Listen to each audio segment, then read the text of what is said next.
Thank you, Chair. John Musyoka, legal pupil. My name is Lenkai Saini. I'm a pupil. Amos War, audio officer. Thank you, Chair. I'm Joseph Otieno, audio and Hansard officer.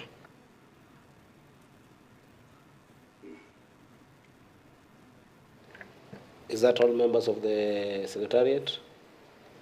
I'm also seeing the assistant team from the Senator for Nairobi, given that this affects the area senator, who I hope that will be coming, but may I give you the time to introduce yourself? Thank you, Chair. My name is Karen Bogwa. I'm the liaison officer in the Office of Nairobi Senate, and yes, the Senator will be joining us shortly. Copied with many thanks. In lieu of that, may I take this very humble opportunity? I am informed, but I wouldn't say I know, but I'm informed that the representatives from the various estates are in the room, and even before you introduce yourselves, may I say on behalf of the committee that we are very excited to have you here, because we have had a lot of challenges in this kind of development where stakeholders are not involved. So it's our esteemed honor as senators to have you here, and we hope for a fruitful conversation together with the governor when he arrives, but most importantly, to make sure that the people, our people, who are in these various estates get a fair treatment, where justice is needed to get justice, and more importantly, where service is needed, get the best service, because that's what the Senate stands for. So with that, may I allow you all to put yourself on record, starting with the lady from my left here, and then we'll go around. Please, if the sergeant can help them. Okay. My name is Jenna Chengolo, Vice Chair, Lumumba Estate.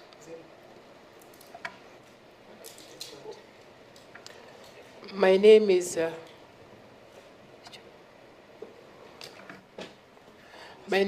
Rosemary Shikunyi, Secretary, Lumumba Estate Association. Afternoon, Chair, and honorable senators and fellow people in the room. My names are Agesa Omega. I'm the communication person for Lumumba Resident Association, and I'm the one standing in for the chairman, Mr. Walter Ogoli.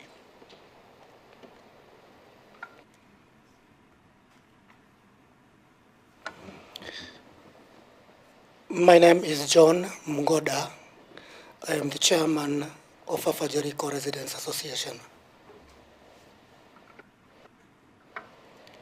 I'm Duncan Danga, member of Afajerico Residents Association. Good afternoon, Chair. I'm Kennedy Azia Kidagula, Vice Chairman of Afajerico Residents Association. My name is Anne Kamore, Secretary of Afajerico Residents Association. I'm Kezia Kihara, Treasurer, Marigo Residents Association. Good afternoon. My name is Peter Njoroge, Maringo Area Reps Chairman. Good afternoon, everybody. My name is Shauri Njoroge, Chairman, Maringo Estate Residents Tenants Association. Good afternoon, everybody. Point of order, Chair. Yes, Senator? Yes, I heard Kihara is Maringo, Njoroge is Maringo, both declaring chair. So, can we clarify that? Just repeat your name and then. Okay, my name is Peter Njoroge, Area Representatives Chairman. Area Representatives Chairman. And then Kihara? Is the Yes, Kihara. Madam Kihara. Kezia Kihara, I'm the treasurer. Okay. So, Good afternoon. Then may I get your name again? My name is Shauri Njoroge, Chairman, Maringo Residence Tenants Association. we need to understand Yeah. the difference because they are both declaring chairs. Let me clarify. In Maringo, we have area representatives, block representatives, area representatives. So I chair those representatives. Mr. Shauri here is the overall chairman of the whole association. So. Hope you are clear. Afternoon, everybody. My names are Onyango Gutu, Secretary, Maringo Estate Residents Association.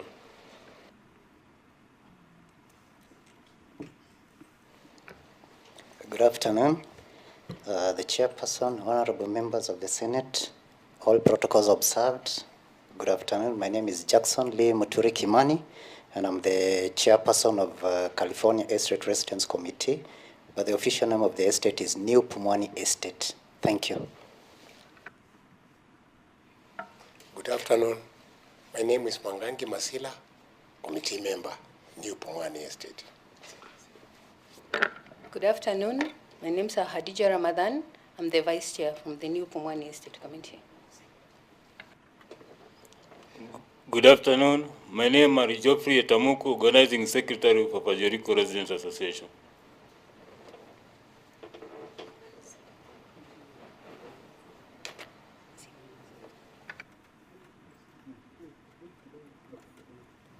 Chair, there is a gentleman here who is claiming he's also from Ofafa. I think he can sit on that side, if I'm not wrong. No, order member. Here you can sit anywhere you want. No, I'm saying for communication, they can even, We don't want classification. You feel free to sit in any seat you want, so long as you're in this house. It's okay. It's for their benefit, Chair. It's for their benefit if they can.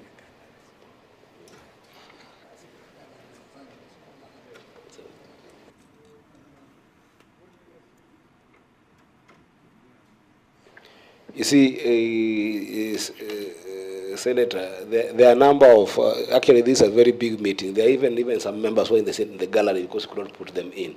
So let them just sit at their comfort. You choose a comfortable seat that will make you comfortable. This is your house. We are just representatives here. Good afternoon, Chair. I go by the name Irene Minor. I'm the Assistant Secretary, Maringo Resident Association.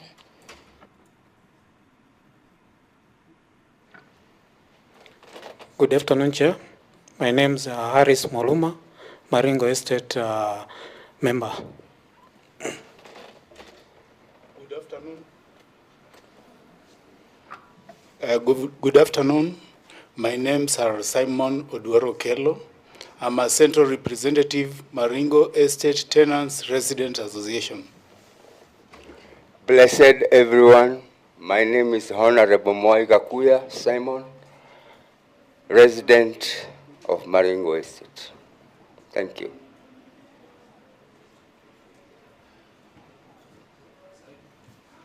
Simon, you're also from Maringo, yeah? Yeah. Okay. Thank you. I think, thank you so much for those wonderful introductions. As I said, this is your meeting. This is your day. So feel free, feel relaxed, and give us as much engagement as possible and as much insights as possible in the conversation we're going to have here today. I think there are other members on that side. May I request the sergeant you guide them to sit on this side so that it is easier to be able to canvass with the senators.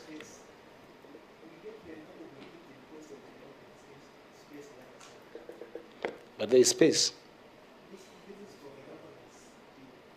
Okay. They can take front seat. There's no problem. Just let them get space there.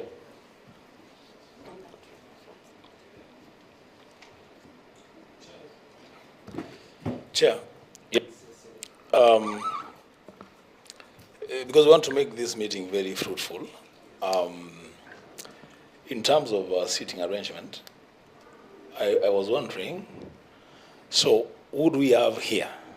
Because I hear members, I hear officials, would we have here to make sure that at least the chairs or the officials are accommodated here, and then maybe if there are some members, then they can be accommodated at the gallery, so that we have very fruitful engagement with all representatives. I don't know. I think that's a very important observation, Senator. Would I perhaps request, because I know there are still some other representatives of other estates who are still coming, as Senator Wambu has advised, that perhaps we sit in the leadership. That will be the chairs and perhaps the secretaries. We sit in the chairs and the secretaries, and then members, we can sit them up at the gallery. Is that okay? So if the various estates can help me identify one chair, one secretary, and then the sergeant will help seat you at the gallery, and then we'll have the chair and the secretary in here, so that when other estates also come in, their chairs and secretaries can be able to get seats. I think that would be prudent.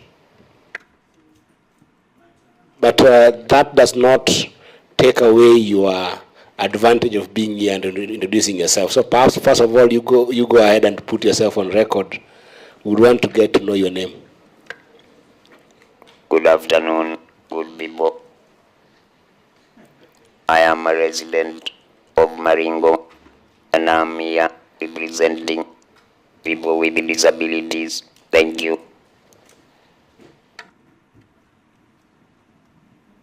We didn't get your name, though. Oh, I forgot my name. My name is Robert Mwangi. Thank you, Robert. I think Robert can stay, and then the other members can be able to go to the gallery. You can assist them just as, orderly, in an orderly manner. I think you can be able to converse with the chairman, and then they can be able to help. But just introduce yourself, sir. My name is Sam Gachago, and I'm the chairman of the Woodley Development Initiative.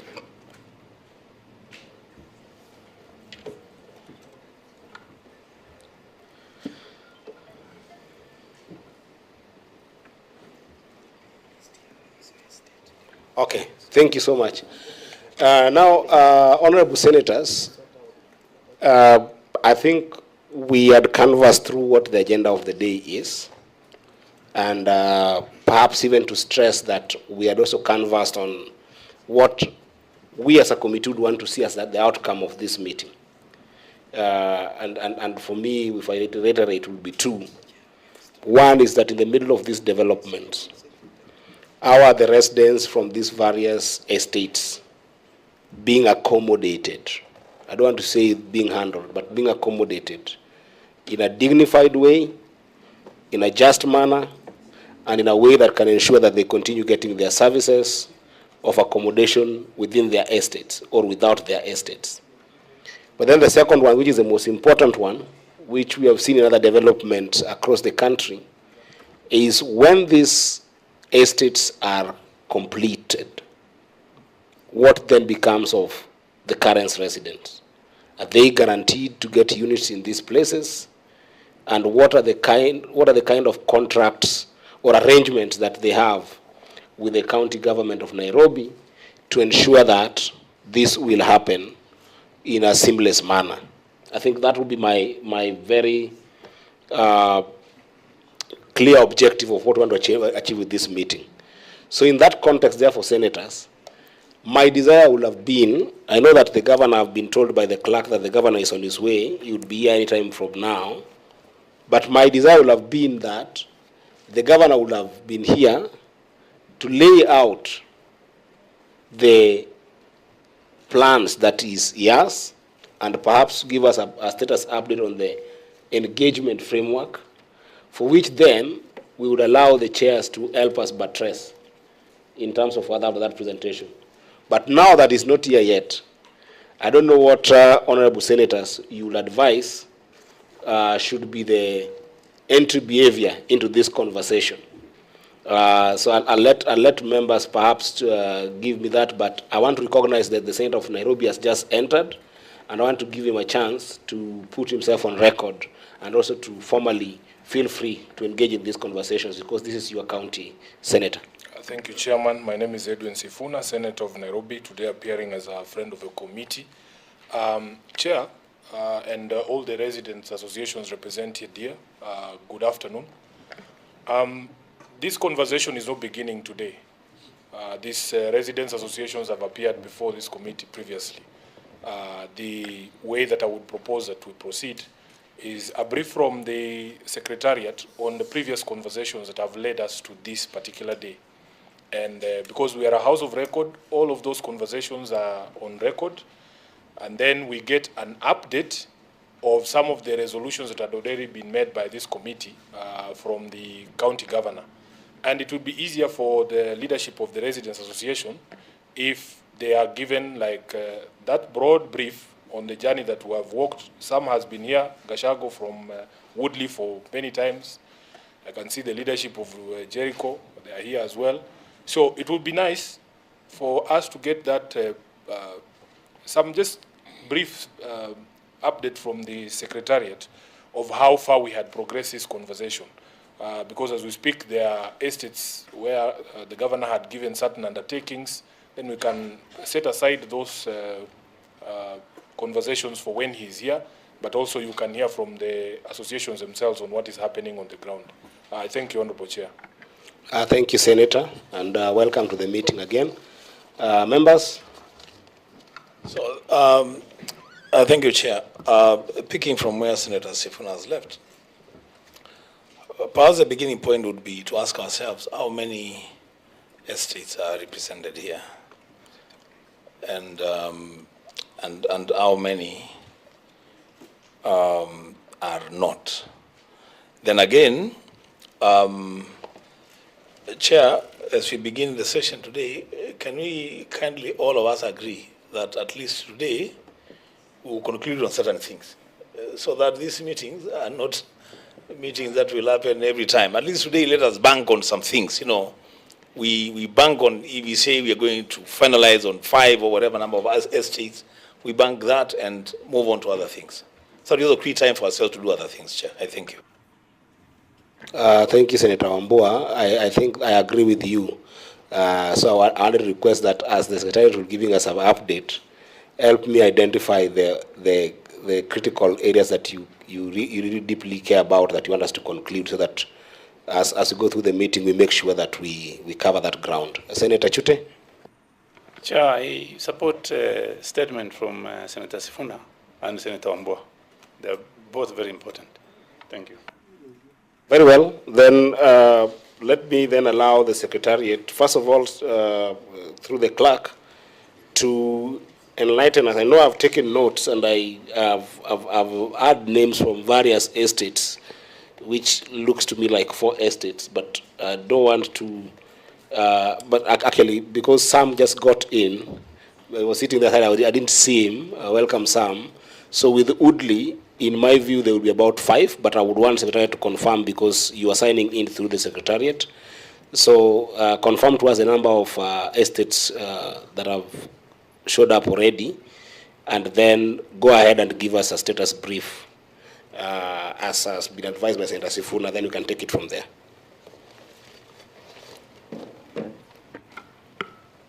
Thank you, Chair. So far we have representatives from 5 estates. That's Lumumba, Ofafa Jericho, Maringo, New Pumani, and Woodley. Those are the 5 that we have right now. Sorry. Go ahead, Senator. The list again, please. Lumumba Estate, Ofafa Jericho, Maringo, New Pumwani, and Woodley Estate. Very well. Go ahead to a status update.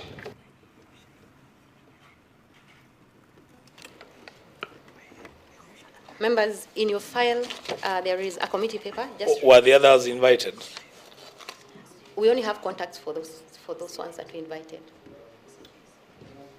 What is that? Chair, that is not possible because we have provided contacts for all the residents associations involved in this regeneration project. And if the clerk remembers correctly, those invitations have been sent to all these people before.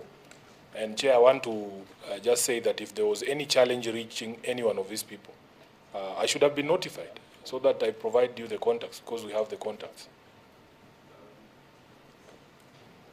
Senator Ambua? Chair, you need to guide on that because initially I thought we were supposed to have 13. Only 13.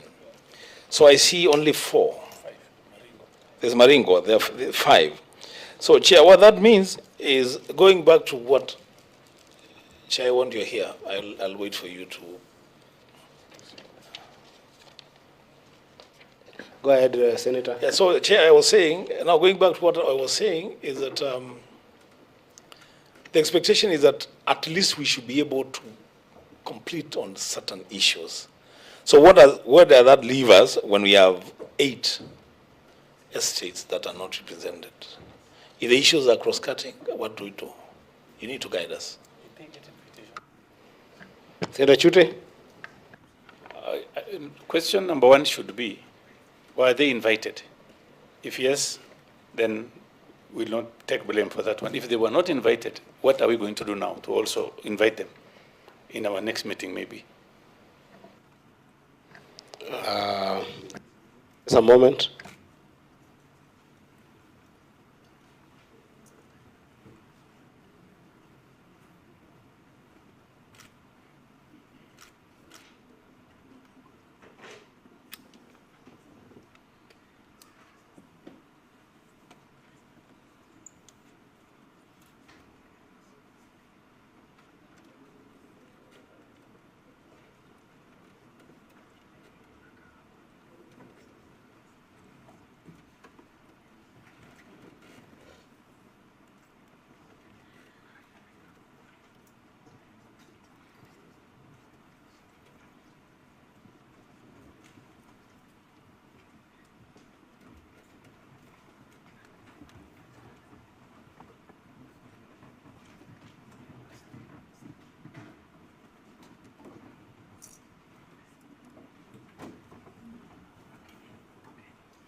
Senators, I've just consulted with the clerk, and apparently, when this meeting was held in June 2023, it is again the same estate that we are seeing here that had come.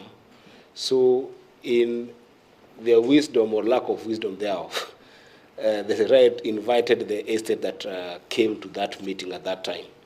But I want to guide that I had requested that we have all the 13 estates.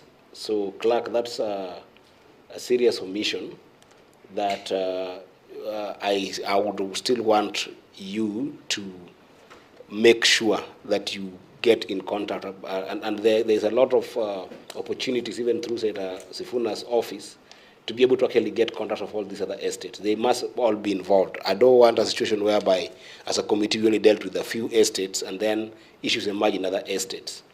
So I think we will proceed with the estates that are presented here, but rule that you must communicate to the other estates, and if possible, have a follow-up meeting with them as well, and be able to actually also put together the cross-cutting issues in lieu of engaging the others. I would wish to discuss this idea that there are some more estates that are more equal than others. That's not the Kenya we live in. However big or strong or economically important estate is, all of them are equal before this committee, and all of them must be considered. Because I think that these are now a value judgment from my side. I think that there's a possibility that perhaps you are thinking that these are the major estates. That idea of major estate does not apply in this committee.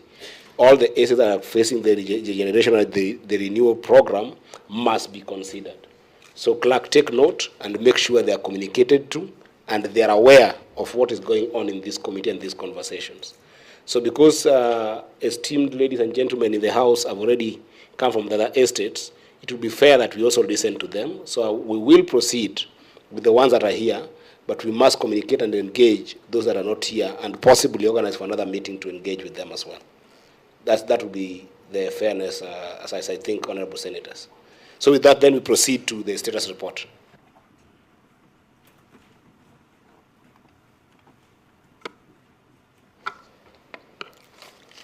Thank you, Chair. In our files, we have a committee paper right after the agenda. And I will request the estate's leadership to listen attentively to this report, because I think a good conversation will start with, is there anything that has changed from this report? Because this was some of the updates that came from the members of these estates. And then we can take it forward from there so that we don't belabor what has been presented here and then focus on what might have changed or what wasn't achieved from this report. So go ahead. We go to page 2, where the Standing Committee on Housing and Transportation was informed that the County Government of Nairobi was implementing a program on urban regeneration and renewal of the estates in Nairobi. And the committee was further informed that the chairpersons of Residents Association had requested a meeting with the committee so that to apprise the committee on the concerns of the residents of these targeted estates. So the committee met with the Residents Association chairpersons, and the meeting was informed that that the following about this was what the committee was informed about those particular estates. One, that Ofafa Jericho, Lumumba, California, and Ofafa Maringo were among the 13 estates in Eastlands that had been earmarked for redevelopment by the county government of Nairobi. That Ofafa Jericho, Lumumba, and Ofafa Maringo estates were projects that had been undertaken by the Israeli government in agreement with the Kenyan government, and that the residents of New Pumani, California estate had written a petition to the county government of Nairobi requesting that the ownership of the houses be converted from a social housing unit to tenant purchase scheme for payment of mortgage for the houses, but the petition had not been responded to. The committee requested for a response from the governor of Nairobi, and this is what the committee requested for: a copy of the agreement between the Israeli government and the government of Kenya for reconstruction of the estates through the tenant purchase scheme, a copy of volume 1, 2, and 3 of the report on the urban renewal plan for Eastlands, Nairobi, a copy of development control guidelines for Eastlands, and the status of response of the county government to a petition by residents of the New Pumwani estate for conversion of social housing units to a tenant purchase scheme, the status of the current ownership of the houses in the estates, a copy of title deeds for the parcels of land on which the estates were built, and the original plans for the development of the estates, an explanation onto the circumstance under which the contractor was given an approval for the development of New Pumwani estate and then demolished flat C5 on 20th of May at night, and a statement of rent collected by the county government of Nairobi since 1985 for Ofafa Jericho estate, for Jericho Lumumba, and Ofafa Maringo estate. The committee invited the governor to a meeting, and moving on to number 11. The committee invited the governor to appear on a meeting on 27th, and he appeared, and this is how he responded.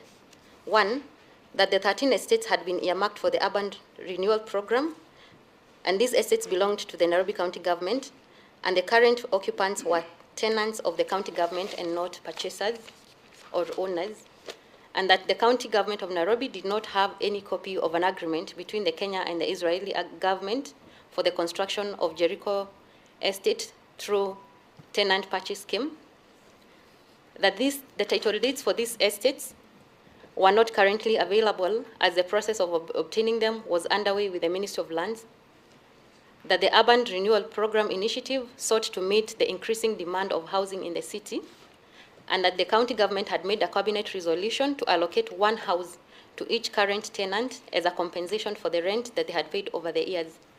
Consequently, the tenants will enter into memorandum of understanding with the county government on the same, and that the program is a project for upgrading these estates that were already in deplorable state to provide decent housing and social facilities to the residents and the greater population of Nairobi. That these projects will retain the heritage history of the estates, which was of sentimental value to the tenants who were born and raised in these estates, and that the renewal contracts for renewal of these estates had been entered into, and the projects were set to begin. The committee further wrote to the county government of Nairobi in asking them to respond to issues raised, and these are the issues that the committee sought to find out. One was the tender documents for construction of these estates, and a copy of minutes and resolutions for public participation meeting for all the estates that had been regenerated, copies for the joint venture agreements for contracts for the estates and the county that the county government had entered into with developers, and the details of the nature of tenancy agreement between the tenants and the county, and as well any agreements between the county government and the tenants of the estates for relocation and reallocation of the developed units, which the county government had earlier said that they were getting into an agreement with to allocate these tenants each a unit. So at the meeting which the governor appeared on 18th of March 2025, the committee resolved to hold a joint meeting with the representatives of the estates for these estates and the governor in order to resolve the issue. I submit. Members? Chair, if you allow me, there is at number 14 a brief on the responses that had been received. I think this is pursuant to the request from 11th March 2024 and the meeting of 18th March 2025. Perhaps you can also take us through the responses that were received. I believe this is the responses to the 5 issues in paragraph 12, right?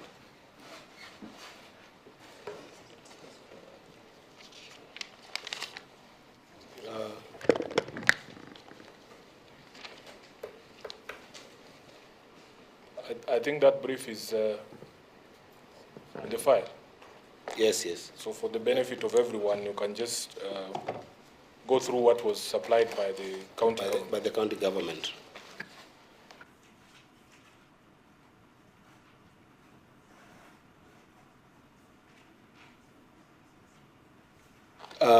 Clerk, may you help members also to where I think it's also in the folders.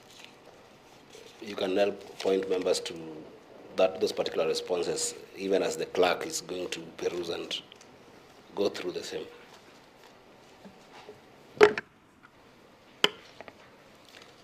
Thank you, Chair. One was on the physical copies of Volume 1, 2, and 3 of the Urban Renewal Plan for the Eastlands Nairobi estates. So the plans were submitted to the committee. The second item was the original plans for the development of the estates. So the original development plans are in possession of the Ministry of Lands, Public Works and Housing, and the county government of Nairobi had written to the Cabinet Secretary for facilitation of copies of the development plan for onward forwarding to the Senate.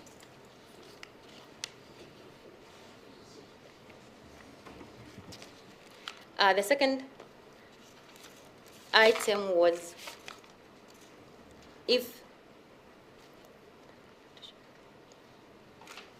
a copy of the response to a petition by the residents of New Pumani Estate for conversion of social units to a tenant purchase scheme.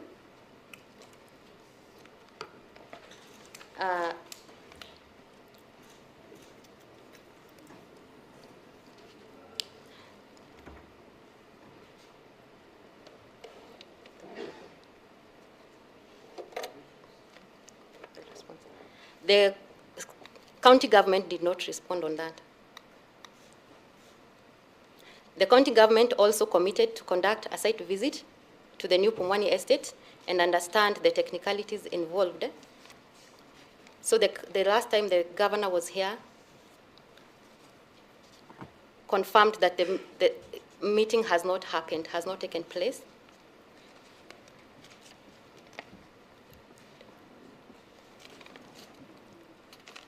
In regards to a copy of response to a petition by the residents of the New Pumani, California Estate for conversion of social housing to tenant purchase scheme, reference is made to the prayers of the petition that the existing tenants in the New Pumani Social California to be converted for rental to purchase tenant purchase scheme and any other way that the county government could protect the rental tenants' rights under the social housing. To this effect, the county government of Nairobi conducted a meeting with the petitioners of the New Pumani Estate on 22nd of May 2024.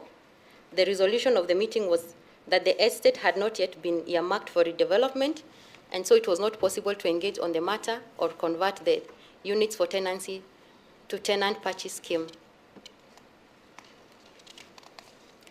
The committee observes that the minutes of this consultative meeting were not signed to ascertain if the resolutions made were legally binding.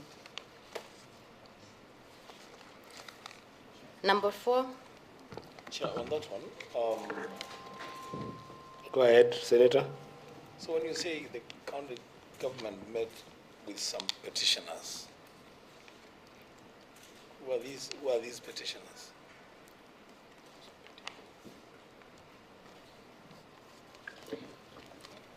Of the New Pumani, California Estate. Chair, perhaps I can guide Senator Wambua. Yes. There was a petition that had come from the residents, the tenants, current tenants of New Pumani. This is not one of the estates that we are discussing, the 13 for redevelopment. And that is why the conversation that was had between the residents and the county government, you can see the committee is noting that there were minutes of that meeting, but that they were not signed. So that's a pending issue, but that one was a different estate from the ones that we are engaging with, urban regeneration.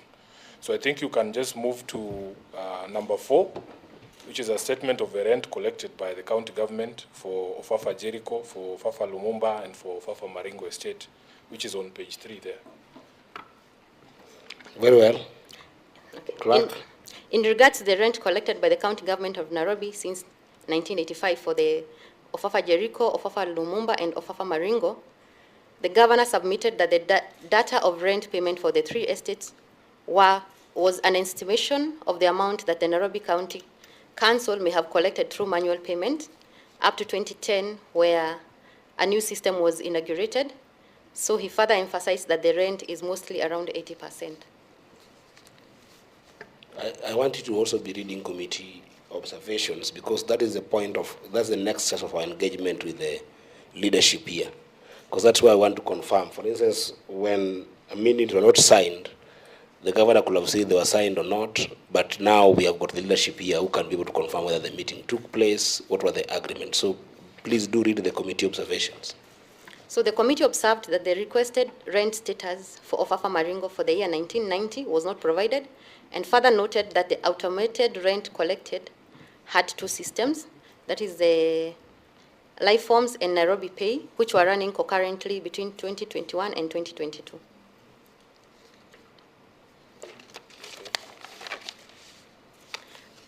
The 5th item was a copy of the County Executive Committee resolution to allocate 1 house to each current tenant as a compensation of the rent they have paid over years.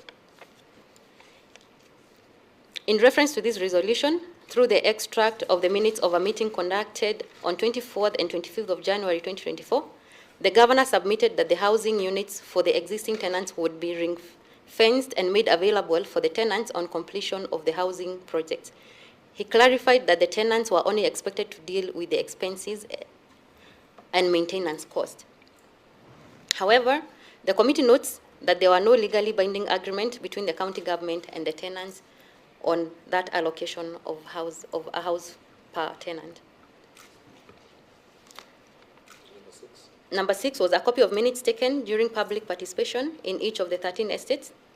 The governor provided a comprehensive report of 2 public participation meetings, with the first being held on 12th of February 2021, covering 10 estates, which was Ziwani, Lumumba, Ofafa Jericho, Woodley, Bondeni, Bahati, Kariobangi North, Embakasi, and Maringo, while the second meeting was conducted on 25th of May 2023 for 13 estates, which is Ziwani, Lumumba, Ofafa Jericho, Woodley, Bondeni, Bahati, Kariobangi North, and Embakasi, Maringo, Huruma, Kariobangi South, and Buruburu. So the committee observed that the original development plan earmarked 18 government-owned estates for redevelopment, which included Kaloleni, Makongeni, Mbotela, Ladis, Shaurimoyo, Bahati, Maringo, Lumumba, Jericho, Jerusalem, Uhuru, Gorofani, Bondeni, Majengo, Ziwani, Kariako, Starehe, and New Pumani. The committee notes that public participation meetings were only conducted for 7 government-owned estates, and the other 2 private estates, which is Woodley and Buruburu, as per the initial development plan. Number 7 was a copy of the contracts that the Nairobi City County Government entered into for the redevelopment of the 13 estates. According to the public notice dated 3rd of January 2024, an invitation for expression of interest was advertised in the print media on 8th of January 2021 for requests for proposal to interested and qualified developers to carry out the phase 2 projects comprising of initial 10 county rental estates. These estates are Woodley, Ziwani, Bahati, Maringo, Jericho, Lumumba, Bondeni, Pumani, Embakasi, and Kariobangi North, divided into 12 lots in February 2023. Another public notice was placed in the local daily on 13th of May 2023, comprising of 13 estates, which added to the 10, and the 3 new estates was Huruma, Kariobangi North, Buruburu. So the governor submitted that only 7 potential developers for the development of 6 estates, which is Bahati, Maringo, Jericho 2, Ziwani, Kariobangi North, and Woodley Estate, showed interest to undertake the development. However, out of the 7 developers, only for Kariobangi North and Woodley Estate Lot 1 contracts had been fully executed.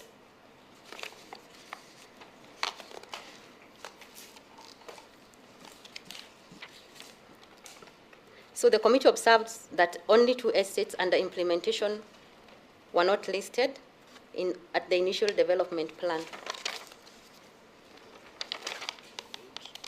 Number 8, the acreage of land for each of the 13 estates, as indicated. Just before you go to number 8, Clerk, there is an important note there at number 12 that I think it is important for the people here to hear. Paragraph 12 on page 6. There's a note on page 6. Yeah. Note 12. So far, only 2 contracts have been signed by Nairobi County Government and 2 developers. That is MS UD Patel and Company Limited for the redevelopment of Kariobangi North Estate, and MS Africa Rate Limited for redevelopment of Woodley Estate Lot 1. I hope that the leadership of the estates have taken note of that. Proceed to number 8. Chair, number 8 was the acreage of land for each of the 13 estates. The governor provided details on the portions of land for the 13 estates, as indicated.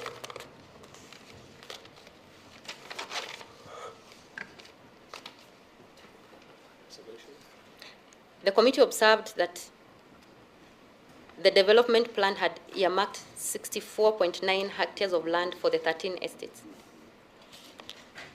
And the governor has indicated that the acreage was 54.07 hectares. No. That's the wrong column.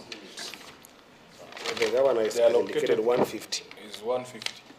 The governor has indicated 150, yeah? 54 is the units, clerk. So 60. 150 hectares. Yes. It's actually more than what the development plan had. So take note on that, senators. I think that would be of your interest as the governor comes in. Number 9. Number 9 was the details of number of percentage of units to be owned by the county government of Nairobi in the joint venture agreement in each of the estates to be developed.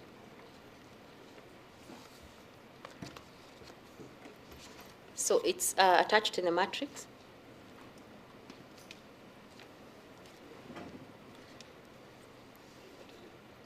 Number 10 was a copy of the draft memorandum of understanding that the county government intends to sign. So the governor submitted the copy of the memorandum as requested. Yeah, I think the others are annexed, so I don't want to belabor those for the process of proceeding on with the meeting. Senators, I observe that this is a PRS document. So I wanted to ask our team from the PRS if there is any variation since this document was generated in the best of your ability that can be able to inform senators to execute on this matter properly. If there isn't, then I'll go back to senators. PRS, do you have any variations? Because this document was prepared by you. On any of the presentation that has been made by the clerk. Thank you, Chair. No, it is as per it was already prepared in the brief. Chair, I wanted to also inquire, because yes, you know, I don't know if the committee also prepares like publicly available brief, because this is for the benefit of the senators. I suspect that the leadership of the estates don't have this document. So it would have been nice and proper to prepare something that has all this, because she had gotten to number 9, and I thought that it was also important for her to take them through number 11. I'm sure you are getting notes. Yeah? So number 11, there was a requirement for a schedule of developments for each estate indicating the expected commencement dates and anticipated timeline for their completion and proposed project implementation. That is information that would be critical and important for the engagement with the leadership of the estates. So because it is the last paragraph, and in fact, there's only one more paragraph, Honorable Chair, I request that she just takes that one for the benefit of the attendees. And then, if it is possible, we need them to have a brief for just like the one for us, Senate, for them to also carry home. I think you can go ahead and read the next. But Senator, I wanted to perhaps advise that for the purposes of processing, because we have to process all these documentations, and there are volumes and volumes of them. Certainly, the documents of the Senate are usually available to the public, but after proper processing, which would mean processing them to the level that they're put in the House and tabled for the public to consume. But for the purpose of this conversation, I think it's important that we meticulously have the clerks read them out as much as possible. That's why I requested before that the representative actually be able to pay attention to all this, because it's very critical for them. May you go ahead to read what the... Chair. That's okay. You also guide on that. But you see, I think what Senator Sukuna is trying to say is, you know, these people here, they understand these issues much, much better than all of us. So if you presented them with welcome, Governor. Chair, I'm on the floor. So if you present them with this document and just remove the sections that are directed at senators, they would engage us very, very fruitfully. Yeah.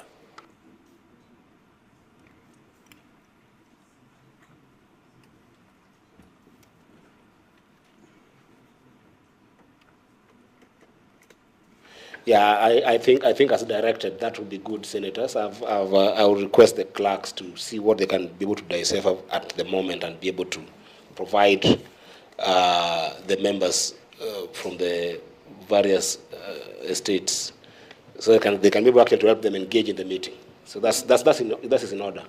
I'll clerk, you can figure out how to do that. Can you read that, and then I will be able to come the governor. And the last issue was a schedule of developments for each estate, indicating the expected commencement dates, an anticipated timeline for their completion, and proposed project implementation. So the governor had submitted that due to the ongoing negotiations with existing tenants and dates for site possession, the project commencement and completion have not been conclusively decided to enable the development of works program. The implementation of the first 7 sites within the 6 estates, namely Bahati, Maringo, Jericho, Ziwani, Kariobangi North, and Woodley, is broken down into 3 main phases, which is the pre-construction, construction, and the post-construction activities.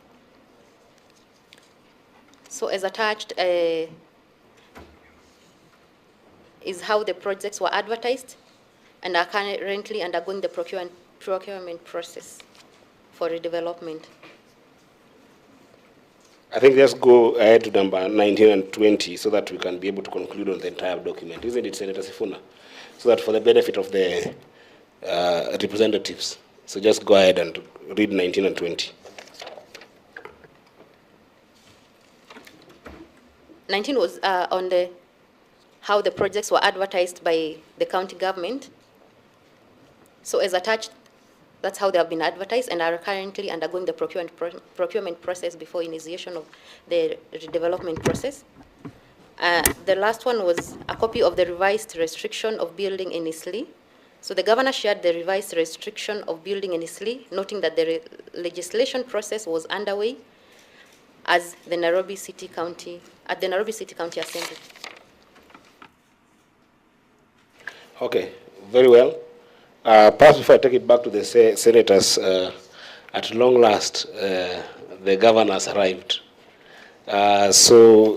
Governor, we have already started the meeting, and I wanted just to request and recognize that you have arrived, and if possible, you go on record, as well as introduce your team, and then we'll take it from there. Thank you, Chair.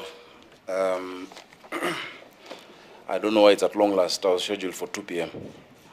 That is the communication we had, and we discussed actually 20 minutes earlier. So it's not at long last. But Chair, thank you very much. My name is Sakaja. I'm the governor of Nairobi County. Thank you, senators, and the residents.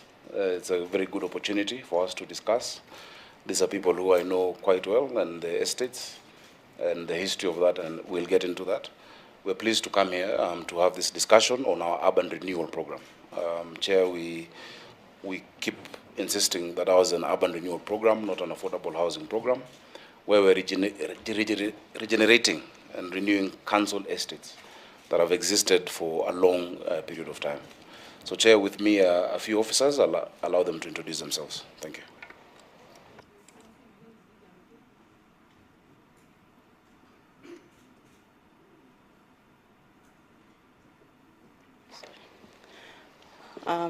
Chairman, members, my name is Lydia Mathia, Chief Officer, Housing and Urban Renewal, Nairobi City County Government.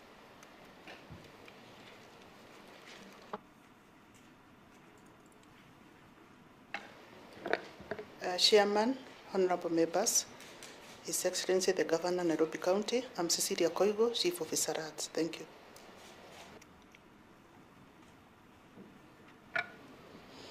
Chair, members, and other Nairobians, my name is Michael Kinoti, Acting Director, Housing and Urban Renewal.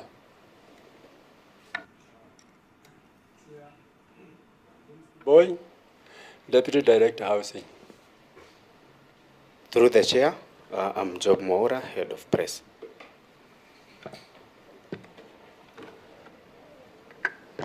that all, Governor? Okay. Yeah, so thank you, Governor, and welcome. We more perceptive, as you may know, we had sought to have a number of conclusions on these issues, and one of the things that we're very keen on as a committee is the dignified handling of residents from these various estates, 13 of them to be particular now, in the middle of this development process. We wanted to have a conclusion on that, whether that is being handled in a just and dignified manner. But then the second issue that we were very keen on as a committee is to be able to explore from both your perspective and the representative's perspective whether there is good agreement and perhaps even some guarantees of what happens after the development has been done. Will the residents get fair share of, whether allotment or otherwise, provision of the same unit after development? I think this is really the major issue in this kind of development: the current state of affairs and the future state of affairs. And wanted to establish a congruence between the county government and the residents of these 13 estates. So we have just gone through a comprehensive status update, which I want to take you back to, because most of those materials actually came from your side in terms of updating the Senate. And I wanted to give just the members time to perhaps canvass on those materials that have been read by the clerk. Then now, because the governor is here, perhaps then I'll give the governor to lay bare his status report, and then we can open it up as a conversation between us, the governor and the leaders, esteemed leaders from the estates that we have represented in this house. I might also tell you, Governor, that we had sought to have 13 estates come, but unfortunately we only have 5 who have come. Partly we own up because that was a problem from our Secretariat. I think that they were not able to reach to the other 8. But nonetheless, we have agreed that we will find an avenue of convergence in terms of just being able to engage those other 8, because I think that it's important that all of them are engaged in this process. So go ahead, Senators. Chair, with your permission, it will be useful for us to know which representatives we have. I know they had introduced themselves. Yes. But I'll be happy to also know who exactly we have. We will just give you the name of the estates, and most of them, there are leaderships that are here. But then I will request that when the time comes that you're given to give a contribution, when you be contributing, just say your name, your designation, and the estate where you come from, for the benefit of the governor and the house. I think that would be good. So, clerk, may you go ahead and read the estate represented? Thank you, Chair. We have Lumumba Estate, Ofafa Jericho Estate, Maringo Estate, New Pumani, and the Woodley Estate. So we have 5 estates in the meeting right now. Thank you. Thank you.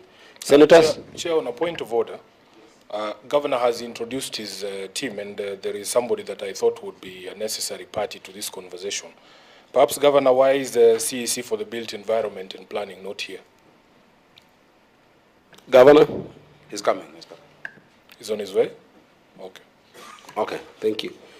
Do you have any contributions, comments on by the clerk? Yeah, Chair. First of all, thank you for that recap, because it helps to frame the conversation in the interest of time. It is clear that there are only 2 estates here. That would be Kariobangi North and Woodley, that are at the project execution phase.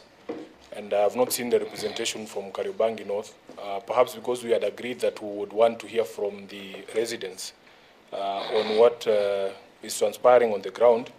Perhaps you could take the representatives from, say, Woodley first, and then maybe Lumumba, because there were certain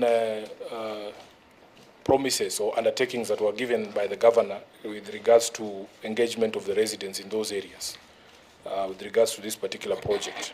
But just from the recap there, I was proposing to my colleagues here that we make follow-ups on the specific matters that had been agreed upon, including the questions of the MOUs with the residents, whether that has been done, in which estates that had been done, the status of public participation in the remaining estates, because we only have 2 where the project has taken off, the binding agreements or the agreements with the developers in those other estates, and maybe we take it from there. But I would like to hear, Chair, with your permission, from the representatives of the estates on what exactly is going on currently, especially for those that governor submitted public participation had problems and where projects have begun.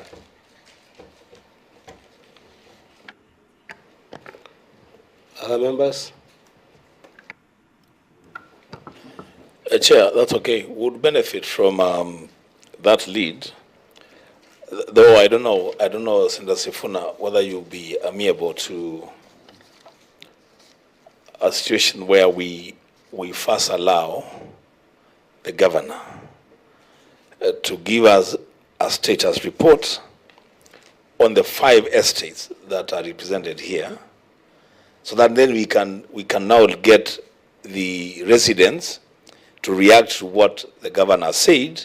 Then we engage them going forward. Because, Chair, remember what we said when we began, we need to bank some things here. Today, at least, let's conclude on certain issues. I don't know whether, Senator Sifuna, that would be fine with you? That would be fine. I was only being sympathetic to the governor who has just walked in to give him some time to acclimatize. But if he's ready to go, I have no problem. I know this climate. Order. And I like it. Order, Governor. Senator Chute? I think I support what Senator Umbo has just said. Okay, very well. I think I'm in congruence with the 2 of you senators. But before I give the governor, perhaps Senator Miraj has just walked in. Please, Senator Miraj, may you put yourself on record? Thank you, Chair. Good afternoon, everyone. My name is Senator Miraj Abdullahi, member of the committee. Thank you, Senator. Very well, Governor. So could we perhaps just have a status report from you? Because I think that will actually help us even have some input from the representatives, because that will be like a more, almost the ultimate kind of update that you can be able to get, to be able to have a sober conversation with the representatives. So, Governor, I'm going to give you this chance to perhaps give us just an update from yourself and from your office, and then I'll open it up.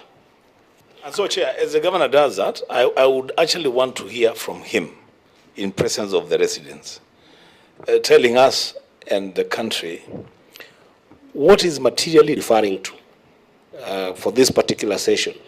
Just in case if you have, it will be in order to perhaps share with the Senator at these points that as you make reference, you can be able to refer to them as well.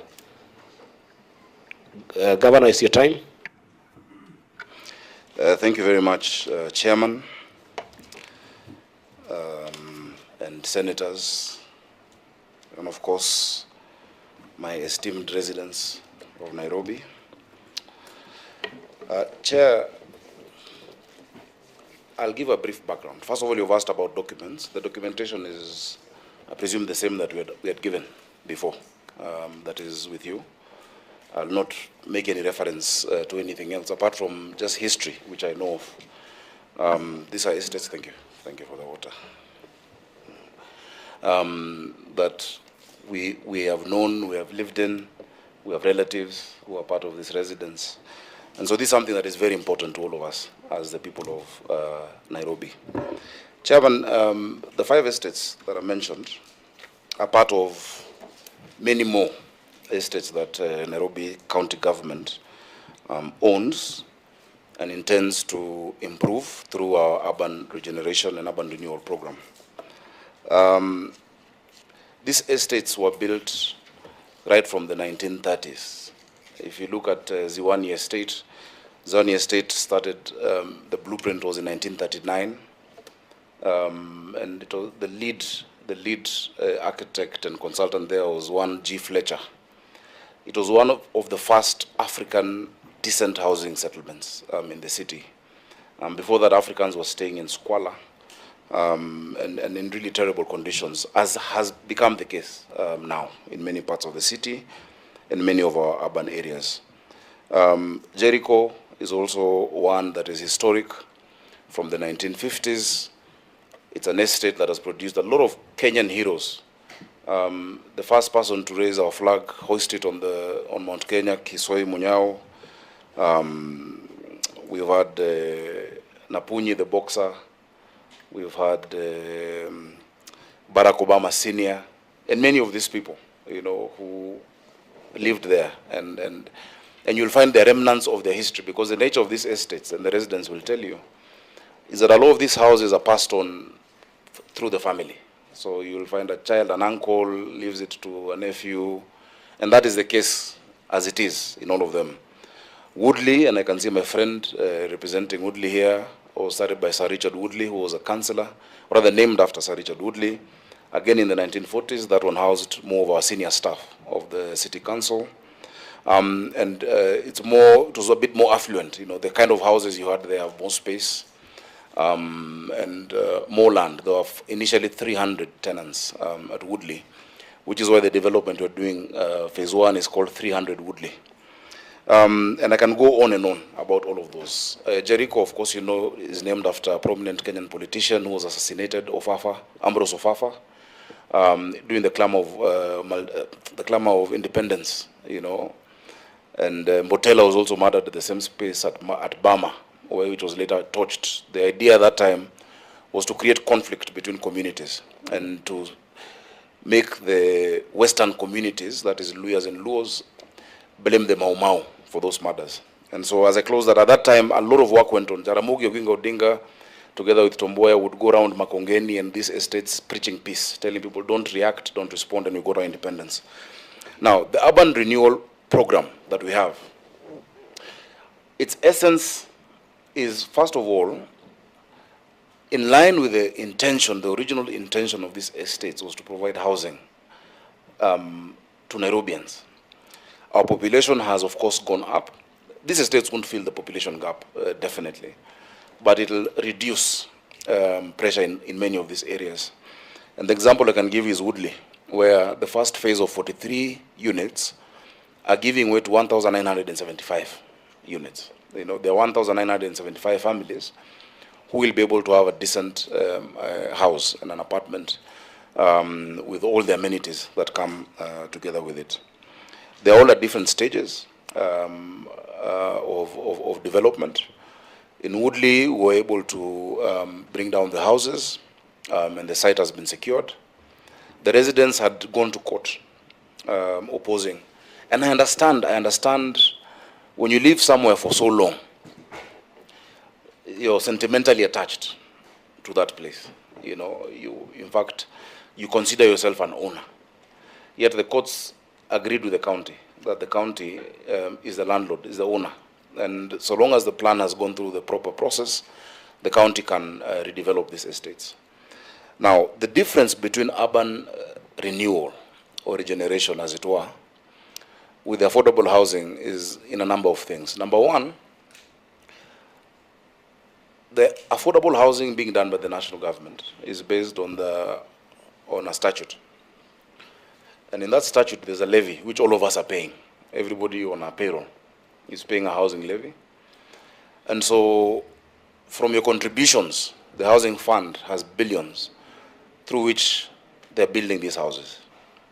It is to meet a social, low-income need that there is. That is not the intention of ours. Number one, we're not drawing from housing fund for our main urban renewal houses, apart from the one lot that I explained last week of Bahati, where national government has approached us asking, if the land then will be available once we've done the decanting, that they can be able to put up units. And we've said we're treating it just like how we're treating all the other joint ventures, that even as they do that, the county shall get its share of houses. The county will get its share of houses. We're the first county to negotiate that, actually. Others have a different negotiation. I sat down with the PS to make sure that we get our right. Because remember, I have also a huge component of county staff. We now have 19,000 members of staff in Nairobi County under my administration, who we also want to provide for decent housing, as it were. I made a promise when I was a senator of Nairobi, and as I campaigned, knowing for a fact that the model where people who've been living in these houses are then told that go and you'll come back and have the first priority to pay rent until you own it was unfair. I feel it's unfair, and I felt it's unfair. Because by very nature of the relationships these people have with the original tenants, there are very few, and they'll tell you there are very few that have changed hands. That card stays in the family. I say that we shall acknowledge the tenancy within our records, and once the houses are completed, they will get the house for free.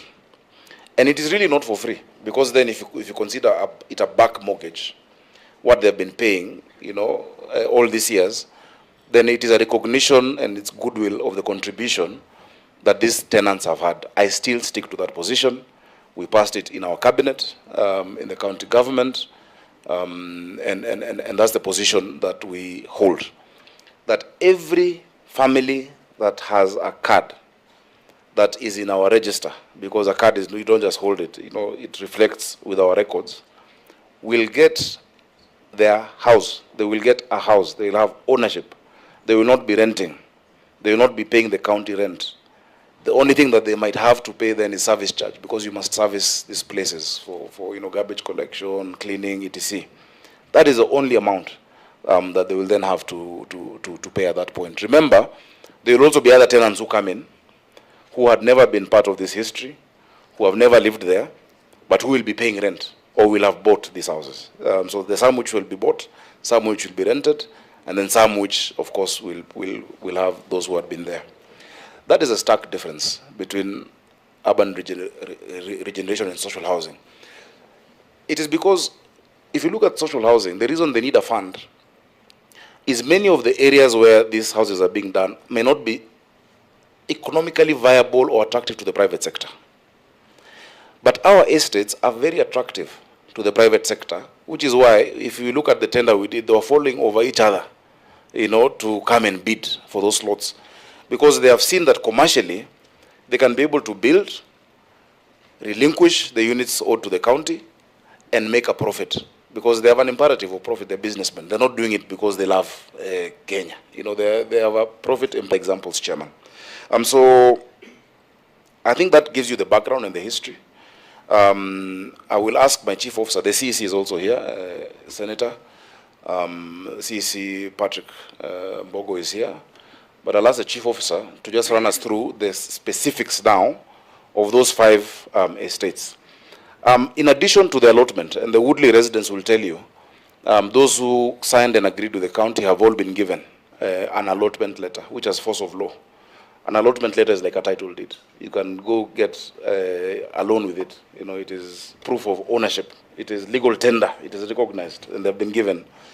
But we also compensated, and I can't even call it a compensation, because it is not your house we have taken. Your landlord is giving you rent to go pay elsewhere and a house to come back and stay in. In fact, the courts were very surprised that that has never been seen or done. But our thinking is, the imperative of the county is not to be profit-making. We're not trying to do business with our people. If 43 houses are giving me 1975, and that's just one example, my chief officer will give you the breakdown of the others, then it would be so greedy for government to also want to press harder on those 43 that have yielded, or of those 20, or others. So, Chair, I will ask Chief Officer to then take us through. Just a point of order, Chair, before the CEC comes in. Senator? Yes, Governor, it's good to give that broad background. We like to ask some specific questions just about the things you've said. Yeah. Number one, with the negotiation with the national government about Bahati, Yes. what is the percentage housing the county government is getting? Number two, there is a report in today's dailies about people allocated this affordable housing, ending up selling them. I want to know what measures have been put in place by your county government to ensure that beneficiaries of all these units cannot resell them. Thirdly, when you were here last, you told us about this cabinet memo for the existing tenants to get their houses for free. Have you now submitted that cabinet memo? Because we need to see it. And lastly, a copy of that allotment letter, has that been supplied? Thank you, Honorable Chair. Okay, let me answer those. On Bahati, we've not yet gotten down to the specific percentages. It's a discussion, it's an ongoing negotiation with the PS Hinga. Once we've done that, because we've not yet released it to them, but that is the framework that we are, in discussion with. Once we agree on the percentages of housing, we shall be able to submit that. It hasn't gone into that stage. On that, before you leave that, so, but at least the bare minimum is that every person that has a unit now, must get a unit. Must get a unit. That's a bare minimum. That's a reducible. That's a reducible minimum. But of course, we see we can get more value than that. Over and above those who are getting a unit. On the issue of affordable housing and people selling them, that is a national government problem because their model is different. Their model that because of Bahati only. No, you are in conversation with the national government. You said we are going to utilize the housing fund for this. Yeah. That is the only reason I bring it up. It is one lot. There are 3 lots in Bahati. Governor, even that one lot is listen, important for us to get those answers. Listen, Senator. The one lot that the county owns will absorb everyone who is there. Currently. One lot will absorb everyone who is there. For us, these tenants who are here, who get an allotment letter, if they choose to sell their unit, it is theirs. Remember, all these other units are also being bought by people. They're also being bought. It's, what value do you have getting a title if you can't transact business with it? So that our model is different from the national government model. It's completely different. You have your house. If you want to sell it, if you want to rent it out, it will be up to you. But it's a commercial transaction. That is why it is corporate entities coming into our JV, into JV with us. On the issue of CAB memo, I think we can produce that. I don't know if we had submitted, I'll check, but we have it. It was actually one of the first cabinet meetings that we had where we reinforced that promise that we'd made and that is in the manifesto. So that we can provide. But beyond the cabinet memo, the Woodley people are a direct example. They are holding allotment letters. And we can get a, do you have a copy? Governor, it is this is the reason why we say we should always remember where last this conversation stopped. Yeah. Last meeting you had undertaken to provide those documents. We need to see them. And you know why I'm asking that we need to see them, given our previous interactions before the Energy Committee, that sometimes you say things, then you don't write them down. Senator, the issue of the allotment you can get. That's what I'm saying. It's a document. Before the end of the meeting, you'll have a copy. We spoke about it last time, so just provide it before. You'll get it. I just want to encourage you, Senators. I'm a very lenient chair, but let's try to speak through the chair. I want this to be a good engagement. Yeah, so that applies to both sides. Yeah, so Chair, those are very straightforward documents. They're public documents, and they should be found within this meeting. Of course, we'll redact the name of the person on the allotment letter, but it's just to show you how an allotment letter looks like, and the specific ones that we've already issued. That is only on where we've already issued allotment letters through our lands department. Our chief officer is here. Through the chair. Senator Ambua. And when we come to that, then it will be important because we have representatives from Woodley. Yes. To confirm that they have actually received those allotment letters. Yeah, I'm giving a small leeway so it can be a conversation. And as you can see, you already see the environment is good for conversation. Yeah. But I think some of this will also be delved in if we give the biggest stakeholders in the house today is actually the representatives. Yeah, so that's why I'm trying to be lenient, so that let the governor finish, and perhaps I want substantive follow-up question like what Senator Sifuna has asked, so that the ones that we can be able to delve in terms of granular questions can come, or insights can come from the other side of the, because I'm very keen to listen to the residents and I want to give them adequate time. So I don't know whether there's any other senator who has got any substantive follow-up, but if there isn't, I wanted to request that perhaps Senator Sige puts herself on record. She's a member of this committee and she just walked in when the governor was presenting. Thank you very much, Chair, members and guests as well from the governor's team. My name is Senator Crystal Asige. I'm a member to this committee. Senator Chute, I see you want to say something? Yes, thank you very much, Chair. Very quick one. In the last time we had a conversation with the governor, the percentage for the county government of Nairobi was 30%. My question would be, if he's going to have a deal with the Department of Housing, how is he going to expect to get the 30% and at the same time give the land to the housing department for affordable housing? How does it work? Governor, please, may you respond to that? Chair, the 30% varies. The percentage varies based on the value of the land. Remember, we discussed that. The value of the land vis-a-vis the development.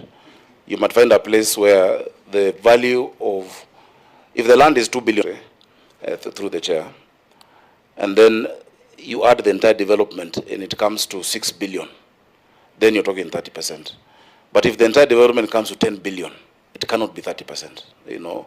And I think I gave examples of how you then have a graduated scale of ownership of the JV based on different milestones. What we're trying to avoid is what happened in the coast. And I know you're very passionate about that because it left people with a bad taste. And to be fair to them, and also to be fair to the first administration of Nairobi, remember, no county had done this before. You know, that's why we have our challenges in Pangani and in, what do we call this, in Jivanji. But those challenges are being unraveled now, and we're sorting it out, you know. The issue of the title deed that had been charged in, Jivanji.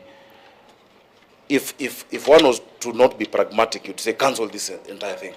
But people have purchased houses, they have units. You don't cut off your nose to spite your face. You say, okay, yes, they did that. And if it was illegal, the agencies of the law should follow those who gave those titles. But to be pragmatic is to secure the interests of your residents and those who have bought units in those houses.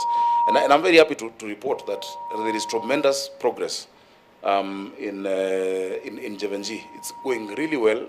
The first tenants should be coming back soon, to their units, and we shall issue them. In as much as that started before my county government, we shall find a way to Sorry, make sure. Governor, I want to just request anybody whose their mic is on, just to switch them off, so that we don't have the echoes. Governor, proceed. Yeah, so Chair, allow me then to have my chief officer go into the specifics of the 5 estates. Yeah, but before that, because your presentation was a substantive one, that I was giving the senators to give a substantive question to you, and then Sorry, I think I missed Senator Crystal's. Yes. She did ask a question, but I wanted to ask you 4 substantive questions, which I also want the representatives also to actually take note, because there will be point of conversation. The first one, Governor, in your presentation, you have very well focused on the historical development of these estates, and which is very highly appreciated. But with that historical representation also come with historical tenancy, if you may see what I mean. Because if you start the story from 1960 to where we are right now, it is my humble judgment that then you would have different tenants over time, which can bring about the issues of succession of tenancy, which is a very important one for me, because then classification of those tenancies then must be very clear. Do we have secondary tenancies or do you have primary tenancy? And how do you go about that in terms of identifying who then do you classify as the tenants who will qualify for the real deal that you are presenting? So I wanted you to talk about that historical succession of tenancies. That would be number one. The second issue that I'm very keen on, although I'm not a resident of Nairobi, I'm from Migori, but I'm a very passionate son of this country. And I strongly believe that the approach to Nairobi, being a primate city in the continent, and if you think about just the kind of business that Nairobi attracts, it certainly needs a metropolitan approach in terms of management. And that was attempted in the previous administration, not well executed because of a number of vested interests, but that I take away the idea of a properly run metropolitan city. Whether it's by the county government is immaterial, but just in terms of the principle of it. And that then brings the idea of how then do you integrate proper infrastructure into these major estates in terms of your development and planning. Because you've got about 18 of them that have been earmarked, 13 of them that you're very well thinking about planning. But is there a proper thing around just the infrastructure that integrates into the city in your common planning of it? You know, are you thinking about things like cable cars? Are you thinking about things like the train access? What is the infrastructure integration into the larger cosmopolitan area of Nairobi City? That would be a very big interest for the committee.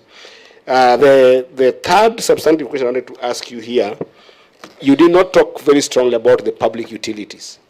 And I do understand the essence of having a developer and the plan. I don't want to come down into that.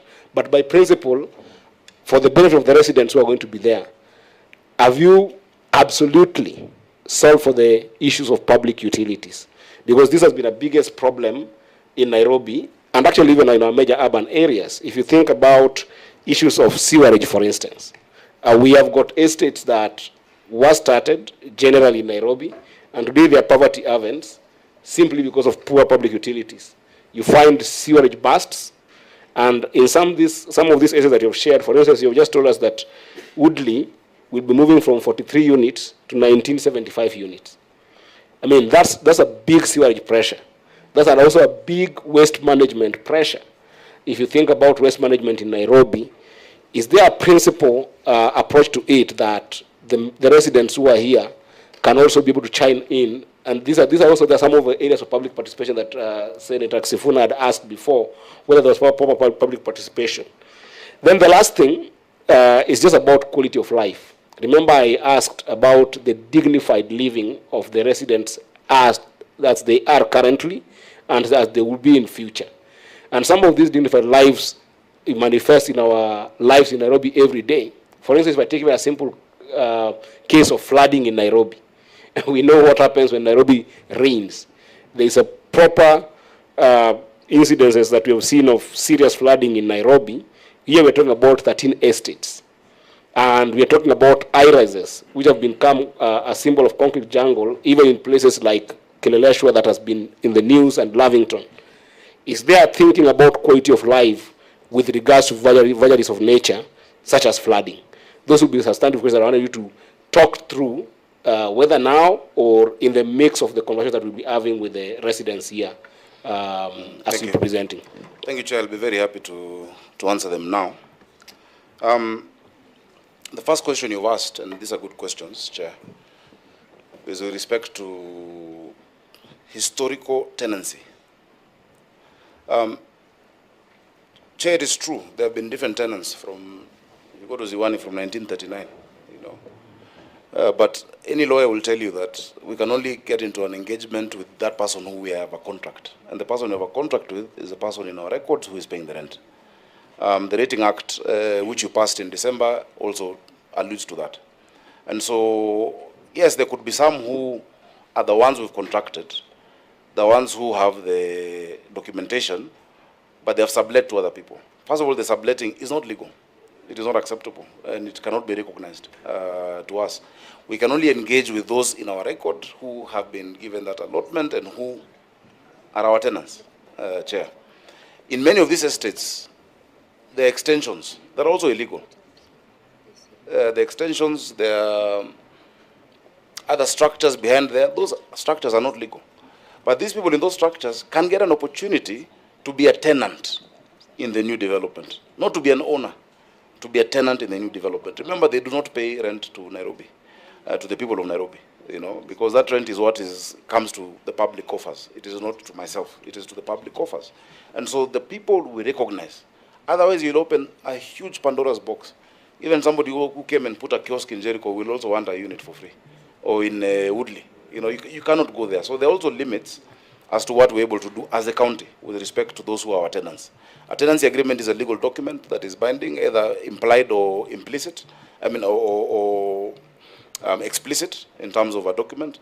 But just the arrangement of paying and receiving services gives you, what we call an implied contract, that there exists. That yes, you're my tenant, you have that card, you're in our book, our records management, our records office, estate management has you in our database. That is the person who will benefit from this. And my team can feel free to chime in at any other point as we move along. And so I know now you'll see many people going back to their houses because they had let go of those. You will have, and that's why we must have a very serious process of addressing each case by case. You'll have a case where you have a nephew and an uncle or a niece or two brothers claiming the new unit. We will not, because the person we gave was one individual, maybe who worked at the county, children, it doesn't mean they'll get 4 houses. It doesn't. They'll get 1 unit that is theirs to own. If the others want to come and be tenants, they can then come and they'll get priority to be tenants in the other houses that will be available to them. There are limits to what you can be able to do legally. Chairman, metropolitan management of the city, I think that's a broad question. Of course, we have very good urban planners and in the city. Professionally, the Institute of the Urban Planners will tell you that they're members and of good ranking. Nairobi County is a county that is growing. By the time a lot of the plans previously were done, they were targeting a population of less than 2 million people. Today, we are 7 million in the city of Nairobi during the day, 5 million at night, around 4.5, 5.2 thereabout at night, because many commute to our neighboring cities. We say Kajiado is our bedroom, and so is Kiambu and Machakos, And so with that, there are certain things that must be done, Chair. Chair, in the next 25 years, which is why we're almost concluding with the unveiling of Nairobi Vision 2050 steering committee. In the next 25 years, we'll have 10.5 million people in the city of Nairobi. Of course, there is a huge strain on the infrastructure as we speak. There's need for us to avoid what we call urban decay or urban sprawl, which is why our development control proposals at the Assembly are to increase the heights, But it's not increasing the heights without thinking about the amenities and the utilities. And I will break down to you what we're doing with water and sewer. And many will tell you they're getting more water, but I'll explain why and how and what is happening with that respect. Chair, you have urban decay in areas where somebody has to travel from Kamulu to go drop their child to school in Makini and go to work in Westlands, or go to hospital at Mama Lucy on Kangundo Road. Yet, each of these estates should be able to have all of these amenities. That is what had been before. You'd have a health center, you'd have a market, you have a hospital, you have a school, and possibly many people would work around that area. Now, avoiding urban sprawl is not creating a concrete jungle. Any globally acclaimed urban planner will tell you that is where the world is moving to. You'll be shocked, and this one you can Google and search or research in any way. In the east coast of the US, the greenest part of the US is Manhattan. That is considered the greenest part based on carbon emissions. And it is that way because they have done what we call densification. With that densification, more people are walking, they're using less fuel, the emissions are much lower, call to work, they can walk to work, and that is how you create a city that is, geared towards the future. We're dealing with climate action. Remember, Chair, this is not just a Nairobi problem, it's an African context problem. In the 1950s, 22% of the world's population was in Europe, only 7% in Africa. Where we're going to, in that 2050, 1 out of 4 people will be living on the continent of Africa. And of those 1 out of 4, 25%, 65% will be in our urban areas. So what we're doing is something that should be replicated in our urban areas on the continent and in Kenya, in our counties. You know, it needs to be replicated. Otherwise, you'll have sprawling informal settlements, you'll have poor quality of life. And so when we're doing these estates, we're putting into mind the need for urban areas, green urban spaces, recreation facilities, water, sewer provision, the issues of traffic. Now, when it comes to, and of course on infrastructure, you know, this is the reason why, and you've mentioned the flooding and the roads etc., why we are still putting up a very big fight as the governors on the issue of the road maintenance fuel levy. And I want to thank the Senate. The Senate has been resolute on this. And a lot of our leaders, especially the Right Honorable Prime Minister, he's spoken about it time and time again, that it cannot be that every Kenyan pays for fuel levy when they buy fuel. They pay for it. Inadvertently, everyone pays for it. And then there are two categories of roads, national and county, but you want this money only on the national roads. You come to a city like Nairobi, you find like the major arteries that everyone is talking about and has a problem, Jogo Road, for instance, Agwins Kodhek, go to Juja Road, are not managed by the county. The funds are not there with the county, but when people hit those bumps, the name that is easiest to pronounce is Sakaja, you know. Let us have the responsibility with the resources. The members of parliament cannot want to control infrastructure and plan citywide or countywide, yet the area of focus is so narrow. And I gave an example. I don't want to give a specific member, but if you have a member of parliament who has a huge informal settlement and also a middle class settlement, for instance, Upper Hill and Kibra, or Hurlingham and Kawangware, or Westlands and Kangemi, when they get money through Kera, and I don't know why Kenya rural roads is in Nairobi, but anyway, they are. When they get money, they will not put it in Westlands Supermarket or in Jogo Road, which traverses more than 4 constituencies, or Hurlingham, or even areas like Jericho. They will put it where the votes are. But a county government is able to think holistically at the connectivity between these areas. So, Chair, on infrastructure, I think we need more support. And counties should also be allowed to resource it. Remember, RMLF, a component of it, I think 25%, is being securitized. But it's being securitized by the national government. Why is it that the national government can go borrow, securitize, and do all that for their projects, but not for county projects? For you to build a city of the future, the amount of money you need is way more than what we collect, and way more than what we get from equitable share. Even if we push to 450, Nairobi will just move from 20 to 23 or 24. So, Chair, on that one, I just want to thank. Point of order, Chair. Chair, I think that if the governor restricted himself to answering specifics, we would move a bit faster. Yeah, specifically what is about infrastructure? I think you should go to pointed answers, Governor, because if we sit here and listen to all these stories, we might not be here. We know what our position is on RMLF. We know what the position of our party leader is. Maybe you can tell us about your party leader's position. But let us answer the specific questions that have been raised so that Chair, we move a bit faster. Chair, if you remember what you've asked me, you've been very clear about infrastructure. And yes, yes. But just I think the point is just being able to summarize so that we have a lot of heads in the room who can be able to. So, Chair, on the public utilities, and you know, I mean, if you ask a wide question, you'll get a wide answer. You know, I can't summarize when you've asked generally about metropolitan planning. Public utilities, the example I can give is Woodley. All of these estates, we know that the population is going to go up, definitely. Chair, you know what we're doing with respect to water. I think I've expressed it in this committee. We've had a huge shortage of water in Nairobi. We've been able to increase 140 million liters per day. For Woodley, there's a new line that will affect Hurlingham, Kilimani, Kileleshwa, coming down from Kabete through to Oleodume, to actually the junction of Kungu Karumba, the new road that connects Ngong Road and Langata Road. That line will serve this estate and the estates around it, including Langata, that has never been getting water. Now we have a new line coming through Karen, which has never gotten, by gravity, from through Bomas of Kenya. And so, while you have done that, the point I really want you to understand is that the Nairobi is water scarce. Yeah, we require 900 million liters a day, but we only had 525 million liters a day. We've added 140, but there is still a gap. There are two projects which I would urge you to help us sort out. on Northern Collector 2 and Maragua 4, that will add another 220 million liters a day to serve these estates. It can be done within the next 2.5 years. The financing request, again, is stuck at the national level.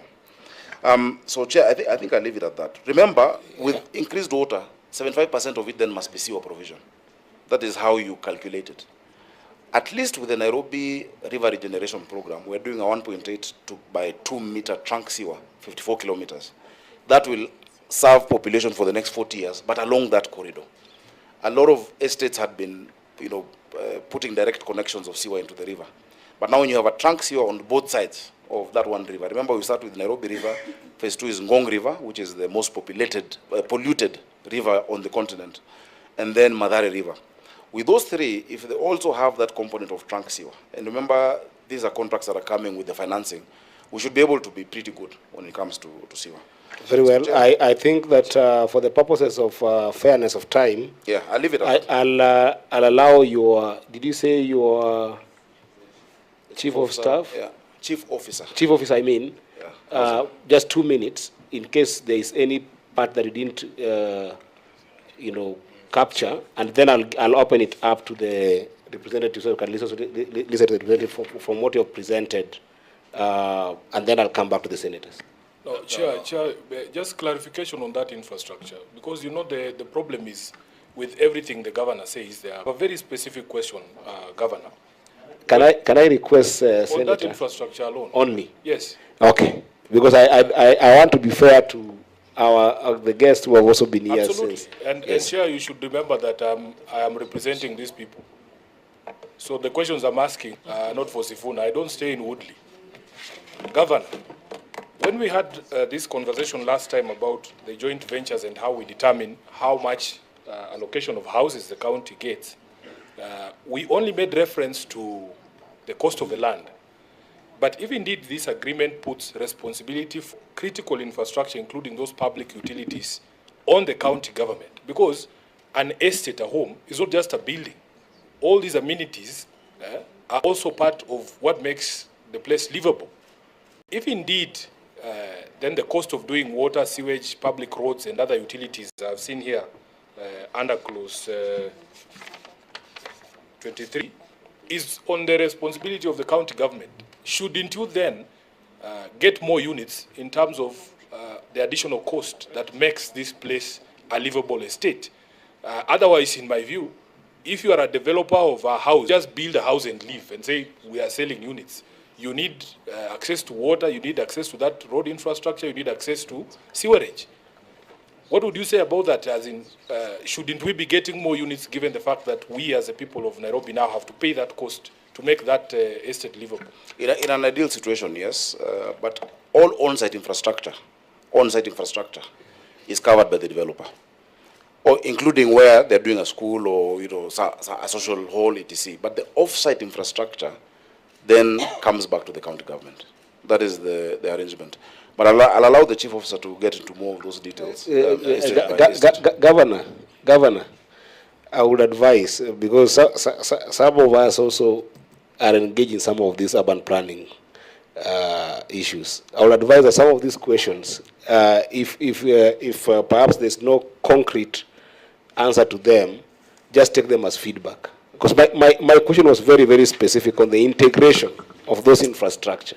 And that's why you see Senator Sifuna would then have to ask more questions, even in that question that you've given, because that integration concept is not about just the investment that has made holistically in the city.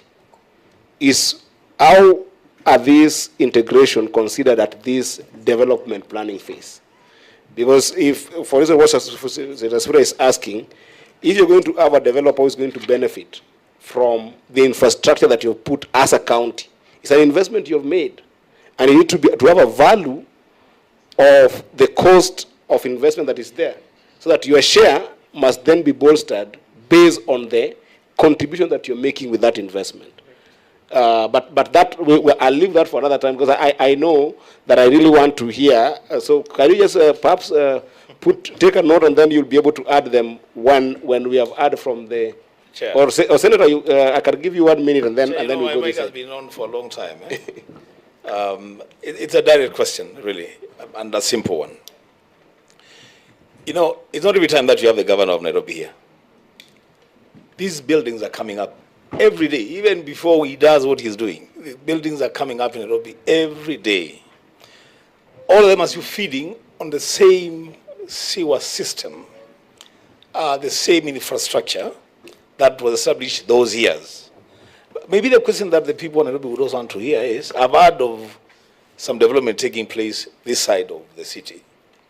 But the biggest population, I think, is on the other side, Eastlands, Pumani, Embakasi, that side. What are we doing about that, the sewer system especially, the sewer system? Every time you drive around that place, burst sewer all the time. Chair, we can have a substantive meeting on all the water and sewer projects we're doing in the county. There are very, very many, including some that we launched during the tour we had a few weeks ago. There are very many, done by Nairobi Water and Sewerage Company, being undertaken by the county government, being undertaken by Athi Water. So I'll be very open to come and give you a breakdown of all of those projects. Of sewer expansion, recently we're doing Umoja sewer expansion, we're doing some in Eastlands. And the water, that's what I was explaining, the water, the first problem has been just the sheer quantity that is needed vis-a-vis how we're working to increase the quantity that then is received from Nairobi. So I'm very happy, Chair, on a substantive discussion around that, just how these facilities are integrated to the entire development. That's the biggest concern we have. But Chair, I want to assure you. Just a moment, Governor. Just to say that what Senator Wambua and Senator Sifuna are bringing up are very, very important. Because while the development of these 13 assets are going on, what they are saying is that they are not the only development that are going on.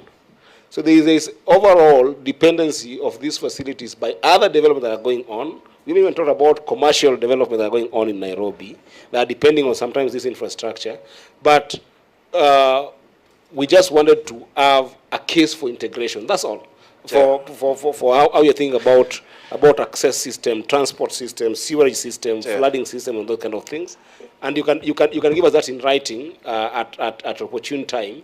But I don't want to belabor that because there are more substantive issues that we need to engage with the unless you give you our entire development plan of the county. Chair, the county is an ongoing institution.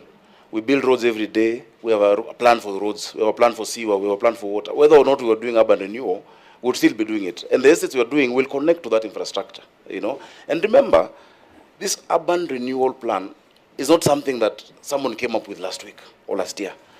There's been a lot of professional input. Of course, they're faltered in many areas of execution, but the engineers, the planners, the architects, the transport professionals have been sitting on this for years. Remember, it started during the time of the first administration. So, if you want a substantive discussion on all infrastructure, for instance, we say in Makadara constituency, because that is where we have many of them. We have Jericho, we have Bahati, we have national government is doing some in Makongeni, in all those areas. We can be able to present that so that you can see holistically. But I want to assure you, we're not just sitting, doing nothing, waiting for houses to come up, Chair. Please have that assurance. Problem, Governor? Please. Can I give you 3 minutes? Can I do it in 3 minutes? Yes, I'll be very. Okay. I'll be very quick. We have several projects in Nairobi in what we classify as phase 1, phase 2, and phase 3. Phase 1, you're all familiar with it. It's Pangani and Jivanji, which are under construction. Phase 2, we have Woodley, Lot 1, Kariobangi North, Bahati Lot 3, Maringo Lot 2, Jericho Lot 1, Jericho Lot 2, and Ziwani Estates. Of this, in phase 2, only Woodley is under construction. The rest are currently in the joint venture stage, where we are imminently about to sign with the partners that we have secured. Then we have another phase, which is what we are calling phase 3, which we will be advertising. Phase 3 comprises what we advertised in phase 2, which didn't get a developer, and now the new lots that we'll be putting out. These are Bahati Lot 1 and 2. Again, we might drop, based on our negotiations with the national government, we might drop Bahati and release it to the national government. We have Maringo Lot 1, Jericho Lot 3, Lumumba Lot 1 and 2, Bondeni, Embakasi, Woodley Lot 2, Woodley Lot 3 and 4, Maringo Lot 3 and 4, Lumumba Lot 3 and 4. So those we will soon advertise to secure developers. That is the summary of where we are in terms of status. Very well. Honorable Senators, I wanted to seek your, congruence whether we can be able now to have open this to the representative of the estates, just to Chair, hear from them what their reaction Chair, would be. just before you do, yes, I don't think the CEC had followed the guidance that the chair gave. That there are 5 estates present in this meeting today. What you need to do, don't tell us about the other lots. Just those estates that are in this meeting today, what is the status? So maybe you can the chair had guided Lumumba are here, Woodley are here, Maringo are here, New Pumani are here, although New Pumani was a different issue, and the other one, the clerk can guide. Just maybe just give a breakdown of the status in those that are present here. Okay, thank you, Chair. My apologies for maybe missing that direction. For Lumumba, we did not secure a developer when we advertised, so we will be advertising Lumumba, Lot 1 and 2. Jericho, Lot 3, we will be advertising, but currently we have prepared the joint venture agreement for Jericho, Lot 1 and Lot 2. I hope that's clear. New Pumwani, I think that's something else. It's not part of the mapped estates. Woodley, we have Woodley Lot 1 is ongoing. The developer is on site. I believe currently setting out to begin construction. Then Woodley Lot 2, 3 and 4 will be advertised. Maringo, Lot 3 and 4 will be, Maringo Lot 1, Maringo Lot 3 and 4 will be advertised, while Maringo Lot 2 already has a developer with whom we are signing a joint venture. Thank you, Chair. Okay, thank you so much. Senator, is that in order? Senator Sifuna? Yeah, Chair. You know, there's a breakdown of the phases. We have pre-construction, construction, and post-construction activities. Now, when you say you are advertising, is it safe for us to assume that you are done with all the preliminaries, including the engagements with your tenants? Yes. Please go ahead. You are done with the tenants. All public participation has been concluded in Lumumba and everywhere. That's what you're saying. In terms of the intention to develop, all right, that one we have concluded. What is not concluded is the conversations around the inconveniences, what the chair has been calling the dignity of tenancy and how we are compensating these tenants. Those conversations are pending, as they are for most of the residents who are here. We are yet to, lock down. Are we going to give you a 2-bedroom? Are we going to give you a 1-bedroom? How long is the, eviction notice? How many months do we compensate you to be out of sight before you come back? So those nitty-gritty conversations have not yet been concluded with all of those estates. Now, wouldn't you agree with me, Chair, that pending conclusion of that conversations, you're poisoning the atmosphere? I think there was an undertaking by the governor last time you were here, Your Excellency, that nothing would happen prior to conclusion of those. I don't know why you're calling them inconveniences, because these are that choice of word is a bit odd, Madam CEC, because these are serious concerns that are being raised by your tenants. No, and, she's saying the tenants' inconveniences. Correct. Tenants being inconvenienced. That's what I'm saying. I doubt you will classify the concerns in Jericho or Lumumba as inconveniences. These are major concerns.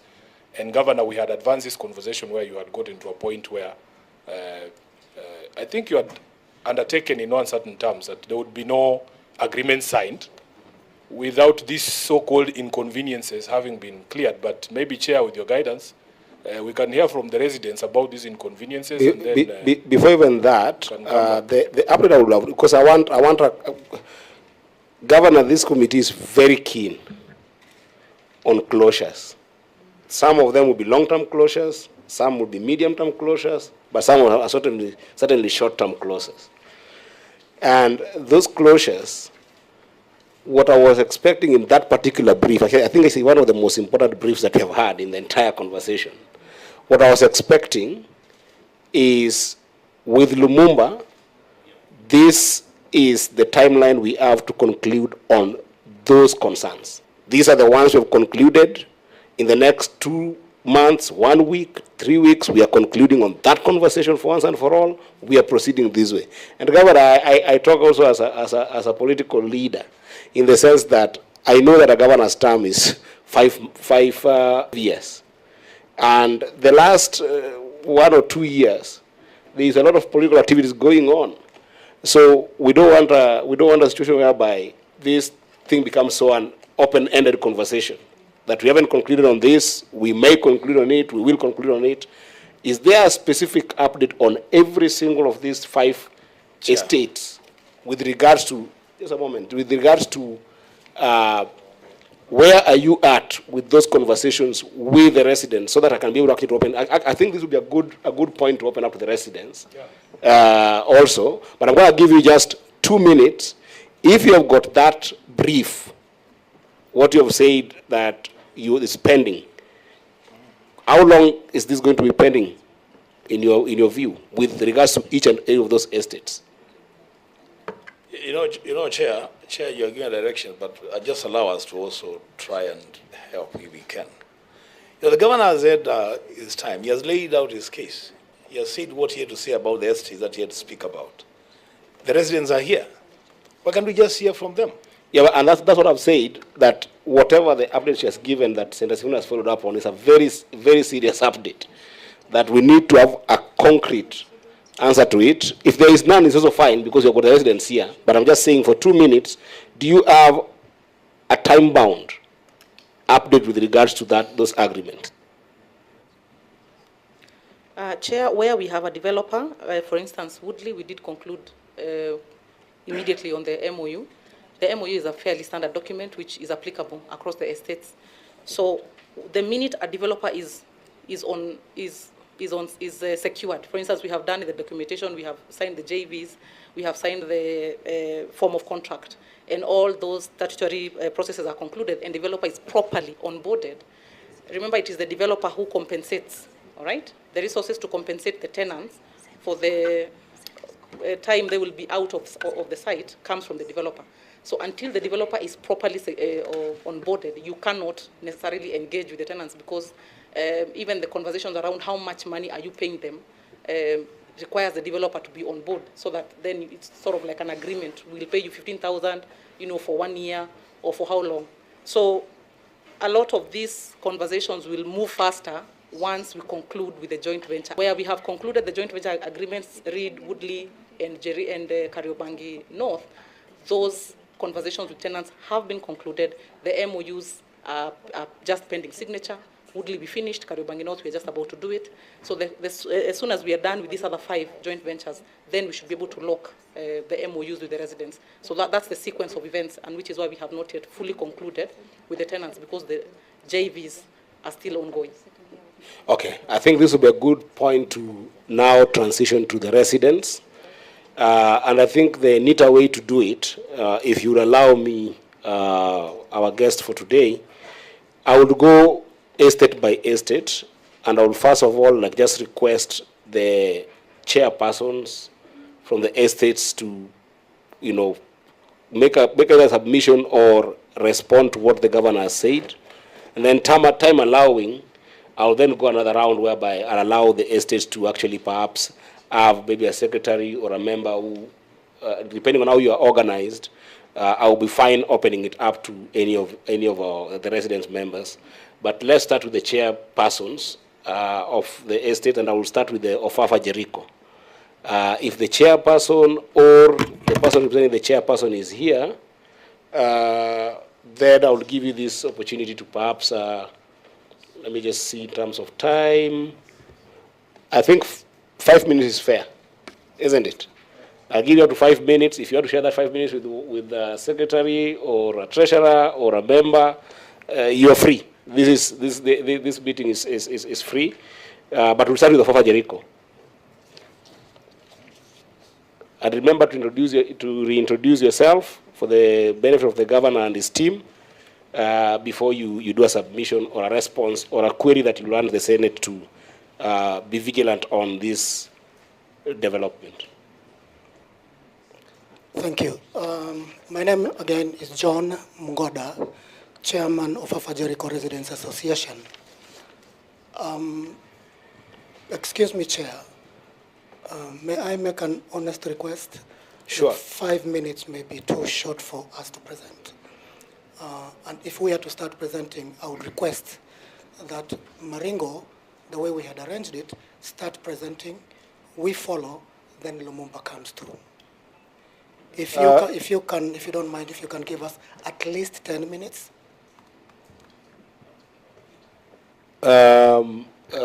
Senators?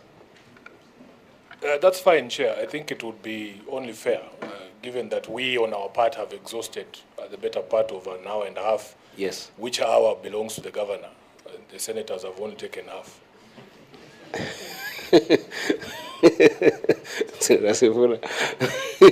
Okay, I'll give you 10 minutes, but then that would mean that just see how you spread it. So you are requesting that I start with Maringo? Yes, Chair. Okay, please, Maringo, the chair is Peter, right? Yes, Peter, please go ahead. Sorry, the chair is Shauri Njoroge. There are two Njoroges. There is Peter Njoroge and Shauri Njoroge. Yes, Njoroge. Yes. Because Peter was there for the representatives, right? Yeah. Yes. Please go ahead. Okay, thank you, Chair. And thank you, our able senator and the Senate committee for inviting His Excellency, the governor. We have never met him since we elected him. Anyway, let's start. To be sincere, Maringo Estate. To be sincere, our engagement with the NCCG has been so horrible. First of all, we came at the bottom of the chart when they were finalizing issues. And when we asked them who did the public participation, they never did it in Maringo, and nobody in Maringo was involved. So they were doing is chiefs and estates officers, not engaging the residents of Maringo. When it comes to public engagement, when it comes to awareness, nothing was done. Here we see there were 6 clusters, nothing that was done. When it came to mapping, when they were doing mapping, that's when some road constructions were going on. So they were doing it clandestine. And we even asked them, what are you doing? They told us that we are trying to mark the roads. We come here telling you that these people don't come up openly. They come up hiding. Another thing is that recently we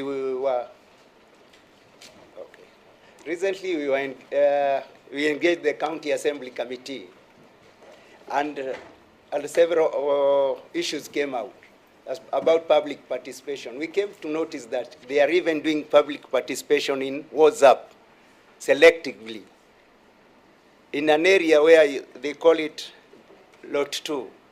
We have 310 houses. They only engaged 74 households, leaving out the rest.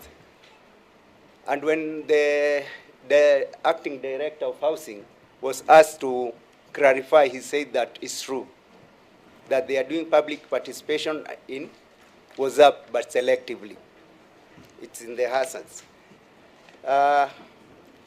Another thing is that we came to notice that it's not following the Constitution.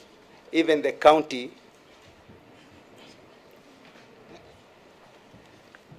acts.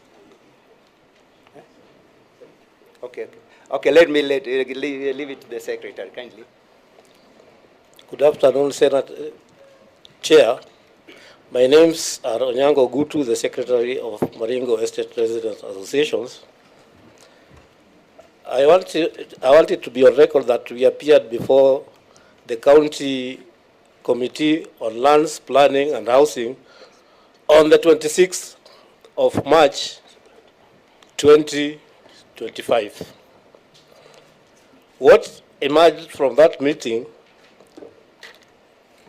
last month, what emerged from that meeting was clear that this project has not been approved by the County Assembly.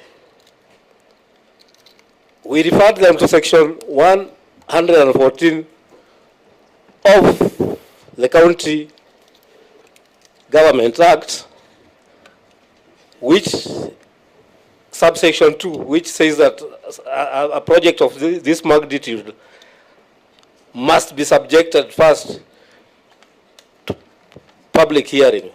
It is mandatory that it has to be subjected to public hearing, which has not been done. The same, it has not been, there is no validation report that has been submitted to that committee to present to the County Assembly for approval. So, as we speak now, this project has not been approved by the County Assembly. Number two, Section 115 entails that laws and guidelines for such a project have to emanate from the County Assembly. In this case, there is none.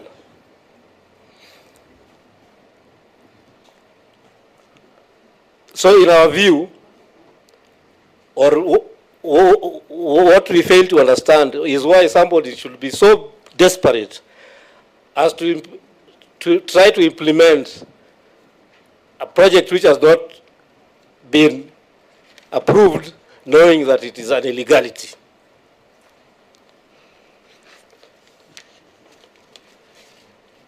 When we talked of public participation, sorry, let me just say one thing. The acting director of housing told the meeting that only 7 MCAs they went with to Naivasha are the ones who approved the project, contrary to provisions of Section 114 of the County Government Act. When we come to public participation or public engagement, we had about 6 of them, but on all occasions, they were coming to tell us what they are intending to do or what they have passed, not putting into consideration our inputs, which they were conducting the public participations contrary even to the provisions of their own guidelines. I think we gave out files and we have put all the documents that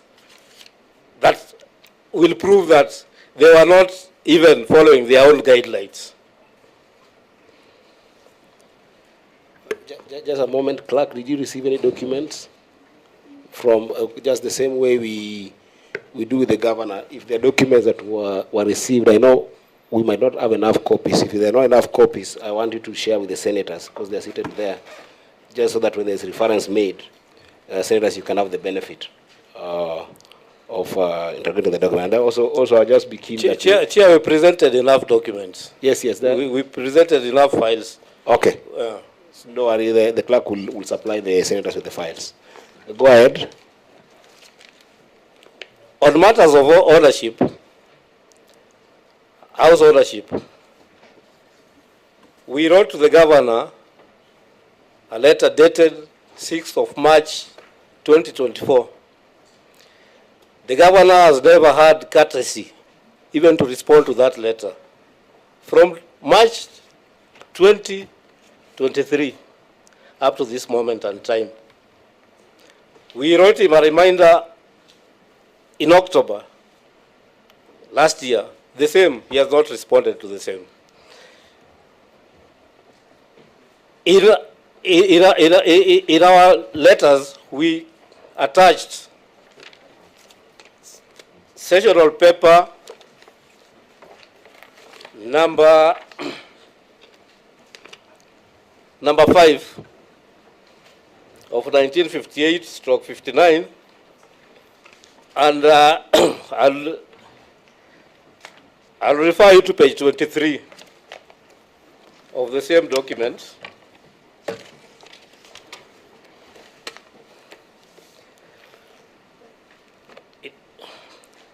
Though it is faint, it is somehow highlighted. It talks on how Maringo was constructed. This was constructed with an agreement between the Central Housing Board and the contractor. And they only handed the houses to the city council, the then city council, as trustees to collect rent on behalf of the Central Bank, which is now referred to as the National Housing Corporation. The sessional paper illustrates how the money was supposed to be used. It included all even claims. We wonder what claims the city council or the county government is claiming on the estate. We also have sessional paper number 4 of 1959 at page 39. It gives the redemption period of the loan, which is put at 25 years. It is very clear that that loan was supposed to be redeemed within 25 years. But the city council have continued collecting rent. They have refused to reply to our documents. In fact, even in our last sitting, the acting director said that they own the houses in trust, meaning the houses do not belong to them. We also have a Hansard extract of 1960, which is clear. It was now repealing the powers that they had given the then city council, the power to collect rent now, and gave it back to the Central Housing Board to collect. And it is even clear that what they legalized at that time was only administrative arrangements that the city council and the Central Housing Board had. That is what was legalized in 1960, according to the Hansard report that we have. We have also a Kenya Gazette. Sorry, Chair. We're just discussing here among ourselves, and we appreciate the presentation by Maringo, but quite clearly the issues that are coming up are issues that actually should have come up in public participation. We cannot allege to conduct public participation here. That would not be possible. Chair, what we would want the Maringo representatives to do is perhaps the issues that the governor he has made a presentation. What issues do they agree with? Which issues don't they agree with? So that, as we say, Chair, today we must bank something. We can't have this conversation over and over and over again. Yes, Senator Sifuna. Chair, allow me to guide the residents, because I know the level of anxiety that these issues arouse. You guide us about the nature of these public participation forums. There was a notice here and there was supposed to be a public participation on 25th May 2023 at St. Patrick's. Were you there? Were you present? Yes, we were there. Were you allowed to say these things that you are saying here now? These people are only on that day in St. Patrick's. The estate officer came with a document. He read that document, did not share it with anybody, and they just walked out. So he never allowed you to make this presentation you are making? No. Okay, that is the information that is important to the Senate. Now, other than this meeting at St. Patrick's on the 25th of May 2023, has there been any other meeting between you and the county government? Yes, in terms of public participation. We met again on let me, just a minute. You gave us a date here of 2024, 6th March 2024. Oh, that was a letter. There was a meeting of... There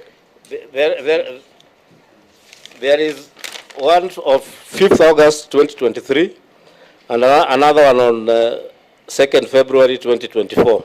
Those are meetings of public participation? Purported public participations.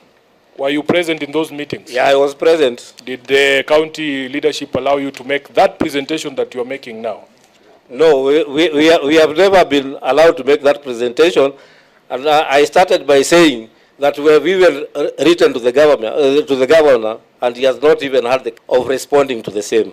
Okay, that is clear, Chair. I think we can move, unless there is any other issue. I've been very lenient. You have actually taken about 17 minutes. Thank you. Yes, but I was giving time because I like classifying sometimes some of these themes that come out.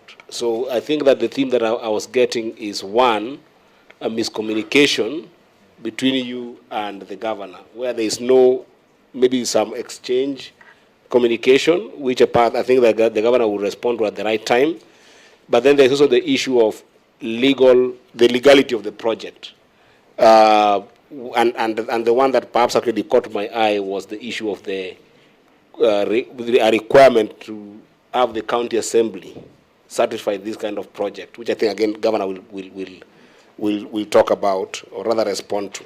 So in that presentation, I have actually gotten two of those issues: lack of that communication between you and the governor, which I think should be there because it's a stakeholders engagement. Just the way governor would have conversation between the county and developers, there should be conversation between you as residents and the governor. But then the issue of legality, senators, I think that the issue of this county assembly engagement perhaps is something that the governor can respond to at some point. So just governor, just take notes. Your governor was a senator here, and during his time here, I used to follow him so much. He was also the chair of was it at that time? No, there was a coalition. Sorry? When you're MP, isn't it? Yes. He was sharing the coalition on equal opportunity. So I would wish that there is equal opportunity in this conversation, both in terms of communication and even further into the substantive allotment that we talk about. So those two issues, Governor, just note them. Those are the ones I've highlighted. I will go to Lumumba very fast, but please, I am not in the habit of saying it is time, cut, because that's not the fashion here. But I wanted to go to Lumumba, and then I'll go to Jericho Fafa. Lumumba? Chair. Yes, Senator? Chair, I think if you want us to move very fast, what you need to do is to guide our guests on what the governor has said. If they are objecting to what he has said, what point? They must point out which point they are not agreeing with, which one they are agreeing with, so that we can move forward very fast. Fair enough. On one issue, Bonachair, our friend said that the issue of land or those properties belongs to who and who. The property belongs to the people of Kenya. And that is what he should note. From there now, we can keep on moving very fast. Please guide us. No, that's guided. That's guided. I think you've taken note from what actually Senator Sifuna emphasized that. All the senators have emphasized that. Let us, for the purpose of moving forward, the governor has done a presentation. The clerk did capture all the conversations that we have had in the past, which was what I call a status report. Let us try and interrogate those ones. Which ones do you feel satisfied about? Which one do you feel you agree with? What should we take note of as senators in terms of those presentations? So Lumumba. Governor and fellow. By the way, just a moment, Chair. You know, I like simplifying conversations such as this because we dealt with the issues in Mombasa, and it was very complex sometimes for even the petitioners to say just what do you want. I think that this is an opportunity also for you to simplify it for us as senators, as well as the governor. This is what we want, because that's a harder way of actually be able to make sure that as senators you can be able to converge with you and the governor on this issue. Is that okay? Please go ahead. Good afternoon, Chair, Your Excellency the Governor, and honorable senators. I'm standing in for our Chair, Walter Ogodi. Most has been said by my colleague from Maringo. I'm saying not my colleague, my fellow owner from Maringo. Owner. Why do I say owner?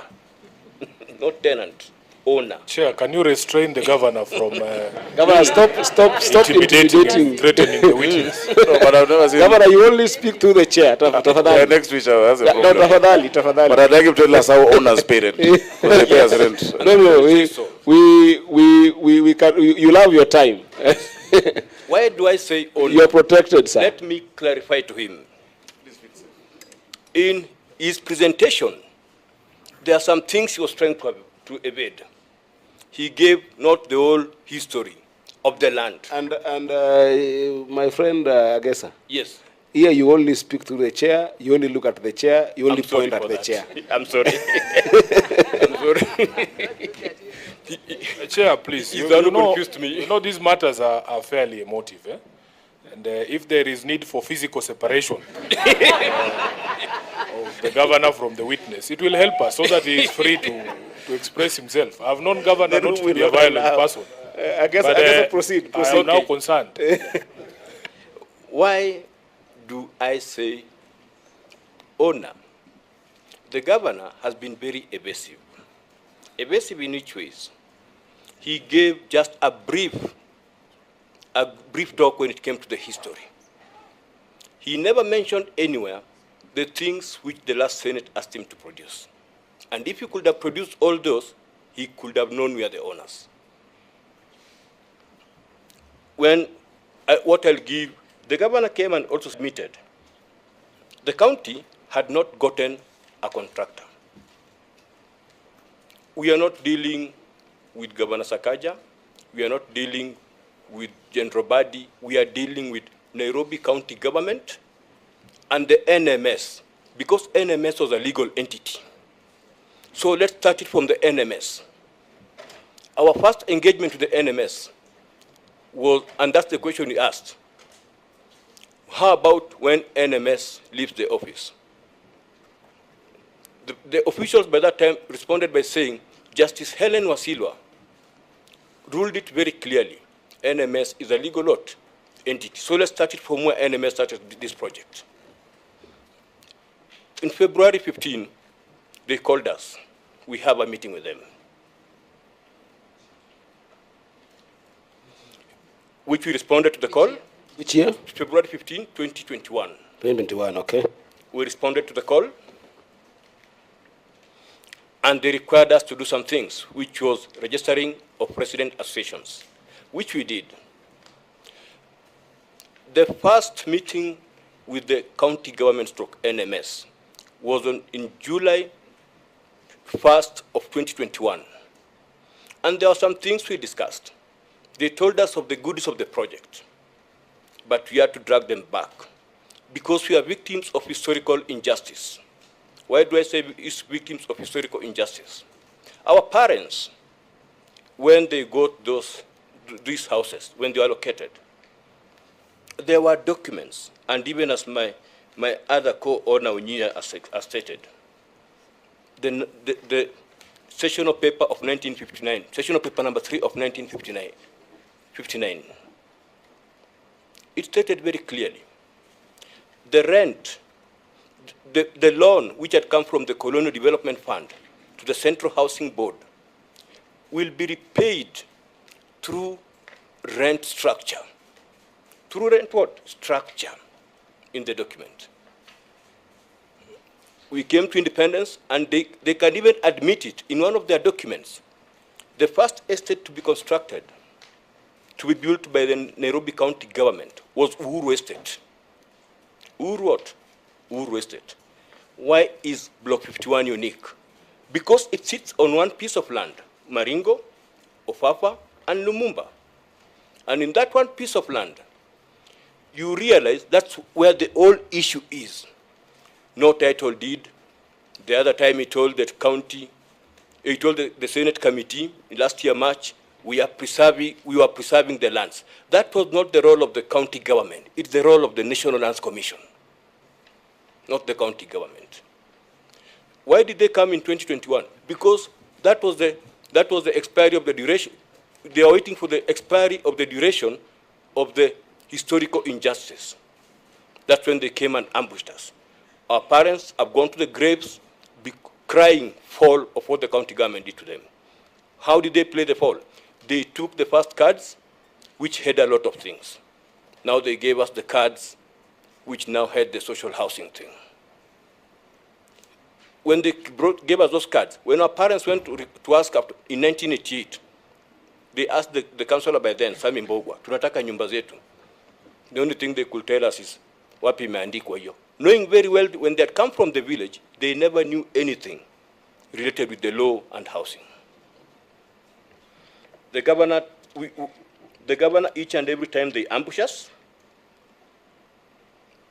through SMS, unlike before, when they advertise one, two, three things in the media. I'm talking of the print media. We have the copies of the print medias with us. When we had the first engagement with them, that's why I say we cannot trust them. They keep on shifting goalposts. We agreed all what had been discussed, which we presented to the Senate committee last year, for them to avail. After availing, we agree on certain issues, which they said, kama iko hivyo, kama ni ukweli, we shall honor it. We agreed their secretary, and our secretary, they meet, they synchronize the meeting, minutes, it become one document, not a public participation, a document for the minutes. From that time, they have been taking us in circles, ambushing us with things which are not there. Only for the March 2022, we were invited to go to the NMS offices, NMS/NTCG offices at KCC. Because we kept on asking them, if you can't honor these minutes, how will you honor the agreement? They came with a shambolic document. They said, now here it is, you people start signing now, this is a document. We refused to sign the document because what it contained was not what we agreed with them. Some of the things we agreed was, they come with the title deed of the land, Block 51. They come with the design of the houses and everything. And then before that, when they had even started the process, they told us to register. They engaged us first in July 1st, 2021. And yet, if you check on the document, the expression of interest was advertised in January 2021. And as per the Constitution says, public participation, we have to be engaged. They never did that. They said whenever they'll be coming on the ground, they will be accompanied by any member of the resident association, which never took place. And one of the person who contravened those things is in the house with us from the county government side. He used to come akijificha the way the Maringo chairman has said. They could even come with cameras in some double cabin vehicles, wanapiga picha kidogo. We don't know what they are doing. When they see the residents, they run away. So we wondered, is this an open project? If you check on the EOI, and if you check on What is the name of the person? Kemboi is in this room. Is in this room. We have even the video. Who is Kemboi? I want you to be explicit. Yeah, Kemboi works with the. He's a chief housing officer. Yeah, just. The chief housing officer, Mr. Kemboi. Okay, Yeah. that's continue.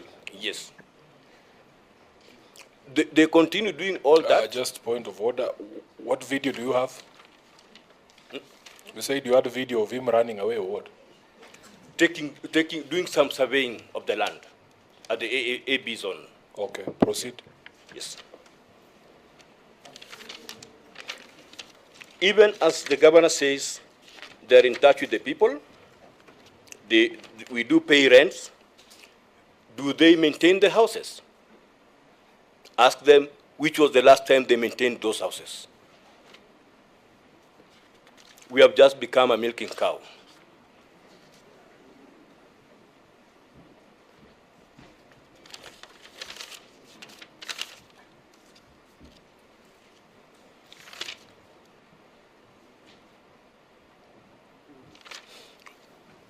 I think I will stop with that leave for my chairman Mugonda because of time. Okay. Just one question, Chair, to Mr. Gesa. Go ahead, Senator. Mr. Gesa, we have a report here from the county government on this public participation. They say there's an exercise at Lumumba Social Hall on the 25th of May, 2023. Were you present at that exercise? I was present. And when Did you get opportunity to say the things that you are telling the Senate today? We were present. Our main role was just to listen to what they've come to tell us. So you didn't tell them any of these things? They said, no, tumeambiwa tu tuwasomee karatasi. Tulipouliza, wakatuelezea, ati hii karatasi, tumeambiwa tusipatie mtu. That was the estate officer. Okay. Estate officer Lumumba. Okay. Yeah. Chair, another supplementary. Chair, with what Mr. Agesa has just said, what then, as per your own question, Chair, is the ask from him representing Lumumba? Yes. What we expect from the county government is for them to come and hold a public participation. We discussed some of the things we are raising here, one of them being the ownership of the land. Immediately settle the issue of the ownership of the land, that's when we shall now discuss about the project. Okay, I guess just as I said, I like concretizing what I'm trying to get into the theme, and that's why actually, if you had about substantive questions, the four of them, now they are coming out, Governor. I'd ask about the question of successive tenancies, which was basically substantially the issue of is there an ownership problem or this, but for you particularly, I guess. You have referred to session paper number 3. Yes. Which was a contract of finance proposals. Yes. For the Nairobi African Housing Project. Yes. Are you telling this committee that in your humble view, or rather your understanding, that session paper was a contractual agreement that the tenancy payments you were making were towards ownership? Yes. I want that to be very clear so that yes. It's a substantive issue, Senator, so that you take it note. That is your understanding as residents. That is my understanding. Yes. Adding unto what? I was not born in Pumani, I was born in... Yes, so you and that's why I was talking about succession, because you brought the issue of your parents, yes, who might have been privy to this understanding, and that's why you have filed that contractual paper with us. Yes. Is that the understanding? Yes. Senators, I want to take note of that. That's okay, Chair. So Yes. then the only thing that then we would ask is that we conclude these things. Sure, Senator. So have you tabled that agreement that says that you're paying this rent towards ownership of the house? That's one. Yes. And secondly, so what are the residents of Lumumba claiming? Are they claiming the land and the houses, or just the land and not the house? What do you own there? Is it the land and the house, or just the land? The residents of Lumumba, first and foremost, they are claiming the land. That is number one. And then secondly, when it comes to the issue of houses, it's a matter of discussion amongst the residents. Chair, I want to finally just let him clarify whether this dispute, a dispute about ownership of land, there's places you can take those disputes. Yes. I don't think that sitting with the county governor, you cannot discuss and agree who owns what. Yes. So which institutions are handling that dispute about the ownership of Lumumba and Maringo and Jericho? Yes. What we did, we had to go apply to the National Lands Commission. We had to give our place. Then Commissioner Fatma had to release a team to come on the ground. A team of surveyors. Fatma herself, the surveyor was by the name of Paddy. They came on the ground. They did the survey of, they started with Maringo, then they came to Lumumba, then they went to Ofafa. And they said they are doing that pegging because in the records, this land does not have any owner. That's why it doesn't have an LR number. So your position, or what you're telling this committee, is that this dispute is before the National Lands Commission on ownership, not the size or whether who has the title. Who owns this land is a question before the Land Commission, the National Land Commission. Yes, it's before the Land Commission. And when we did a follow-up, we had to do a follow-up, the National Lands Commission. Use the mic, please. We had to do a follow-up, the National Lands Commission. Then after doing a follow-up, sometime back, it was last year, we were summoned by Commissioner Fatma. She told us, we have realized the Nairobi, that is immediately the governor had just come from the Senate committee, this committee of roads and housing. She told us, we have realized the county government has got the title deed. What we asked her was, how comes they have a title deed and the governor admitted before the Senate committee on roads and housing in front of all media cameras, the county government does not have a title deed? Now, where have they gotten it from? Now, these documents have come from you, right? Yes. There's a letter here inviting you to a hearing before the National Lands Commission on 30th of April. Yes. You are aware of this? Yeah, they ambushed us over the weekend. And what do you mean by, how much time do you need? Because you seem to be very knowledgeable about the history of this matter. Even if I woke you up in the middle of the night to appear before this committee, you are telling how much time do you need? Because we can also help you. No. This letter is dated 23rd of April, and they are calling for a meeting on 30th of April, which is a 7-day notice. In fact, we had a meeting yesterday evening, all the 3 estates, discussing about that letter. Why are we not in agreement with the letter? The letter came through someone who was just a coordinator, and he left the association a long time ago. We have been writing to the National Lands Commission directly as Lumumba Resident Association. So you are saying you will not attend this hearing? I'm still answering your question, Senator. No, I guess we need to make some progress. Yes. Let's make progress. Yes. And I want you to be very honest with us, because we have been more than honest with you. Yes. As a senator, you know how much we have dwelt on this matter. Yes. Chair, as a senator of Nairobi, one of the frustrations I have, and I have to express this because I've said it to Chairman Mgonda, I've said it to Sam, is that there appears to be a hesitation from you to resolve this question. That whenever there is opportunity for that conversation to happen, you look for excuses for that conversation not to happen. Chairman, if the National Land Commission has invited you, and you have rightly said they are the ones who should be able to resolve this question, even if they call you today or tomorrow, honestly speaking, what is wrong with appearing before the National Lands Commission? We have no objection, but You are saying it should come through you. The invitation should come through you. No, I'll give you the reason why we are still discussing of it. The letter, we received it on Saturday in the evening, not a working day.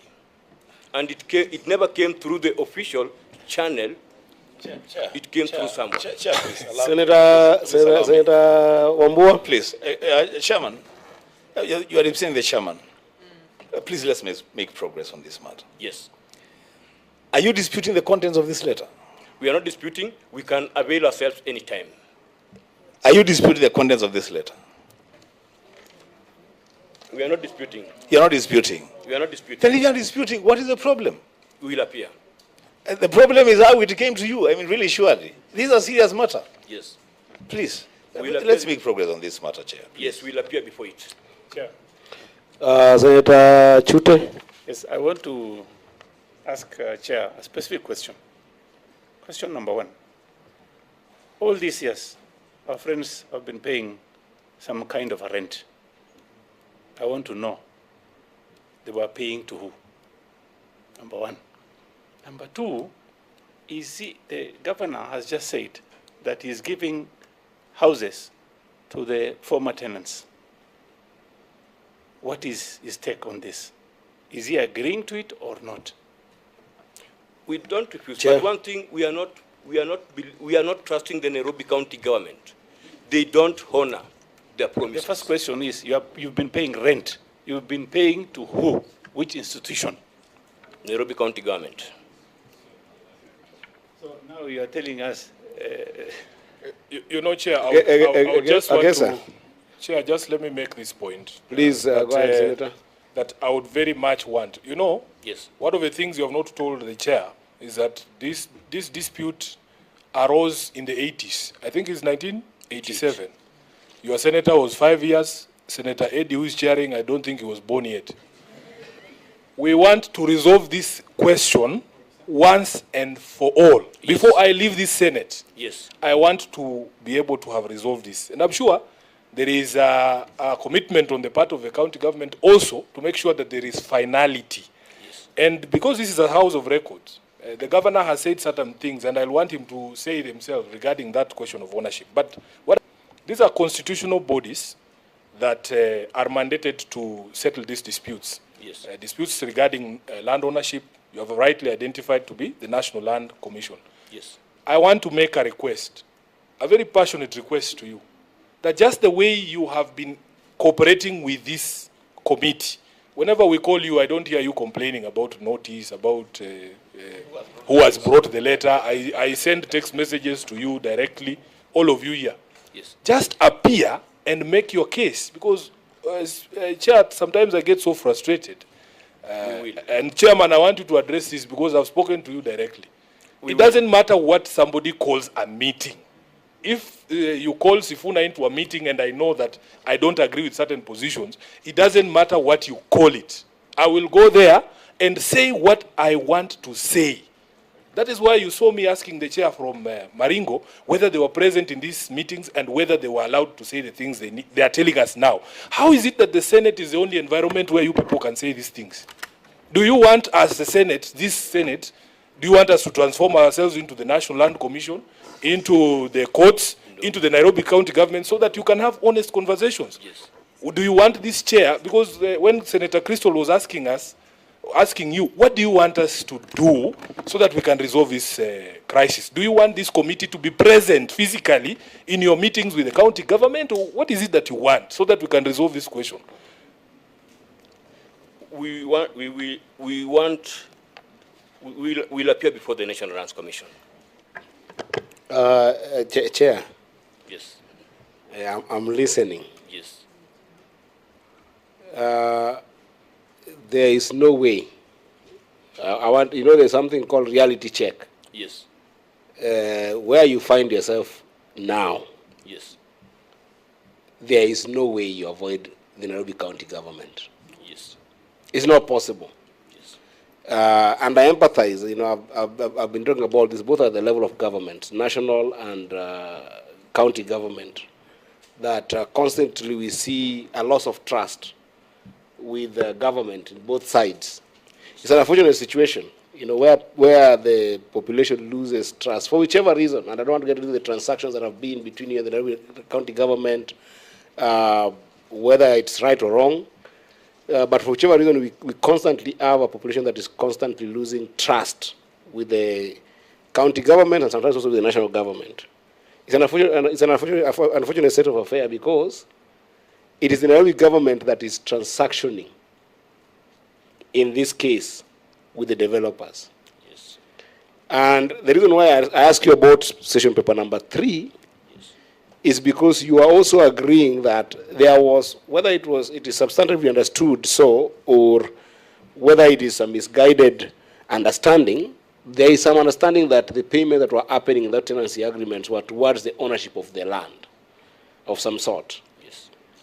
The governor has equally been very clear, and if I quote you wrong, Governor, you can correct me on your responses, that once these developments are done, the residents will be given the houses for free. And they say that that free is not an issue of being free because you had been paying rent over time, and you've been members of this estate for over time. Yes. So there is an understanding there that we're not appreciating. Yes. So what I want to request you, because I've read the letter that Senator Sifuna has referred to here, what I want to request you first of all is to make sure that you engage with the county government. Number 2, make sure that you engage with the National Land Commission. And perhaps do us a favor to update us on what that conversation has been. Because while the Senator of Nairobi says that we cannot transform ourselves into National Land Commission and the courts, we also, because we work for the people, you sent us to these houses. Senator Sifuna is your representative. He talks on behalf of you. He has got no interest talking on behalf of the government of Nairobi unless he's talking about issues of RMLF and how we get money to the government of Nairobi. You represent them. We actually have the convening power to actually facilitate a conversation between you and National Land Commission if it's an adversarial one. But the first thing, you must show goodwill and go to those meetings. If it becomes difficult, I can assure you that this Senate is committed to get this issue done. We can be able to invite the National Land Commission, invite you, and invite the county government in a multi-stakeholder conversation. But first of all, we need, I don't know whether to say is to restore that trust, because we can't, but we need that engagement to continue. Yes, we will. So please listen to Senator Sifuna and engage with the National Land Commission, appear there, say what you need to say, be firm, update the Senate. Yes. Is that a good place to finish your presentation? I can go to the next. I agree with it. Thank you. In total. Can I go to Jericho Fafa? Yes. Yes. Thank you. Thank you, Chair. Thank you, Chair. Again, my name is John Mgoda. I am the chairman of Ofafa Jericho Residents Association. Chair, there is a danger of a driver arriving at his destination without passengers. I say this, and I would like to avoid emotions. We have had an extremely difficult moment dealing with the county government. And as an alternative, that is why we find ourselves in this honorable Senate. Difficulties in the sense, I have had public participation meetings being referred to many times. I've been before this Senate. Chair, in Ofafa Jericho, we are still in ground zero. Ground zero for the reason that the meeting of 12 February 2021, which was held just before the Lumumba one, was at the height of COVID. It was held at the Jericho Hall at the height of COVID. But what was the essence of that meeting? First, to form associations that will act as a bridge between the people of Jericho and the county government. Thereafter, any other meeting that has been held was without the public. It was only the committee that meant the principal officers of the county government. And guess what? Anytime they came to those meetings, notices which I have here don't read like invitations for public meetings, public participation meetings. All they stated is, we are coming to update you on the progress. And hang on, when were we ever involved? These are the first days that from 2019 COVID time, 2021 we start meetings. You're telling us to form associations, meet your people for public participation, but they don't come in public participation. Somebody has been mentioned here from the county government, Mr. Kiboi, will stand with me as a witness against his own employer. They never used to come to us with seeking our views, even as their own public participation guidelines say. Just a moment, John. I don't mean to interfere with your thought process. I like the way you are presenting, but you've mentioned something here that also I think I guess I also mentioned. The meeting that was held in February 2021 that perhaps encouraged the residents to have associations, form these associations to engage with the county government. And of course, it was facilitated by NMS. Is that true? Yes, Chair. The two of you, may you just help me understand, was the association formed particularly in anticipation of this renewal and regeneration project? Correct. And at that time, were you amenable to it? As in, did you accept the idea of that renewal and regeneration of the estates? No. You did not? No. Agesa? You did not accept it? Okay, so, sorry? Put yourself on record. We did not accept it because if you could check on their document, and you check on the one which had for the 1959, there were similar documents. Okay. And one was never honored. Okay. So we never trusted them to honor this one. Okay. I just wanted to make that so that we can move together, because Chair. that question, I'm going to give you Senator Wambua, but that question, I want to just be clear that the association are not being formed for general engagement with the county, but specifically on this particular project. So that as you present, that is very clear to us. Yes. But Senator, I'm going to give you 1 minute, but I want him to continue. I don't want him to interfere with this thought process. I just wanted that clarification. But Senator, just following up on what you're asking, Chair. Please, yes, please go ahead. Because then the chairs are saying that they were asked to form associations to engage with the county government, right?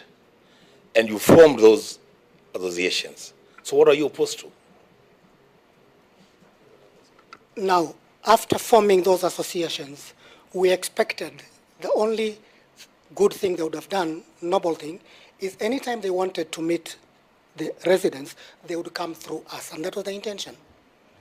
We would create an atmosphere, maybe arrange meetings and stuff like that, so that when they come to the ground, we will have been involved. So, because again, the conclusions, no, Senator, you've asked a very good question.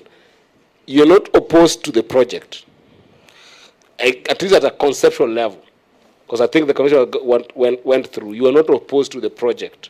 What is becoming a point of constraint is that the county government is not engaging the associations and the leadership of the association as you had formed them. They are not engaging us. They're not engaging the association. You know, everything you're saying here is what the government must respond to, and we must get to conclusion. So there's issue of not engaging the associations and the association's leadership. Do I get that as an issue? Both the associations and the subjects. Okay. So just let him continue. So continue. Chair, Yes, continue. point of order. Chair. Yes, Senator Asige. Thank you, Chair. Is it in order, Chair, for us to continue without our member being able to go on record? Because she has walked in and she has tried to catch your eye. But, Chair, sorry, you are not allowing your eye to be caught. No, my eye was caught by the residents. I apologize about that. I was so focused on this other side. Senator Tobiko, please put yourself on record. I'm sorry about that. Thank you, Chair, and thank you, Senator Asige. Chair, my name is Paris Tobiko, member of this committee. Thank you so much, Senator. Sorry, I was so engaged on this side. I didn't notice you coming, but thank you so much for coming to the meeting. So please, John, continue.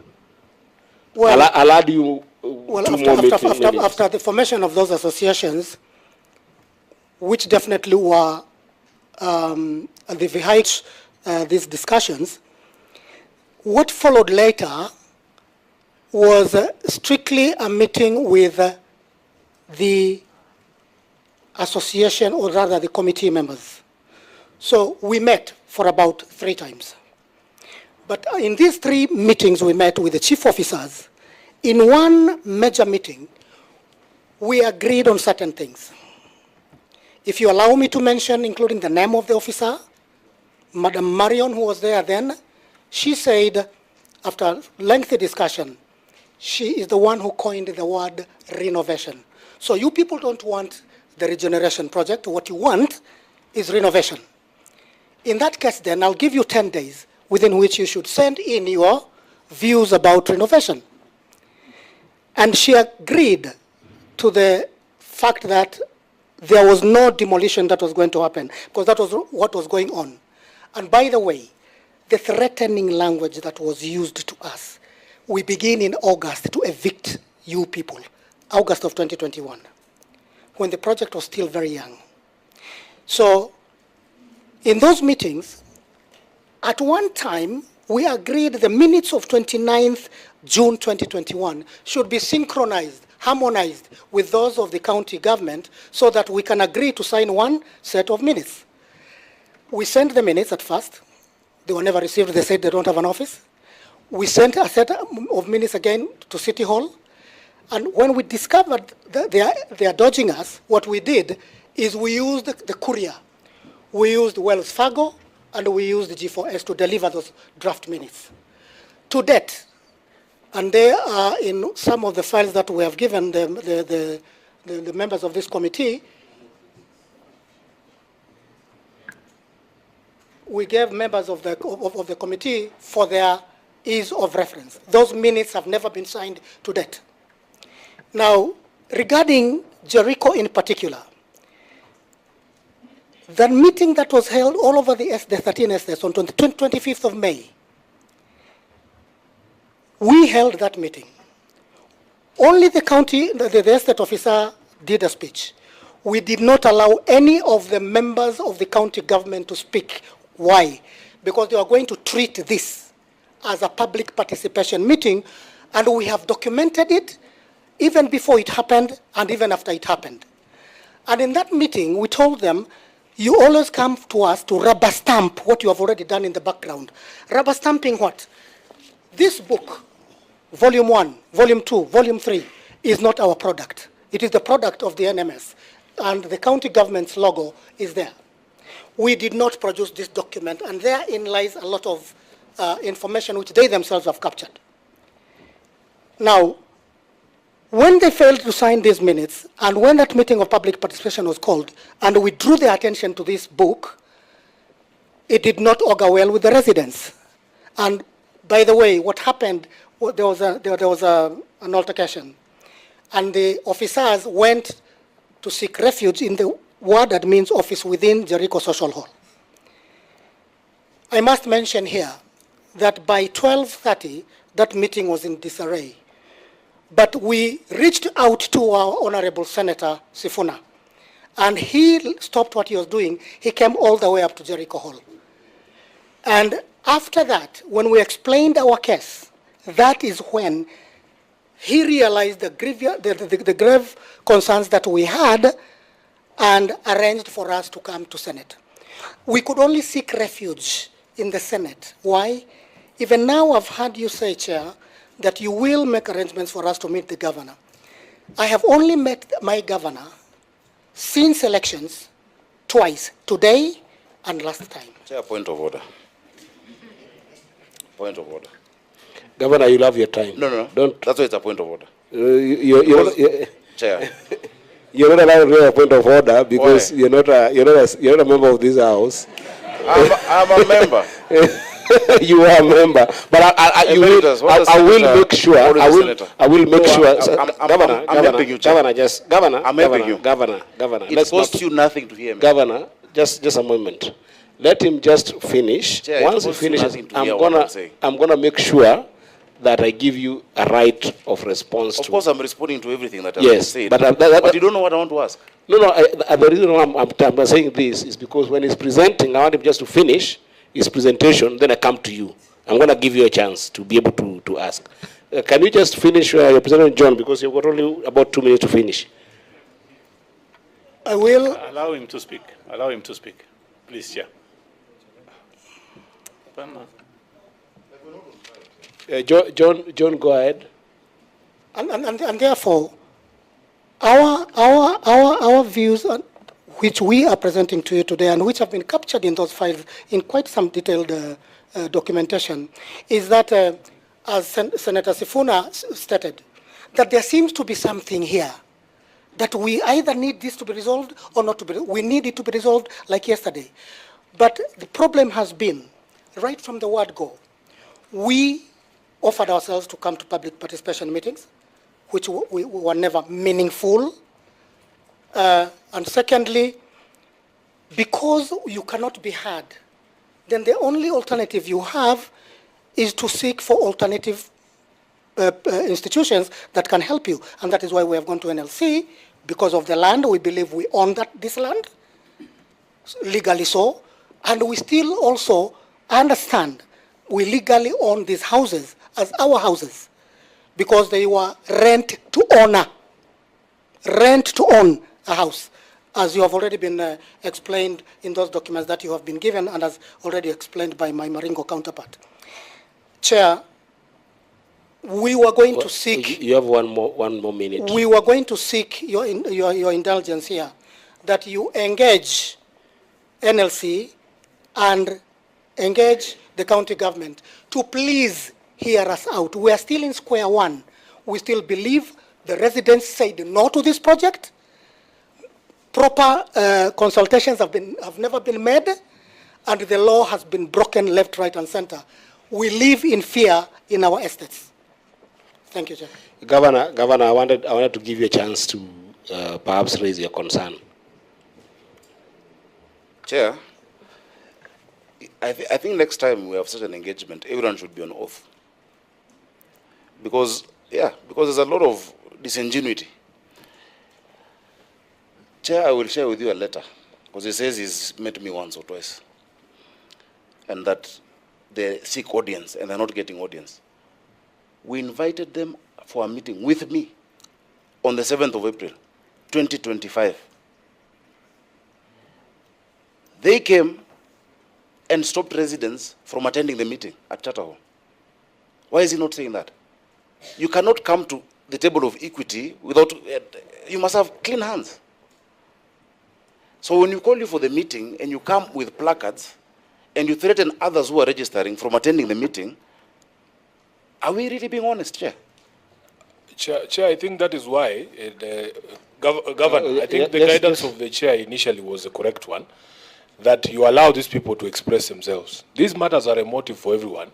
Then during your response, you can even table those problems, because me personally, I will say this because me, I don't fear anybody here.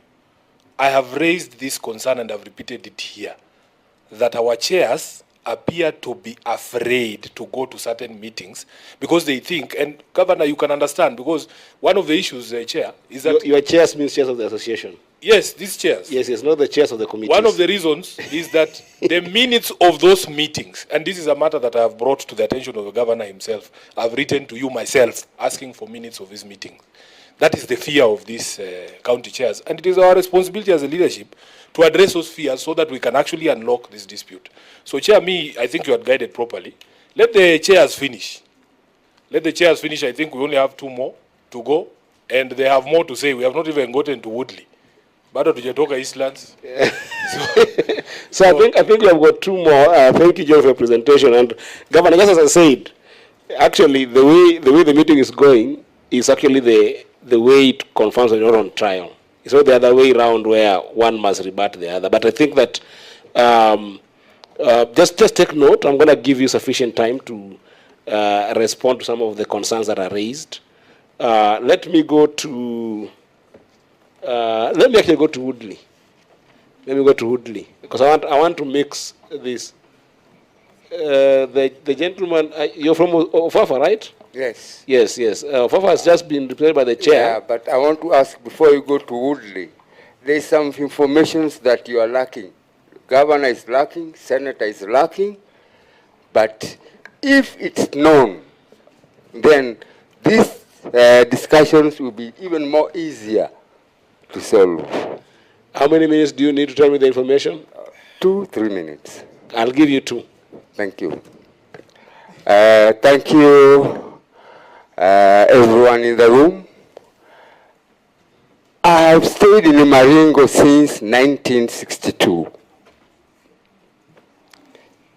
I was 5 years old. We were the first alpha in Nairobi. Now we are moving out, leading to other alpha. What I want to say is this. 1974, His Excellency Mwai Kibaki, and I want Sifuna to help us on this. 1974, Mwai Kibaki, His Excellency, our late, he went to Parliament, passed about owning these houses. And it went first reading, it went second reading, then there was going to be an election. So Kibaki left, went to Uzalendo, and those 2 readings are still in Parliament. Honorable Sifuna, can you go and look for these hazards? Because it is one of the documentary evidence, supportive documentary evidence in what we are doing and saying here. Secondly,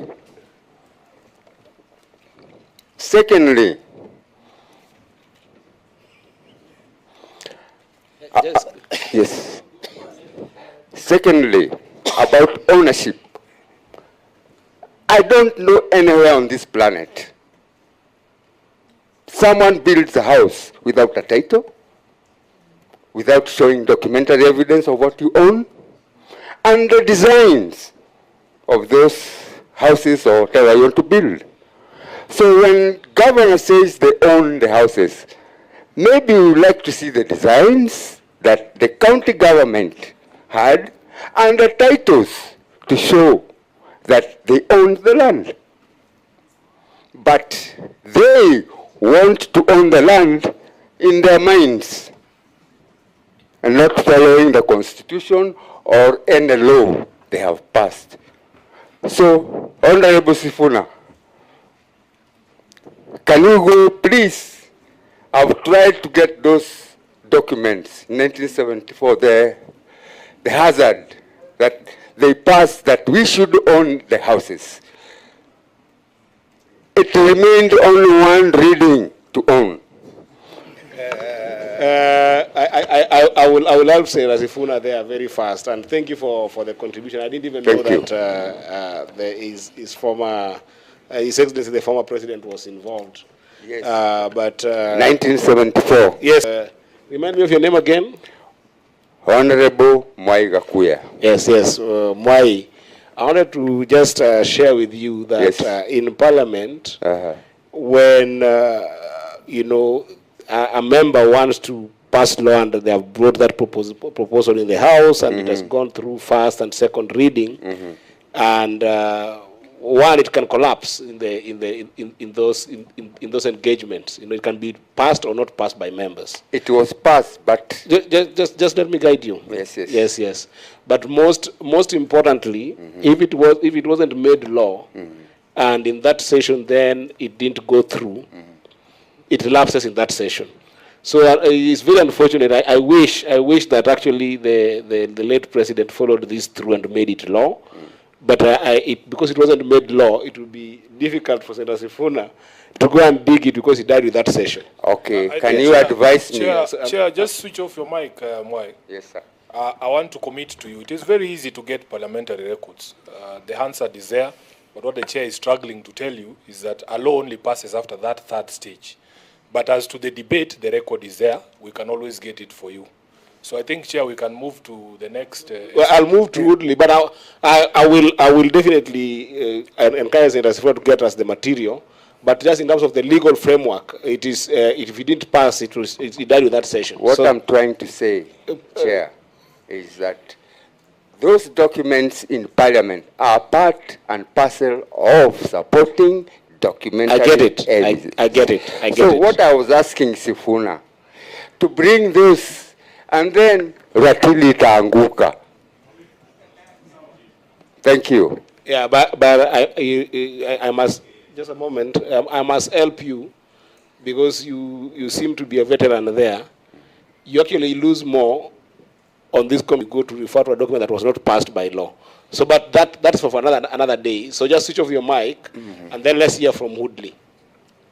Maybe give me a second or two to let please. I will give you some other time, but let the gentleman here also get a chance, okay? Thank you. Thank you. Thank you very much, Chair. My name is Sam Gachago, and I'm the chairman of the Woodley Development Initiative.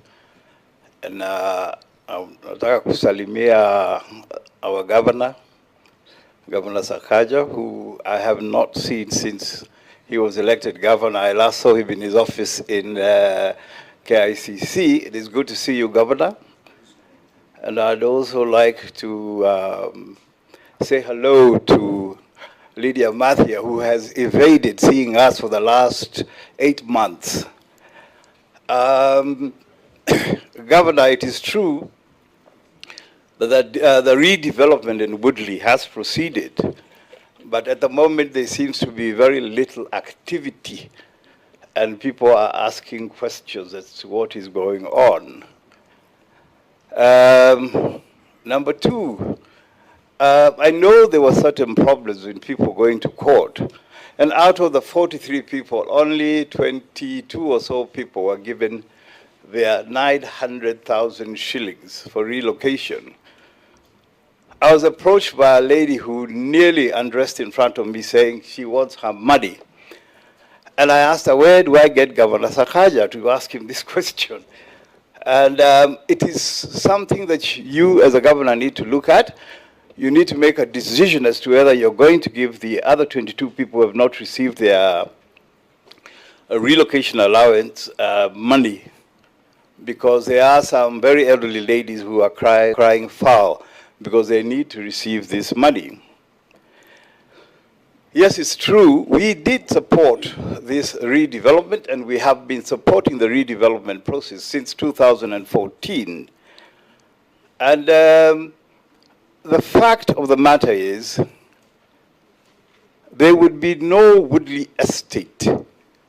Woodley estate had disappeared and was going to disappear. But for the gallant fight that was put up by the residents, we managed to save the estate for the county government. At that time, it was the Nairobi City Council, at great expense and sacrifice. When you come to talking about, I think, is it lot 2, 3, 4, and 5? I think one of the basic things that you should do is inform the community in Woodley what is actually going on, because right now they are wondering, are we going to be taken by surprise? It was not surprise, but it is very, very, very, it's a sad thing to see people being removed at night, and that is one thing, Governor Sakaja, we don't want to see in the future. We want a structured way of dealing with this. Just like how we would like to see a structured way of dealing with public participation. The redevelopment process is good for the city, but it has to be done with adequate public participation. As you've heard, everybody, most of the other chairmen are crying public participation. So what we are asking you as a governor is to ensure that these public participation meetings are structured in the proper manner. Now, I'd like to deviate, Governor Sakaja, from, with the permission of the chair. Go ahead. To discuss an issue that has been plaguing Woodley for the last 2 months. We do not understand why we are getting threats of eviction from the housing department now and then. And this is creating a lot of disease amongst. I've written to you about that, and I think you have told us to see your chief officer, Miss Mathia, and she has not been available. But we did manage to see Patrick Mbogo, who assured us that they are looking into the matter. And all this is all due to rent arrears and rent anomalies, rent payment anomalies, which all we wanted to do is sit down with the concerned officials and sort out the issue so we can move forward. Otherwise, beyond that, I don't think there's anything very much I can say. It's only to ask the Chief Officer Housing, please, just accord us the opportunity to sit with you. We'd appreciate it very much. And I'm sure the government has told you, the governor, and don't ask me how I know, has told you to do so. So please make sure you do that, and we shall sort things out. Because one of the basic things that we want to discuss with the county is that issue of public participation. You have stated you have 3 more lots, which we do not know of, and we would like to know exactly what you're planning. We had indicated in our proposal that we should form a liaison committee between the county and the developer and the residents. And that would help resolve a lot of issues. So when we have our next meeting with Madam Mathia, I think we shall bring this up. And I'm sure we shall be able to move forward on these issues. Apart from that, Governor, all the other issues with regarding to infrastructures have been spoken of. And you have actually pointed out exactly what the county is doing. And we hope... Sam, I don't mean to cut you, but I still advise you that you don't address the governor, you address the chair. Oh. Yes. I beg your pardon. Thank you. But continue. Yes. I was talking about the infrastructural development when you're doing a major redevelopment. You've explained it very well that the county is doing things and is continuing to do so. So I think I don't have much more to say to the governor. All I can do is wish him well. And because you have come to redevelop our estate where we've lived for more than 50 years,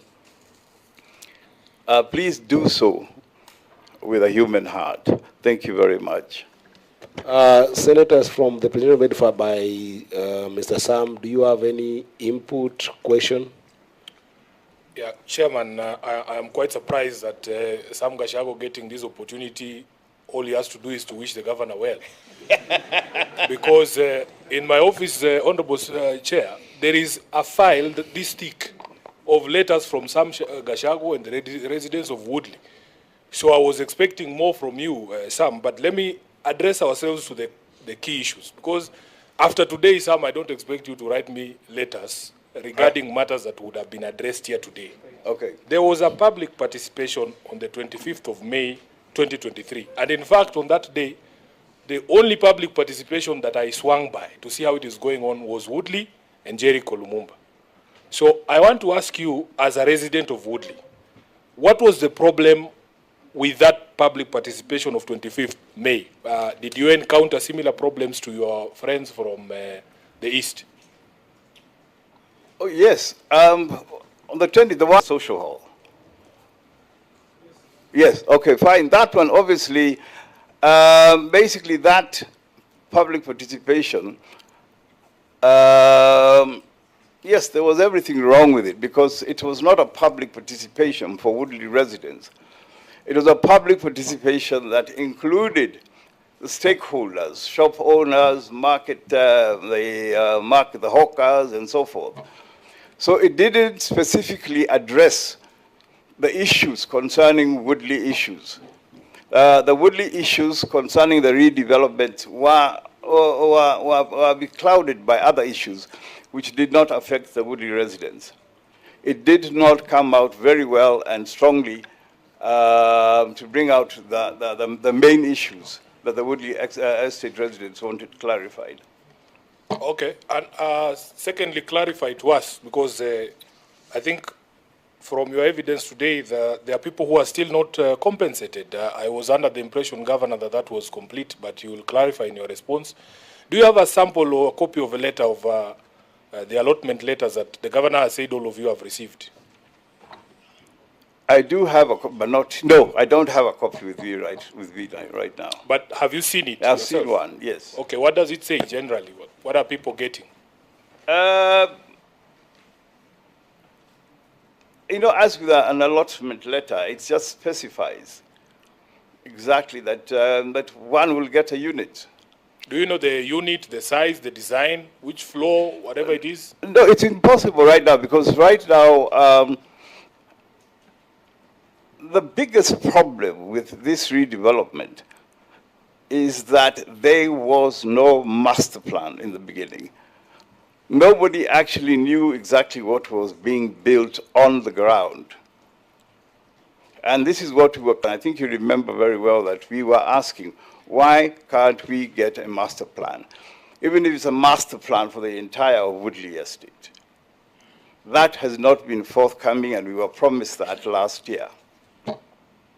Okay, finally, Chair, on this other issue of rent arrears, on how to resolve some of these matters. If a county government writes to you threatening to evict you, and they are claiming rent arrears and you have paid and you have evidence of payment, there is a place you go, Sam. Have you guys gone where I advised you to go? No, we haven't gone that. We haven't gone there. Why are you putting all your faith with the meeting with the CECs and the CEO? I think they're human beings. They have a heart and they can listen. They came to demolish your houses at night. You still trust these people to have that conversation? No, it's not that they came to demolish. They did demolish the houses at night. And to a certain extent, they had legal recourse to do that, because as you heard, what the governor is saying is that those are their houses. And the court did say, yes, these are your houses. You can do what you want with them. You understand? Those houses don't belong to us. But you see, what you do is you appeal to the goodness in people instead of appealing to the badness. So I'm appealing to the governor to look at this. You're hoping that you will appeal to governors and in particular Lydia's goodness. Not really. No, they are the people who are in charge. Lydia is in charge of housing. This is the governor of Nairobi, right? So we are appealing to them. That's what we can only do. Now, according to what Senator Sifuna told us to do, that is Plan B. If they turn out to be people who cannot be trusted, then we shall move in that direction. So, your advice was politely rejected, but Senator Wambua. You know, Chair, from the account of the representative from Woodley,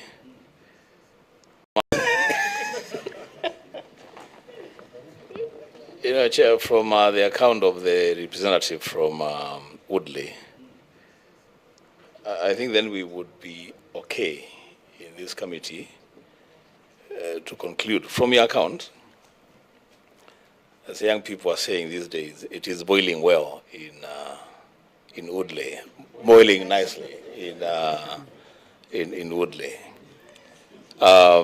Because the only issue that you have raised is that you want this chief officer to accord you a meeting. And if that's accorded, Woodley, you're okay. I didn't say that. I just said that we have received, threats of mass evictions coming directly from her office.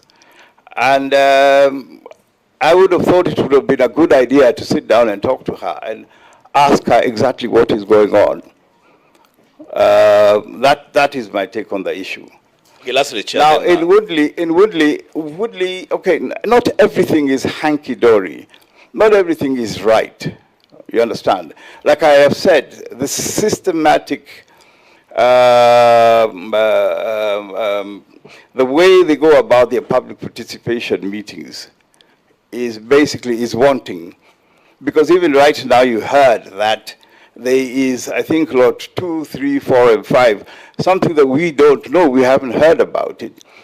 And I think they're putting the cart before the horse there. Because they should first come and discuss issues like those with the residents so that they know exactly what they're going to put in their EOI and their RFEs and so forth. Chair, I will still insist that we have to make conclusions on certain issues. So in Woodley, issues, but there's the issue of compensation there. Some people are not being given their money. Let's deal facts, not theory. Have you, through the chair, have you seen the allotment letter, or have you received one? No, I haven't received one because it was being given to only 42 residents who live in an area called Woodley Green. Who don't even know which houses they are going to get, right? They don't know. Okay, lastly. Because 50% of them haven't received the allotment letter. Lastly, Yeah. Chair, lastly, there is a place there that him and Senator Sifuna seem to know about that a lot of us don't know. Sifuna is referring them to some place. He's saying, he wants to appeal to the humanity of the people at the county government. But I get a feeling, Chair, that place could perhaps be the same place that the other residents in the other estates have a hesitation of going for whatever reason. That place only Senator Sifuna can tell us for where the that record. place Can you just is. help us know the place so that Senator Mbo doesn't struggle? Chair, just to be forthright, as a Yes, lawyer, yes. I told them that some of these disputes, for instance, the way we've guided our brothers from Lumumba and the other places, a dispute to do with ownership of land, vests correctly in the National Land Commission and even the Lands Court, Environment and Lands Court. So that advice I have given in good faith, both to Woodley and to the other residents to be able to sort out those matters. If a county government or even your landlord threatens you with eviction and you know you have paid rent and you have the evidence, you go to court, you'll get an order stopping it. That is the only place. I wish I had the powers you people believe I have. I wish I was as powerful as you think I am, that I can grab the governor's collar and make him stop threatening you at night. And there is nothing wrong with going to court, because that is where the truth emerges. You state your case, and the county government states their case, and then a resolution is found. So please don't bombard the office of the Senator of Nairobi with matters that are not properly. They would be properly handled in another forum. And don't be shy. If there is an issue of cost, you know me. I am more than generous. I can be able to help you to seek that justice that you want in the courts.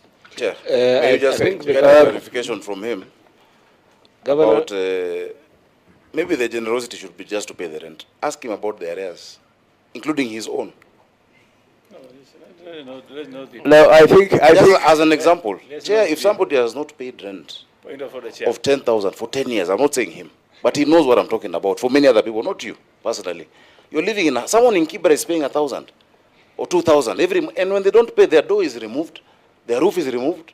You're living in a proper house. You're talking about services that you want to receive, but someone has not paid rent for 10 years.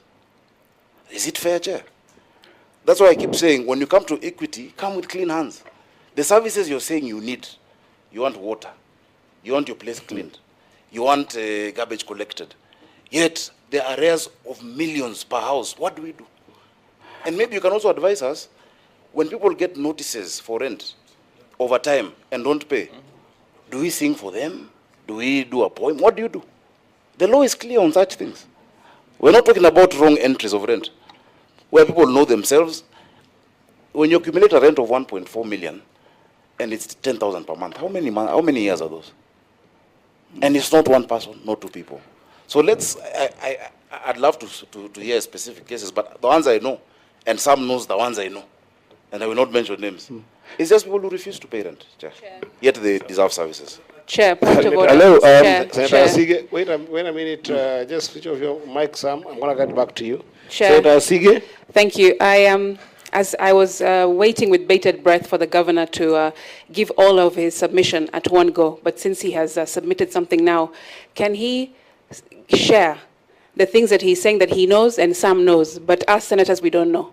So I don't know if it's on you while we're in the dark on this side. If he has specific cases of the 1.2 million in arrears, or 2 million, or 500,000, he should also prepare when he is responding to give all that and table it to this committee, rather than us talking in a hypothetical. Okay. I mean, like, I think what Senator Sija said is very important, because we're not hanging out. No, what? Just a minute, I'll give you time, Sam. This Senate is not hanging out. This Senate is having a properly constituted meeting where, as we started this meeting, I told you, we want to make closures on some things.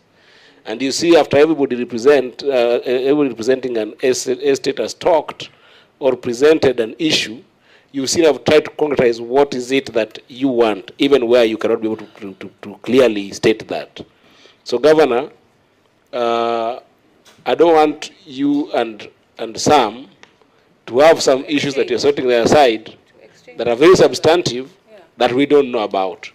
So please... of course, there are many issues between a tenant and a landlord. Yeah, but the ones that have been raised here, because what I'm getting from Sam, because I wanted to go to closures, Sam, what I'm getting from you, number one, unlike Lumumba, Ofafa, and the first presenter was Maringo, what I'm getting is that Woodley does not have a problem with the project, first of all. Well, that's what I'm getting, and I might be getting it wrongly. He does not have a substantive project with the concession of the project. Number two, Woodley has gone to the extent of accepting the fate that this project will continue, right?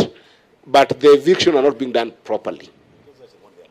Conversations around public participation, ongoing public participation, are not being done properly. But even the most sensitive one that I've gotten is that there is, in Woodley, a process has begun on allocation compensation. I got that. And that allocation compensation, some people have already received it, which I don't know from the governor's office or from the developer. I wanted to get to know that. But then there is 22 people who have also not gotten that allocation of compensation. And I'm just pointing those issues that when governor, when you will be responding, you respond to specifics. How do we deal with those 22? Where is this money coming from? And how do you do dignified evictions where there is need to do that, with particularly the case for Woodley? Unless I haven't captured what Sam has said, Senator Chute, I'll give you 1 minute and then I can go to the last estate. Thank you very much, Chair. My question is very specific and it goes to the Chair, Woodley Estate. Let me say, first of all, I'm very grateful. I'm very thankful that the issue with Woodley and Nairobi County is moving on well, not like Buxton Estate. Then the question comes to, this is a development which has a plan, a drawing, and my question would be, there is something in that agreement that should indicate there is work progress. I want to know if the chair has a work progress and the units that are identified for the 43 members, if I'm not wrong, and also the completion period of that project, if it is in the contract and if he has a copy of that contract. That includes those 3 items. Okay, thank you very much. Now, I do not have concrete evidence of of any allocation letter. I do not know, because I think what they were doing is that they were dealing directly with each individual tenant. And the 22 who signed are the ones who have these documents, and these documents were not given to the rest of us to peruse and see. So that, in terms of knowing exactly what was discussed between the developer, the county, and the tenant, the information we who are outside that 42 is very scanty. Chair, just a supplementary, kindly. Senator Asige, please go Yes, ahead. a supplementary to that, to the chair for Woodley. I believe Sam is here to represent those 22 amongst others, right, in Woodley Estate. So would it be in order to request him to get that information if he doesn't have it because he's representing them? I'm sure they know that he is sitting here in this meeting today. It would have been great if that documentation was with him now, but can that be received or sought from the 22 so that we can move with concrete data in front of us, Chair? Governor, take a serious note on that. But the MOU is in the documents you have, Chairman. And you will respond. It is in the documents. It's part of the response that you'll make. I'm just telling you to take note on those concerns.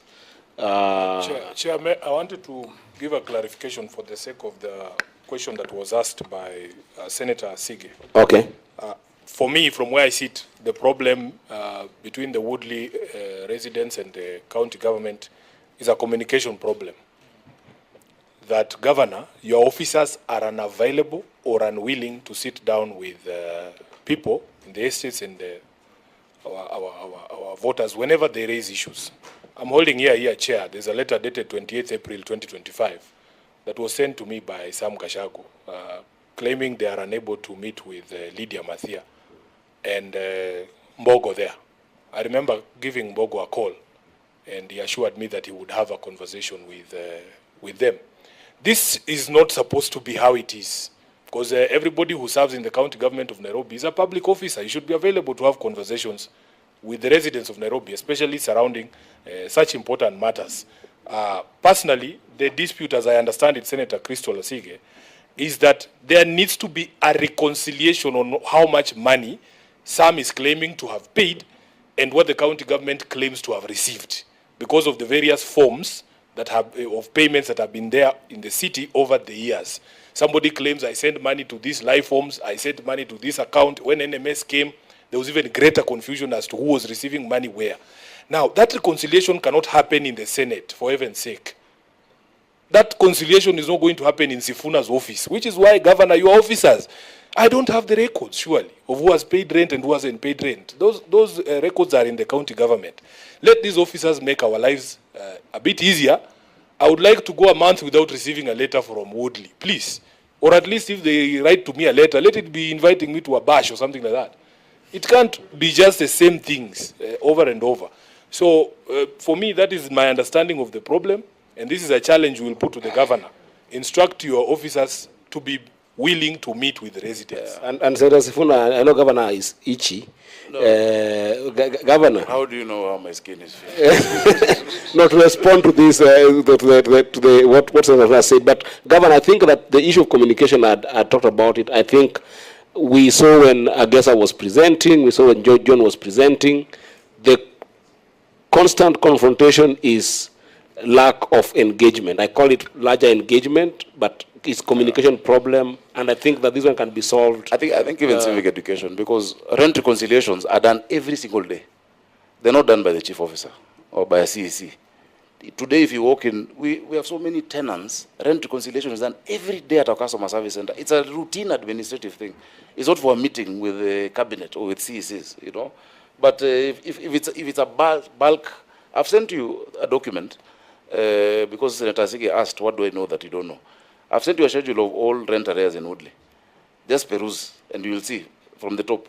You'll understand what is going on. That's in order, Chair. But if it's here, but also I would request the governor, if he's making a verbal submission, that he should refer to his own documents rather than saying, I know and he knows, so that we all can also know. Like which one? anytime you submit, Governor, my request humbly is that you point us to the specific volume, the page, so that we can also follow. Yeah, but not everything I say is in a document. You know, we're having a discussion. That's fine. That's fine. No, can I just say one last thing? Just one. Yes, Sam. Now, I get the feeling that that the governor is just getting back at me for having raised this issue. Yes, because I don't know, but anyway, Yes, Governor. I'll give you. Sam, wait. Yes. This is a committee of the Senate. Yes. When someone is talking, give them a listening. I will give you time to respond because Okay. you have got that right. Please don't exchange. But he's So about- please go ahead. And I also told you, Sam, you're talking through the chair. Okay. Don't address the governor. Okay. But go ahead. I'm listening. Chair. A case in point, and this is why I brought this up, is that I thought I'd have the list, the governors here, but it's turned out anyway. Anyway, some time ago in 1992, our whole estate was sold. It was sold to non-tenants. And from 1992, we took up the fight to protect our estate. And the government did not come to our aid. The city council did not come to our aid. It culminated in 2019 with a ruling by Justice of Congo declaring any titles given in respect to Woodley Estate as being null and void. You understand? Now, what has happened is there were about 20 odd people who claimed they had bought the houses. So between that time, they were not paying rent because they said they had titles.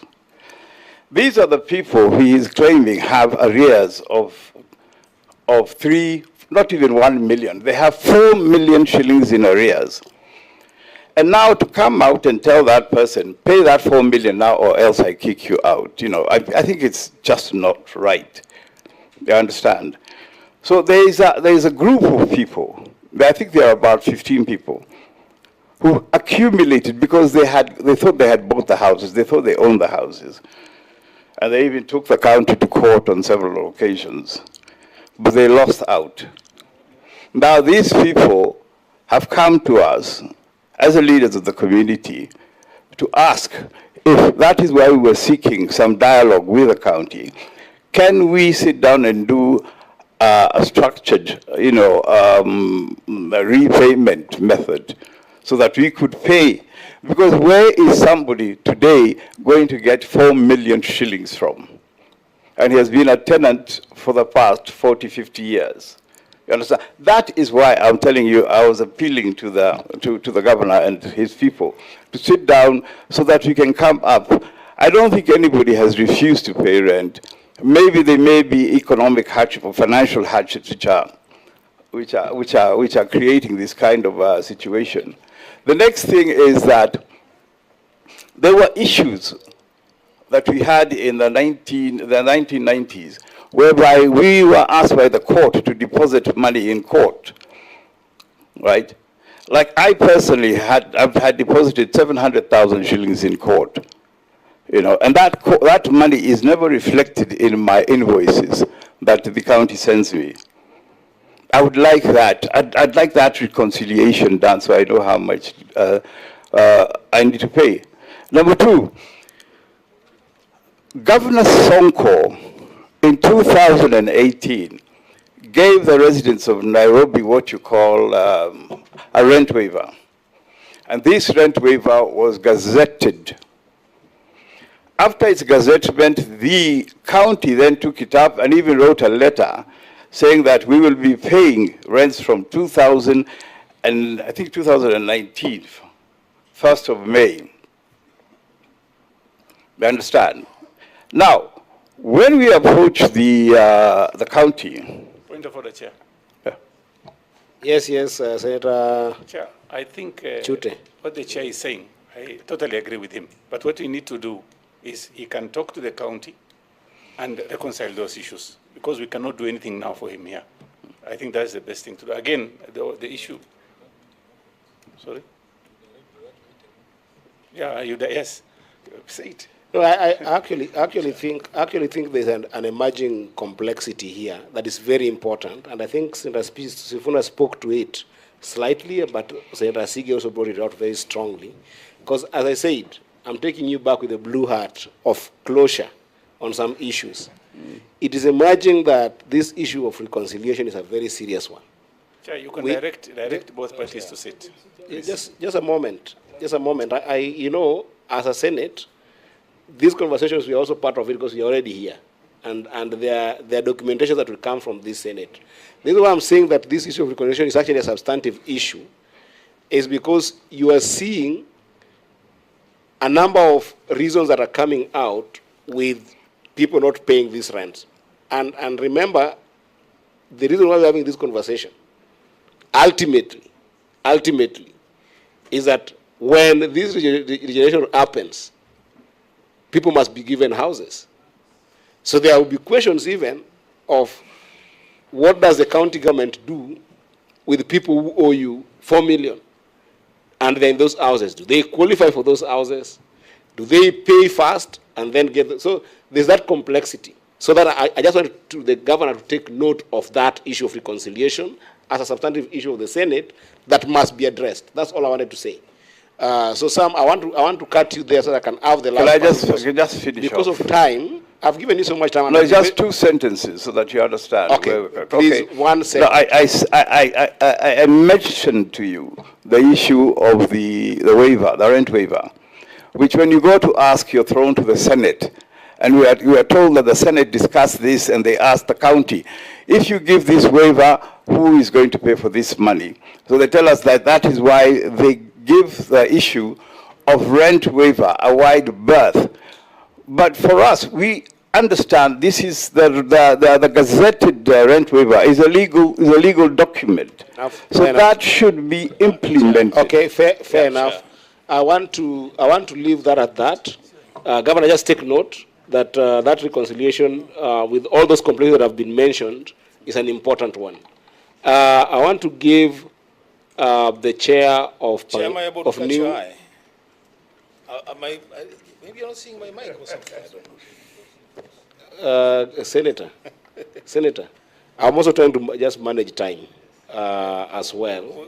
In as much as I think I've been very lenient. I want to give. I think it's a different. I have a question to ask. Chair, I have a question to ask, if you allow me. Please go ahead. Please. You know, we have listened to Sam, and he says he represents the Woodley Development Initiative. Is that right? Do you know of Woodley Residents Association?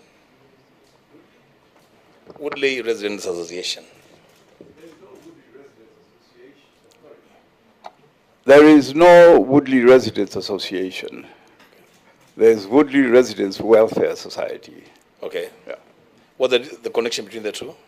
Which one? The Development Initiative. Oh, that.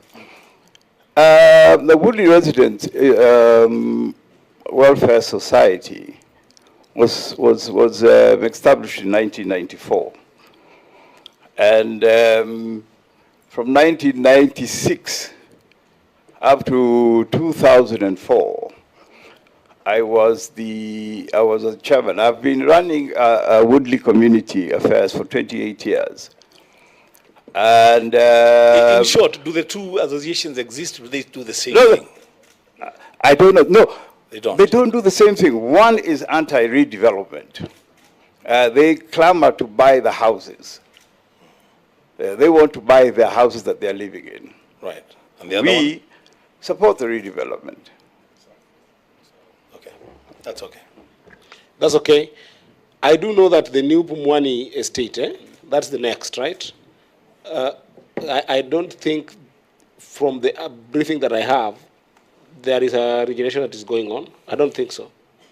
But because they're in the Senate, this is their house, I'll give the chairperson, perhaps just to highlight on some of the issues that you might also be having, related or unrelated, and then you'll allow me to give the governor opportunity There's a lot of things that have been raised. Then the governor, I'll give you the opportunity, governor, to respond to some of the issues that you might see fit. And then we as Senate will give you some resolutions to take home. Which estate are you from? From Jericho, but we have one very important question to the governor that has not been mentioned. I'm coming back to you. Let me just finish with Thank you. With New Pumani. New Pumani, I'm going to give you half the time. Just 5 minutes, kindly. Okay, thank you so much. And I beg for your indulgence to the esteemed House Committee and the Executive. Just a minute. Sam, kindly switch off your mic. Oh, thank you. Now, in respect to, Jackson Lee Muturi Kimani, the chairperson, California State Residence Committee, New Pumani Estate. In respect to New Pumani Estate, it's more so to do with the petition that we raised in the year 2023 to the attention and to the office of the executive, that is the governor. Now, it's best that we understand why and how we were informed to take that course of action.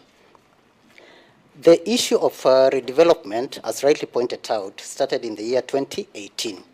And New Pumani Estate was among the estates that were earmarked back then. That was under Rail Plan Consultants. We underwent a very comprehensive 2-year consultative forum with the Rail Plan Consultants. That was a public participation.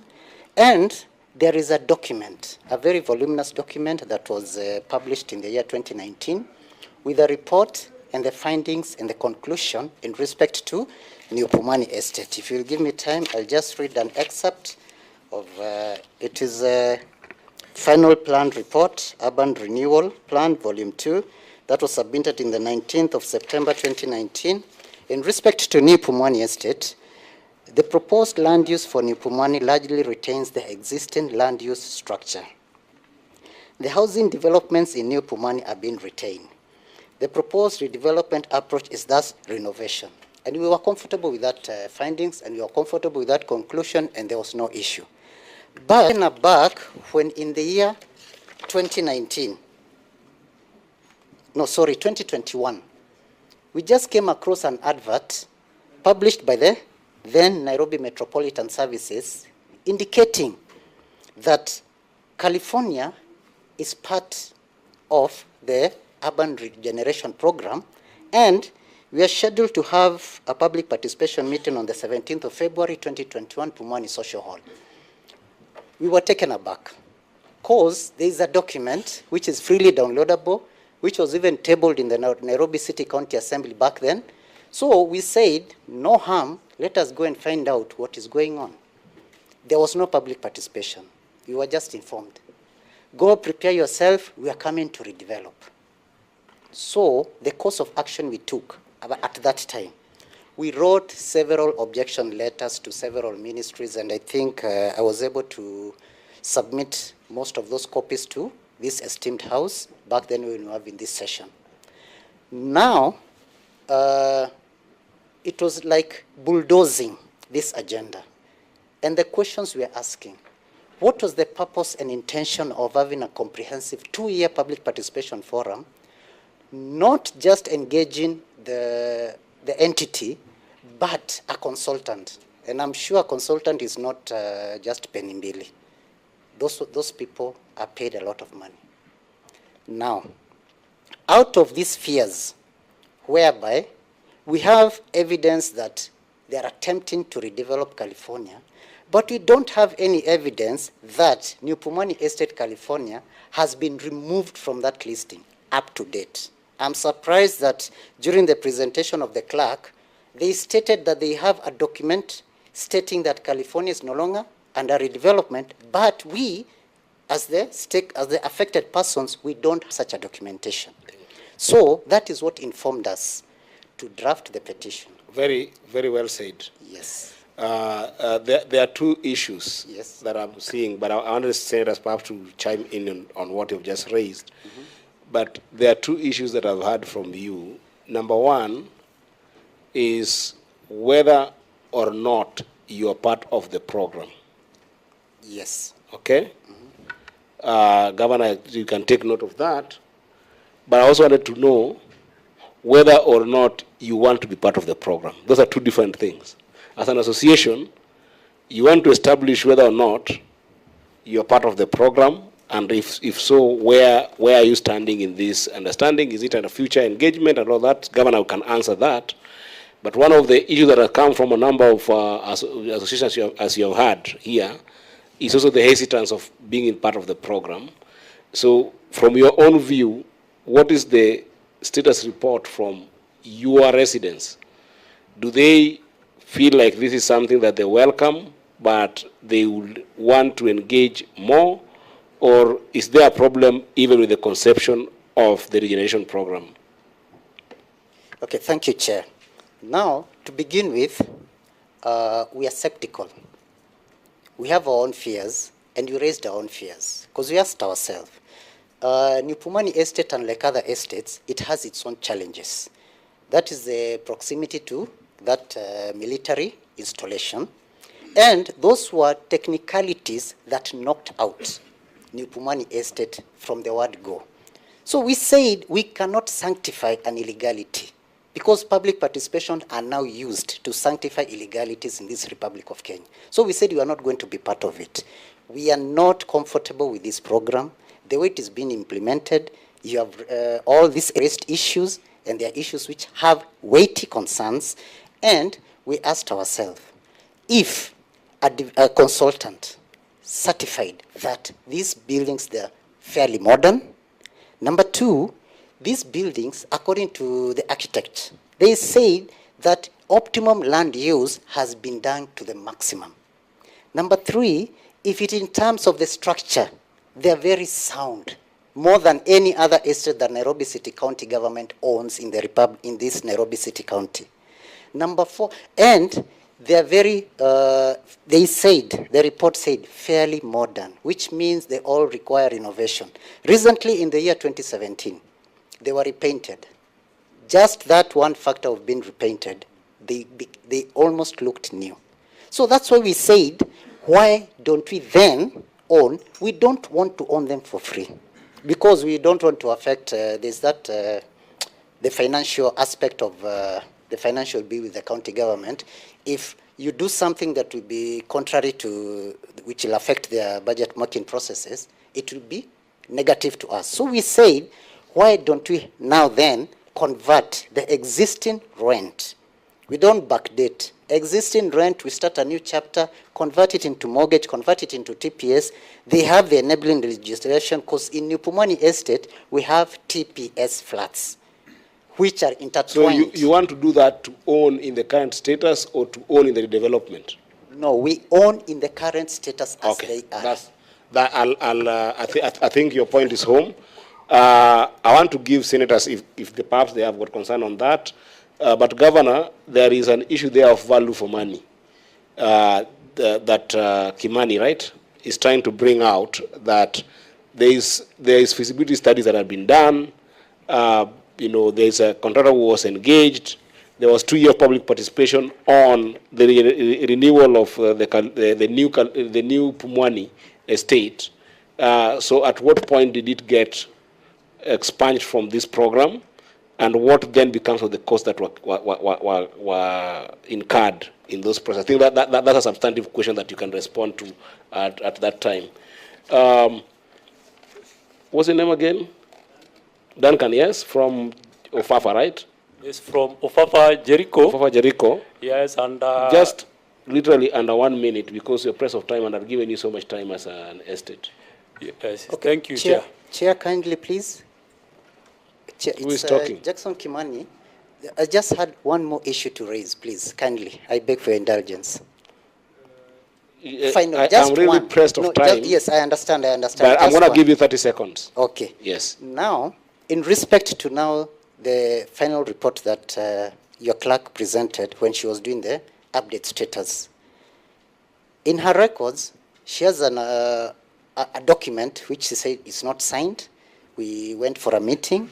There are no minutes of the meeting. There are no signs. There's no attendance sheet, which says that New Pumani Estate has been is no longer in the redevelopment. But unfortunately with me, here physically, I have a document that states otherwise. So I'm asking, so What is the otherwise? What is the otherwise? Just state it. What is the otherwise? Just state it. There is a document that was drafted by County Secretary and Head of County Public Service, which states that urban renewal will henceforth schedule engagement between the county officers and yourselves through a public participation forum on the redevelopment project, as well as development of projects proposals for request of proposals to eligible and qualified developers. This was done 3rd of September 2024. Well taken. The committee takes note, and I hope the governor also takes note. Duncan? Thank you, Chair. My question is to the governor, because at the last session on the 18th of March, he's on the query as to whether they had title to the land of Fajerico, Lumumba, and Maringo. He said they didn't have, but they have a reservation. Now it has been presented to you that we have a dispute with the MCCG at the NLC. So the question comes up: how did they get a reservation that the NLC doesn't know about, yet it is the reserving body as per the Constitution? Okay.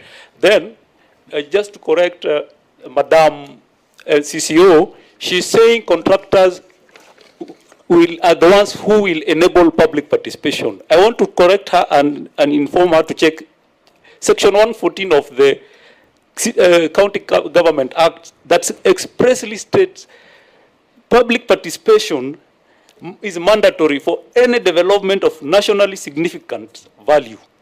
Any. So it is not for contractors to bring about public participation.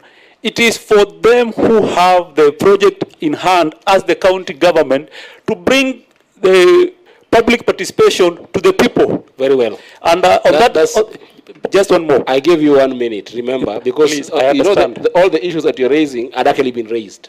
Just one more. And I noted them from your chair. So they were actually all conversed. In fact, if I'm fair, I should actually be giving that a minute to a lady. Let me just give him the final one. Please be very brief. Yeah, very brief. We need answers. Very brief. There is, because of lack of public participation, we don't have MOUs, we don't have anything. Okay. So we must start from there. Thank you, Duncan. Thank you. I think it would be very unfair for these residential representatives to come here and the amazing ladies who have come with you, and I've just listened to all your leadership being men. I want to give an opportunity to any lady who is among the residentials who might have a word or two or a concern to raise before I come back to the governor. I really want to hear Ama. Yes, I really want at least one voice to be represented. But at least I gave the opportunity. Chair. Oh, just a moment. Who is that saying, Chair? Please, go ahead. Okay, the last time we had a meeting with the county, with the... You say your name and where? Sorry, my name is Kezia Kihara.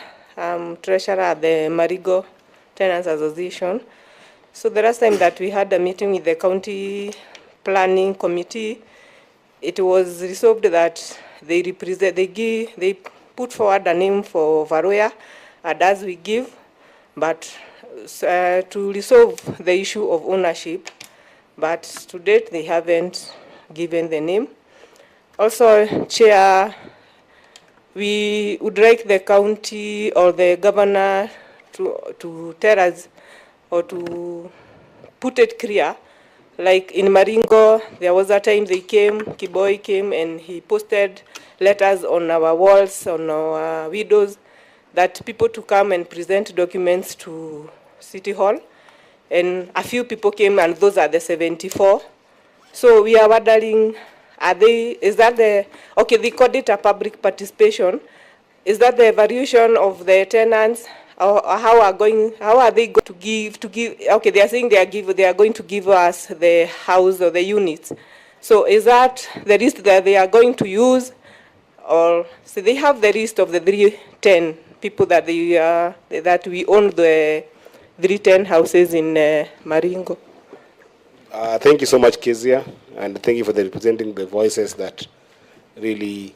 I'm going to give the governor opportunity to respond to these issues. Governor, try and make it as concise as you can. I know there's a lot of pressure. There's a lot of issues that have been raised. There are many issues. But I'm giving you the time, and then we'll see how we go from here. Chair, I've listened to issues for quite a number. They want answers, and it will be wrong for me not to answer what has been raised. Chair, let me start by thanking the residents' associations and the representatives of tenants for this discussion. It's a very important discussion because, Chair, the county government has a mandate to execute what is within its functions in the 4th schedule. And the county government will execute its mandate. So long as it is lawful, the county government will execute its mandate to the people of Nairobi. The first thing I must say, Chair, county property, because I've had somebody saying the issue of trustees, that we're only trustees, it is true. The county government holds all the property in trust for the people. Not the people of Jericho or the people of Woodley, but the people of Nairobi in their entirety. If the people of Nairobi, through their delegated responsibility, want Woodley to become a stadium, all of it, it will become a stadium. Or if they want a change, if there's a different plan, the people of Nairobi, if there are 2,000 more people who want to come and live where they, and it is legal, we have the power to execute that. That we must get very clearly, Chairman. Number two, I've had many questions, and I don't know where Gashago has gone to. He's here. About not having seen me. When we invite you for meetings and you don't come, and it's the same with many of them. I don't know where else we need to be seen, because we've invited these chairs for meetings. I personally invited Jericho for a meeting on the 7th of April to meet me, not anybody else. If I read you the contents of that letter, just open it. The content of the letter is for a public participation forum and engagement with Hechi, the governor. That was the letter we wrote. But, Chair, we have a problem where the leadership of these associations do not want us to associate with the people directly. And you need to know that we can associate with the people directly and also through you. There are tenants. A landlord can engage with the tenant at any time. Chair, that meeting was turned into chaos. The people in this room who came to stop it, there were placards, they brought goons. We just kept quiet. We have sent another letter because, Chair, what they're going to do is to prevent their residents from actually getting what the government is offering. What we're doing is an offer. You know, we're offering that this is what we're going to redevelop this place. You should, partner with us, take this amount of money, go, and then once you're out, when you come back, you'll receive your property. It is not mandatory for us to do that, Chair. It is not at all. If you look at the national projects, people are being given a small amount and with no guarantee at all. You're being given a guarantee and a title and a house, Chair. So I think that magnanimity, or maybe that's the wrong word, but the goodwill being extended by the county government must be responded to, Chair. Chair, the letter was dated 3rd April.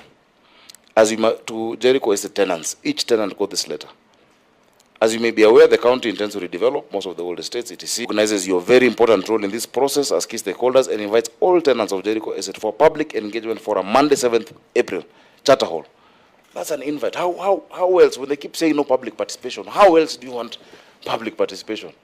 When you're invited by the governor himself and you don't attend. Yeah? When Nagashago, when invited Woodley residents, you didn't come. Yourself. I don't know how else. Sorry, let me not do that. But please, I had cautioned that we don't exchange, and Governor, you know the rules of the House. So, Chair, there are many instances where we've invited the chairs for engagement, but you've heard very well what one of the chairs has said, that when these committees were formed, the county or NMS then was supposed to engage only through that committee. Chair, that is completely wrong. Even in terms of us as representatives, Article 1 says that the people are represent, the sovereign power is with the people and they can exercise it directly. You cannot then be a group of people blocking us from our tenants and from the residents. Governor, can I just find out, why not have that meeting in Jericho? Because people who are not residents of Jericho will come. I thought the residents are there. If you want to meet directly with them, you go there. You cannot have a controlled meeting there. And I would ask you to try. You are a government. I have had a meeting there. I went there when they had kicked out the officers, and we actually had a meeting. Chair, we can meet them wherever. There, you see, they were kicked out. In fact, when the chair was speaking, he said, we did not allow anybody else from the county government to speak. Chair, City Hall is there also. We can meet them anywhere, Chair, that we deem fit to. No, I was just following your train of thought about direct engagement. And this is my advice. You are a government. You have kicked out people from markets. You have enforcement officers. You can have a meeting in Jericho. I hear your suggestion, but it's a decision that we have to make. Okay, it's a recommendation. It's a recommendation. I'll be available for that meeting. We can invite me. And Chair, we can find 10,000. It is okay. We will engage. We're also politicians, Chair. We're a government, but we're also very astute politicians in this city. And Chair, for as many people as you hear representing here saying they're not for a project, you have an equal number saying they're for the projects. You have an equal number as those you've called. In fact, if you do another meeting next Tuesday, I can get representatives from the same estates to come and say that they want it to start. So at what point, Chair, does public participation stop and does the government execute? Because if you wait for 100% concurrence on any project, you will not do it. You will never do it. That is by, just generally. If we waited for 100% concurrence on Woodley, we would not have moved. In fact, if there was a need for concurrence in 1949 for these estates to be developed, they would not have been developed. Because there were people there who didn't want it. The people of Nairobi are 7 million people. If they feel a need for housing, 1,000 people in one estate or 200 people will not stop it. So long as it is being done lawfully, Chair, we will go on. Let me go to the specific questions. New Pumani, I've had the petition on the issue. I just want people to understand, when you're a tenant and the courts have set a precedent, the court has ruled on it, you are a tenant, the landlord can do whatever they deem fit with that property, provided he's doing it within the law. When you talk about county assembly approval, it's a county assembly that has approved all these projects in the CIDP. The county integrated development plan has listed these projects. So the county assembly has approved. Once you approve a budget in Senate, for instance, does the CS come for each and every single project to seek a motion to approve? No. But you've approved the medium-term economic framework, you've approved the budget policy statement, projects are inside the BPS, and that is how it was approved. And they've said they've had engagements even with NMS, even before NMS. So I just want to disabuse the notion of no public participation. The meetings, and there's a schedule here you have in your folders, of 25th, is it 25th February or 25th what? It was a public advertisement. It was on all the papers. It was posted in all these estates. If you choose not to attend, you cannot say there was no public participation. And in those public participation meetings, we have the video. We can share video. We can share. Because we have our media team that records those meetings. Even the press comes to those meetings. So you cannot say that public participation will only happen the way you feel it should happen as an individual. The people were very happy. In fact, if you look at our report, we have verbatim what people said word for word in those meetings. The questions that people, please allow me. Just 1 minute, Governor. No, just a minute. May I just request that we let the Governor present? Just a minute, Chair. Because, Governor, we had been guided that we need to follow the submissions with the documentation you have given us. In fact, I want to refer you to your report, that public participation report. And we had covered this last time, and you had promised to make some corrective measures. I don't want you to feel like I'm interrupting your flow of thought. If you look at the public participation report submitted by yourself in Lumumba, for instance, it is at page 31 of your report on public participation. It is clear what the residents told you, and they say, your own remarks there say the objective for this public participation was not met.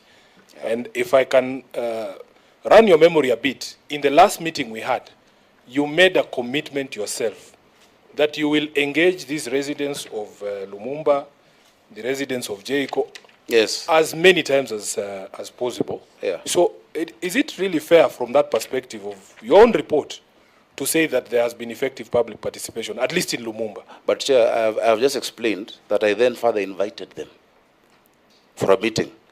Part of what could have caused it not to be effective would have been the venue. But I invited them to come to Charter Hall, and residents came, but they were being stopped by the leadership. They came, but they were being blocked. They were being threatened. Those who would sign the register. Chair, let me just tell you, under no uncertain terms, will anyone come in between us and the residents of the city? No one. No one. No individual. No individual. Just because you've been elected as a chair, you're holding that position also in trust for these people. The people who've come directly to us saying, please, we want to sign this thing. This thing has taken too long. Our people, I don't want another deal behind, I don't know what it is.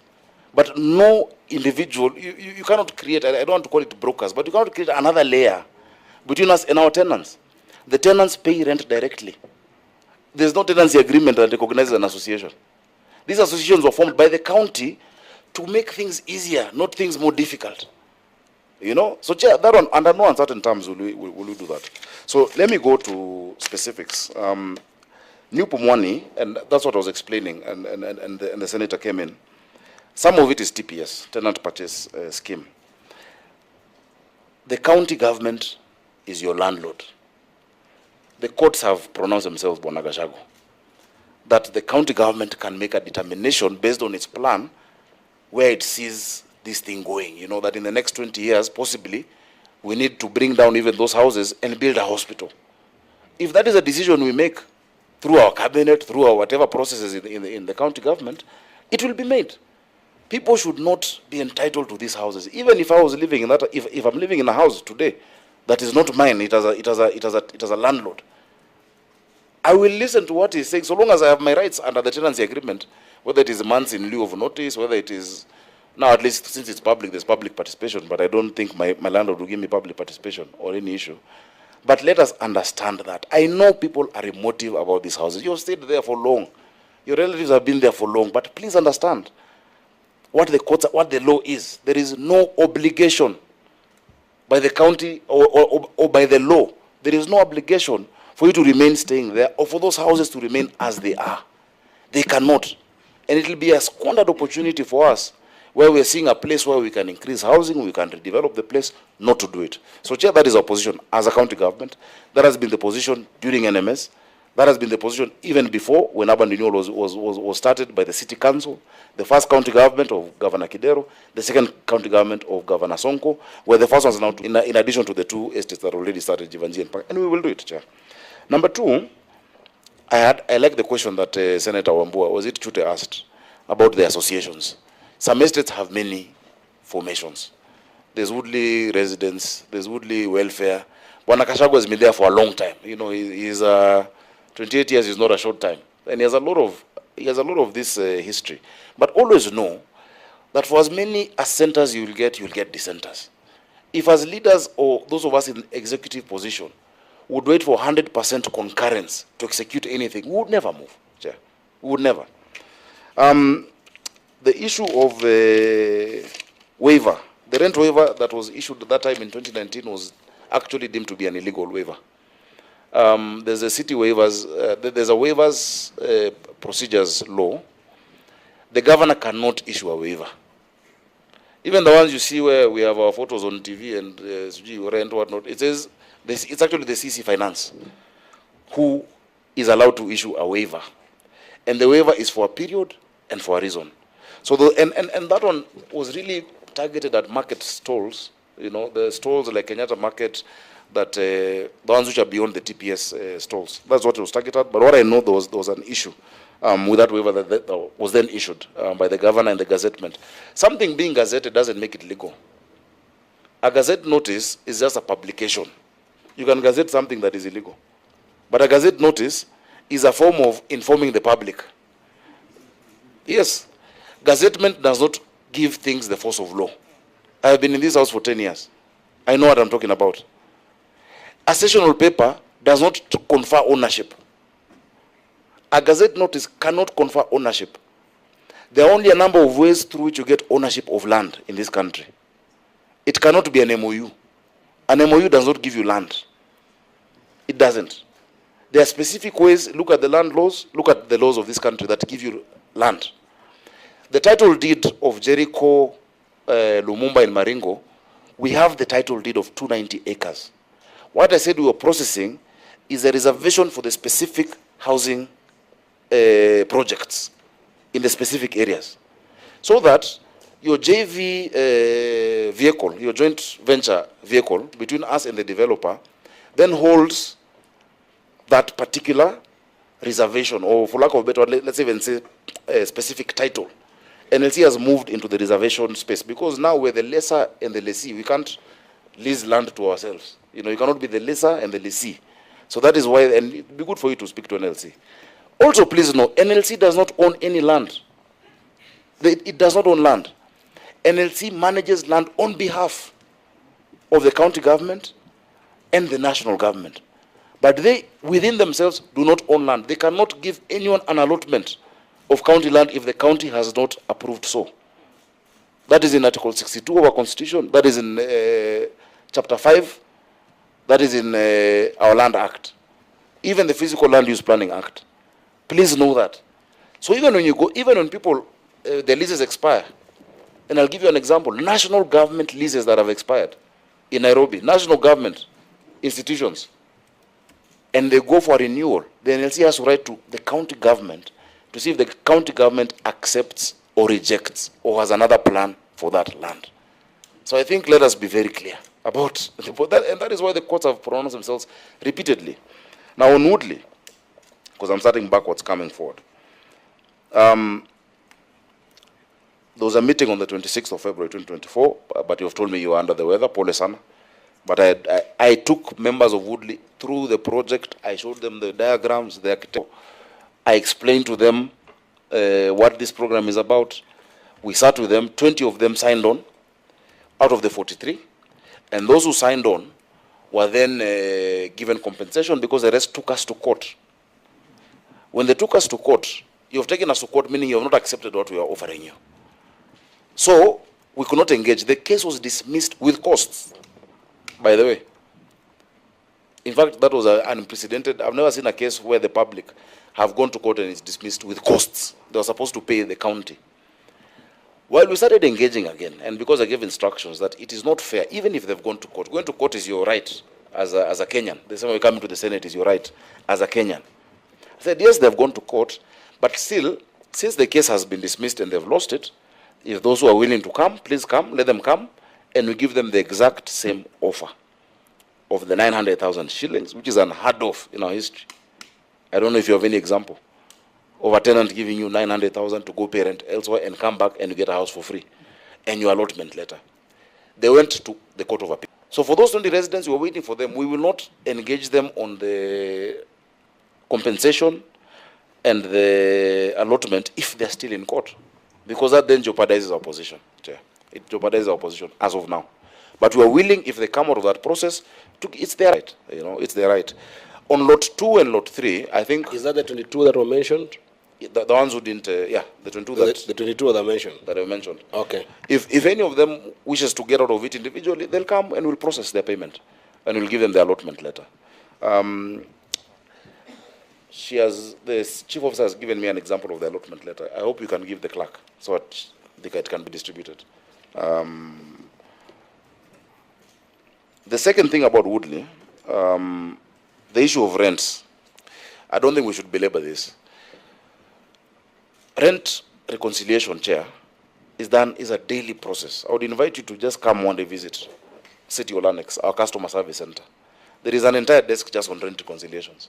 Somebody from Umoja, they have an issue with when they paid or it didn't go to this account, it didn't happen well. Somebody from Kariobangi. We have so many houses, you know, as a county government. There's always an issue. So it's a normal thing. It is not done wholesale because there is no wholesale tenant. Our tenancy agreement legally is between an individual and the county government. So that is done regularly. But I want to implore upon our people, because if you look, for instance, at Woodley, the kind of houses you're talking about, they're not like Jericho and Maringo and the rest. Woodley is a house on an acre, even half an acre, with plush compound. I know because I have lived there, Chair. A rent of 10,000 shillings. If you don't pay rent of 10,000 shillings in such a property, 17,000 That's a big difference. You know, for half an acre in Nairobi, in that part of Nairobi, rent is minimum 150,000 shillings. The same services we want as Nairobians, they're not paid for by stones or by mangoes. They're paid for by this amount of money. Everybody should carry their part of, you know, everyone should carry their weight. And it's very unfair because you have this middle class citizens, so to speak, in Woodley, whom I have even relatives who live there, but who do not pay for 170 months. Just look at the schedule I've sent you. The highest is 1.8 million. It's not 4 million. There's no 4 million owing. The highest is 1 point period, and when there was an issue in court, we removed that period. The highest is 1.8 million. You refuse to pay rent. Somebody today in Mathare has no door in the house because they have not paid 2,000 shillings. In some places, they even remove the roof or they lock you out when you're late by just one day. So we're saying there are potholes in the city. We're saying there's garbage, but we don't want to pay. Really. We cannot have your cake and eat it. We cannot have our cake and eat it. And so what is the procedure? For everyone in our county houses who is not paying rent, you will be evicted. That is what will happen. You will be evicted for others to come and give value to the people of Nairobi. Those houses don't belong to me. They belong to all the people of Nairobi who want services from those houses. And they do not belong to you. They belong to the people of Nairobi. We are holding them in trust for them. So yes, there's been, first notice was given earlier in the year. Another notice has been given. There's a statutory time period, you know, and I think maybe the place the Senator was referring to was the Tax Appeals Tribunal or somewhere. The entities that can also come and negotiate on your behalf, but kila mtu alipe pande yake, so that we can develop our city together, because we need to develop our city. In fact, is it this morning or yesterday on radio, I had Fred Obachi Matoka saying he saw a lot of trash near Camp Toyo, garbage. To fuel those trucks, to collect that trash, is the rent you pay. There's no other source of money. Even equitable share comes from taxes. On the issue of Afajerico, Chair, it is the county's position, no matter how many meetings we have, that land belongs to the county. We have the title deed for that land. There has been the story that there was an agreement with Israelis that after so many number of years, that the land reverts to the people or the houses reverts to the people. You, as a Senate, have repeatedly asked for that documentation. I have asked for it when I was Senator here. The documentation has never been availed. There is no such agreement, because it would be a condition in the title. The title deed of Ofafa Jericho and Lumumba and Maringo is a 1954 title. It's a 1954 title deed. The 1954 title deed on the second page would have had conditions that this land then reverts after 27 years without any need for surrender thereof. That's how it's written in titles. There is no such thing, you know. I believe there was. They will tell you we met them. When I was Senator and when I was campaigning as well, they said 22, 25, 27. I know that story. But there is no documentation. However, Chair, you have the powers as the chairman of this committee to ask the Israelis through their mission if they have any documentation to bring to you about what that arrangement was. Because me, I've looked in City Hall. You know, when they say there's something I should have availed that I'm not availed, you cannot avail a document that does not exist. It is simply not there. There was no such arrangement. Because if that happened, the land, the 290 acres, would have been transferred automatically at the expiry of that period, Chair. So, when you really think about it, my people of Jericho, and the residents, and I hope the residents are hearing directly, the thing that you want to secure is your right to a house. I have said not just Jericho, Woodley, Ziwani, Maringo, Kariobangi South, I will give you a house. What else do you want? I don't understand, Chair. If you've gotten that unit, in fact, let the negotiation be, is it a 2-bedroom like one I have? Is it a 3-bedroom? Is it, you know, what kind of unit is it? I admit, my people can do better in terms of, you know, I tell them communicate also with pictures and whatnot, but when the leadership are creating a hostile environment, I will not send my people to in harm's way. I will not do that. That is me. I can go as a politician alone, you know. But why would I send? Look at how Lydia looks like, and Cecilia. These are mothers. I know somebody is going to bring people to beat them. Why would I send them to harm's way? I would not do that. It will be very irresponsible of me to do that. But that is our position as a county Point of government. order, Governor. Yeah. It is not Senator. fair to cast those aspersions to your residents. It's not an aspersion. No. I don't think that it is fair to level that accusation that the residents will visit violence on the ladies there. Just ask And, about the meeting. If they are violent, I don't think that is gender-based violence, even if it was you. Ask about the meeting on 7th of April. You'll get. No, I was there myself. No, 7th of April, you're not there. The 7th one of April, in 2025. the one in 2023, the one that happened at the social. I'm saying Charter Hall. A few weeks ago. And I will send you, do you have some videos of that meeting? I'll just send to you, and you can see. And you'll see people who you can recognize here. Which is why I said, the chair, I hope Governor can get this. You and me can go and be beaten in Of Lumumba. course. Let's go. That's why I'm saying, let's have this meeting there in Lumumba. Chair, let me proceed. Lumumba, again, let me not go into the detail of the meetings that were had. I think 15th February 2021, NMS. And remember, by the way, all these governments that have engaged with you, it's the same government. Government exists in perpetuity, you know. So whether it was NMS or the city council before ETC, public participation doesn't start afresh in 2022 with a new administration. It is the same. But we will not do it in perpetuity. We have to move. We have to deliver. You know, and Chair, it cannot go on forever. That is the point I was making. The LR number is 2097141. That is the LR number of the 290 acres. It exists. And Chair, we will just please share also the copy of the title for them to distribute it. The reservation is for the specific estate. The mother title is 290 acres. That mother title includes markets, it includes dispensaries, it includes health centers. We're not doing urban generation on health centers. But the title that you create then that reservation for Ofafa Maringo, for instance, the number of acres that are there, is what then you will use to create a joint, a JV vehicle with your developer. And that JV is based on that title. And so the value of that title or reservation, whatever you make, as it were, on top of, plus the value of the houses that will be built, is what gives you the JV value. And then our contribution then is our percentage as a of all of that. I have heard the recommendations about off-site infrastructure. Let's look at how we can do it, because also, you know, the developer is trying to make a profit. Let's see what is workable. But it's a very good point, because, you know, there's of course we do the TIA, the traffic impact assessment, but you might need to widen a certain connection to the main road. You might need to do a bigger connection to the trunk sewer, which we are doing. In the agreement, the major infrastructure is for the county to do.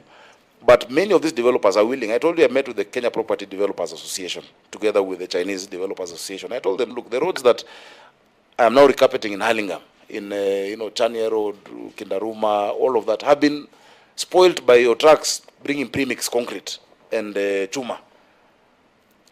You need to, first of all, I will not give you an occupational certificate until you restore, but even during the period of construction, you must maintain it, expand, and it was, you know, you can think that you're asking a question that is hard and people will refuse. They were very quick and happy to say, yes, we've been wanting to do this, but no one has engaged us in that way. So in the same way, we can see with the developers what else to add. As I said, restoring also, and the heritage of the old estates, the old estates, some of the things that happened in these estates many years ago, historically, for our children to remember what they were. Jericho, the only thing that is holding us right now is a court case that is soon to be determined. And in that case, it will also be a good forum for all the facts and documentation to be brought. You know, Chair, sometimes I wonder, what nefarious intention would anyone imagine that I have against my residents? What wrong thing do I want to do? I don't want those houses. I have committed you get a house. These houses are being built in 24 months or to get it. There's an election coming where you'll say, I lied. Why should I set myself up for failure? We're doing these things genuinely because we're seeing where the city is going. I've explained that we have a 10.5 million population in the next 25 years in this city. We must rethink a lot of our housing. And I would love to engage a lot of the resident associations in Nairobi, not just these ones that are in our in our urban renewal, but all of them to be part of what we're going to start the 2050 process. So that everyone can say, okay, in 25 years, I think the city should look like this. This is how BRT should be done. And Chair, you had asked about that infrastructure. We're pushing the BRT, we're pushing the metro. You've seen some of the agreements signed in China are supposed to help us in the city with traffic management. There are 5 lines that we're pushing. But all these things must be done together. I know there's always been, in fact, when my immediate neighbor started talking about the mistrust, he said mistrust from NMS time, from before. And that tension between government and the people has always been there, you know, until people start seeing the fruits. Then they will trust you. But until you give some faith for something to start, you know, nothing will ever be done. So I understand. And possibly once bitten, twice shy. And also there's politics, remember. There are people who are politically motivated that these things are not done now. And they will bring all manner of fear-mongering to you. But as a governor, I will not shuck off my responsibility to do what I know is right and what has gone through the process. I think I will leave it at that, Chair. I don't know if there was something glaring that I could have left out. I think the approval, I've said CIDP was all approved at the county assembly. The sessional papers, the MOUs, even reports do not confer land ownership. You have lawyers in this, you have legal counsel in your committee. Land ownership is not conferred upon in that manner. Yes, President Mwai Kibaki was MP for Bahati, and he could have, you know, it's possible that was what he wanted to do. It reached 3rd reading. I think the senator for Nairobi has explained to you what happens with the law. But you see, now not only will you get a house, but more Kenyans will also be able to get a house. You know, you're, I think, less than 1,000 residents in Bahati. We're possibly going to get 5,000, whatever number. I'll get the specific numbers. So you will get that you know, privilege of owning a house. But think about the other Kenyans.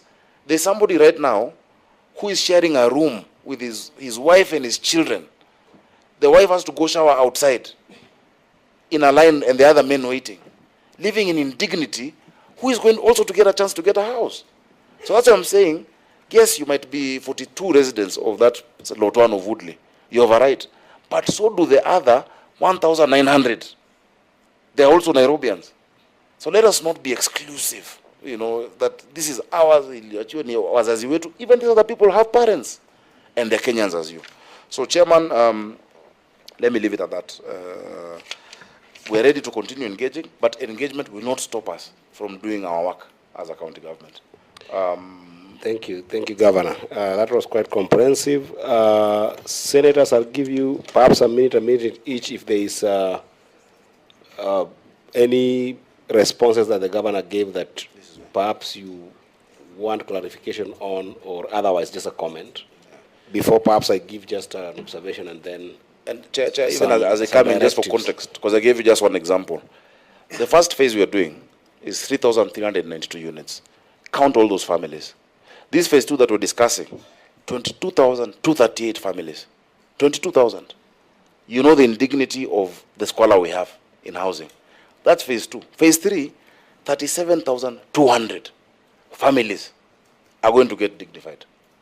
That's just the broader context. So yes, the ones who are there are very important to me, which is why we made the commitment, and they're getting that unit of theirs free of charge, but so are these others. So are the 62,830 other families who are in Nairobi today as we speak, Chair. Thank you, Governor. Yes. Yes, Chair. Senator Sige. Thank you so much, Chair. I want to appreciate the Governor for his responses. I think that what he's actually said is true. One point he made is that there was some public participation that happened even before his term, and others that came after or during his term now. And so for me, Chair, there is still something that's unreconciled, which is on one side, we have the residents who say or dispute some of these minutes because, and also cite that they're not even been signed, saying that they are not perhaps true, or they don't happen in that way according to the minutes because they have not been signed either. But on the other side, the county government say that they went ahead. So the part that has not been reconciled for me, Chair, from the responses so far, from the discussions so far, is what happens from now? Because there are minutes of purported or submitted public participations, but those who are supposed to be in those public participations say that they were not there and they did not happen. So how do we determine the validity of those documentation as the committee? Thank you. Again, I was considering on this side, and I've just realized that the vice chair of the committee and the deputy whip of the Senate has just entered the room and is a member of this committee. May I ask you, sir, to perhaps put yourself on record? Thank you, Chair, and sorry for coming late. My name is Lelegwe, Senator for Samburu County, the Vice Chair of this committee. Thank you very much. First of all, I want to thank all of us for this. Just before you do. Okay, Senator Sifuna. Now, listening to the governor, because I think the bulk of the problems here with these three estates in Maringo, Jericho, and Lumumba, and the governor might be giving the impression that the leadership of these associations is somehow blocking direct access to the residents, and that there are people who, support the project, and that you say that it is possible that it is majority. Now, the problem we have with that, Governor, is your own documents. Your own documents on public participation. In Maringo, you will see your own words. Most felt not fully included in the project. That's for Maringo. You come to Lumumba, residents disagreed. And in fact, your remarks there, it says, objective not met. The objective of the public participation was not met. And mind you, these public participations, this report, your report, was for public participations on the ground, not in City Hall. And then you come to Lumumba, it says the same thing. I want to understand, from your perspective as a governor of Nairobi, what will be the value of a peaceful public participation in these three estates, where they tell you in no uncertain terms they don't want the project? Will you still proceed with it, or will you listen to them? And from the residents' leadership, I want to understand, what would you want this public participation meeting to look like? Because even for you, every time you are sent, you write to my office saying this does not look like public participation. What would that meeting look like to you, so that you are satisfied that it is public participation according to you? I want you to tell me the notice you would want, the venue, the people you would want to be there, if you want the chairperson of this committee to be there, the number of people you want to speak, how long you want the meeting to last. Please, so that we can guide you, paint a picture for us for what you consider an effective public participation. And tell us whether whatever you say must carry the day.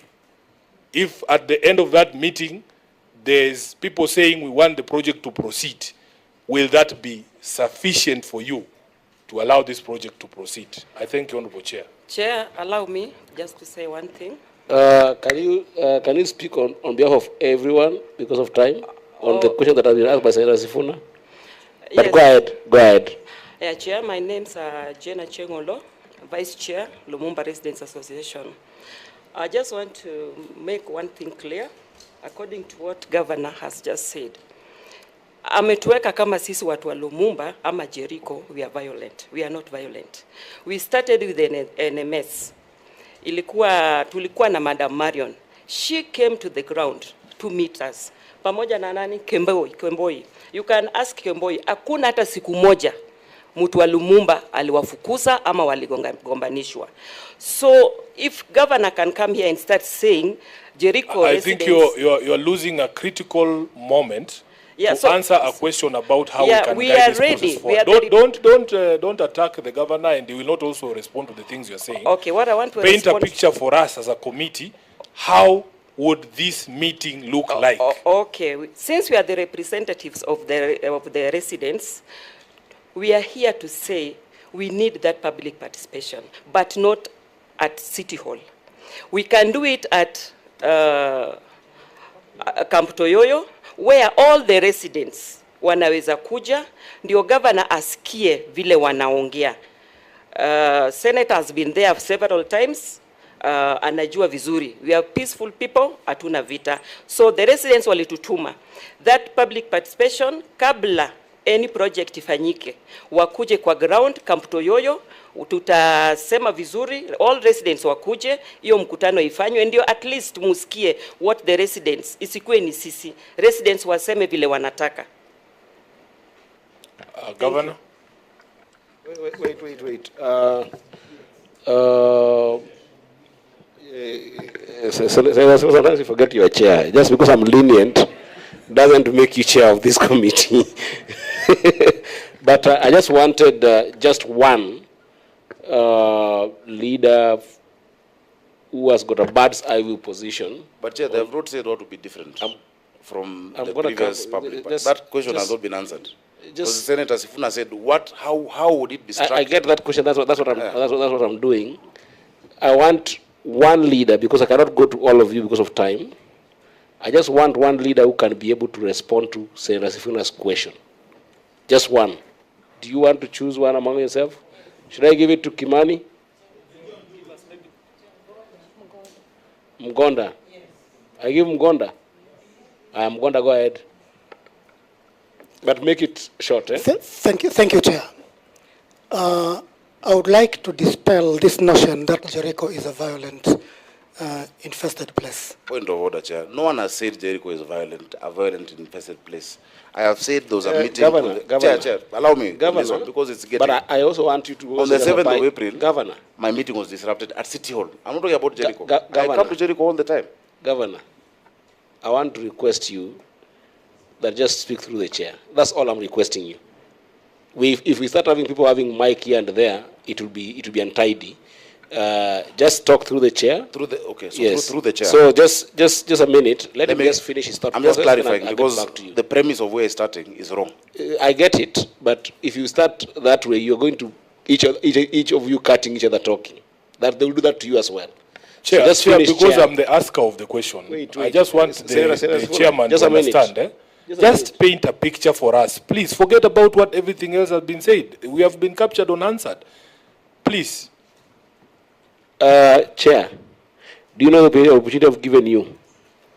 I've given you opportunity to tell this committee, if you were to direct as a committee that another public participation is to be done, what would be your desired kind of form of public participation, and what would be your desired outcome? The Secretariat was very clear, so I just wanted to respond to that on behalf of the others. Don't go into another response to what the governor said, the governor did not say. This specific question that Secretariat has asked, restrict yourself to that. Thank you, Chair.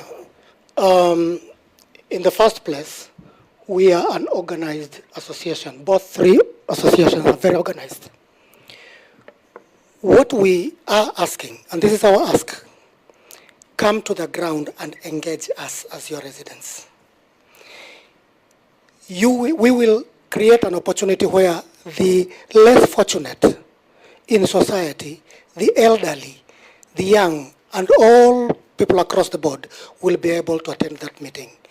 The committees have blockheads, we have area zones, PQRST, we have representatives, which actually boil up to an apex committee, where we will talk to these people, to the residents, arrange them, and bring them for such public participation. It's not hard.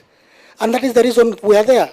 The other thing I would like to tell you is some of us would not want to disclose what our backgrounds are, what our professions are. However, we have ethics that we live up to, and are expected to live up to, even by our employers. We cannot do the opposite. So we will arrange our people, bring them together, give us ample time, A week is enough. We will bring the people on board, and all of them shall be arranged by these committees you see here, so that each one shall be heard and will present what we need to present, and let them be heard. We are only a bridge between the county government and the residents. They come through us not because we do anything, no. We want them to come, and that's why we'll go to door and bring them on board. That is why they elected us. I want to give Governor opportunity to respond to the same question asked by Senator Sifuna. Chair, the people of Jericho are my residents. If I want to do public participation in Jericho, I will call each and every tenant. I know all the tenants, they pay rent to us. But we will not go through an organization that has blocked previous public participation. That one, forget. We can't do that. And that's why I keep giving the example of the meeting 2 weeks ago, where residents were being threatened from even signing the register. People who have come willingly to a meeting are being told to mtaona takutana nyinyi huko chini. And I will share with you those videos. We will not do that. We cannot. The people who are representatives of those residents are the MCA, the MP, the senator, the women rep, and myself, constitutionally, according to the law. Actually, those are the representatives. But if you see, and the outcome is predetermined, you will incite people and tell them, okay, maybe you don't incite, and tell them that the issue of this land being ours, we cannot budge from that. They would not change their mind. They hold very strongly. Chair, Governor, with respect, the issue of ownership of land is properly before the National Land Commission. And in fact, Chair, my proposal would be that until that question is resolved by the NLC, maybe that meeting would not be a tenable proposition. And because the meeting before the NLC is on 30th, we as a committee can direct expedition of conclusion of that matter. Once it is clear, then that public participation meeting must occur. Chairman, I want to ask you a question. What is wrong with the county governor calling residents directly? They are your people anyway. And it is like your colleague there rightly said, it is the job of the county governor to convene the meetings, not the residents' associations. What is the problem with the proposal by the governor? We have this fear. Always it has been selective. No, it's all of them. Every single person in those estates. Is there something wrong with that? No, there's and no you know people who are not residents there. If you see somebody who's not a resident, we do. So is there a problem with that proposal? No. Okay.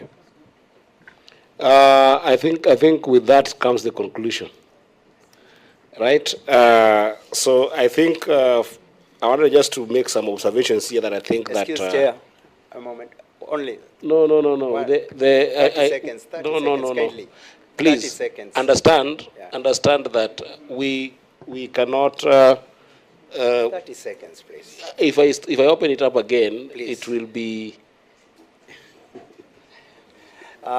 let's proceed because we really need to get conclusion of the meeting.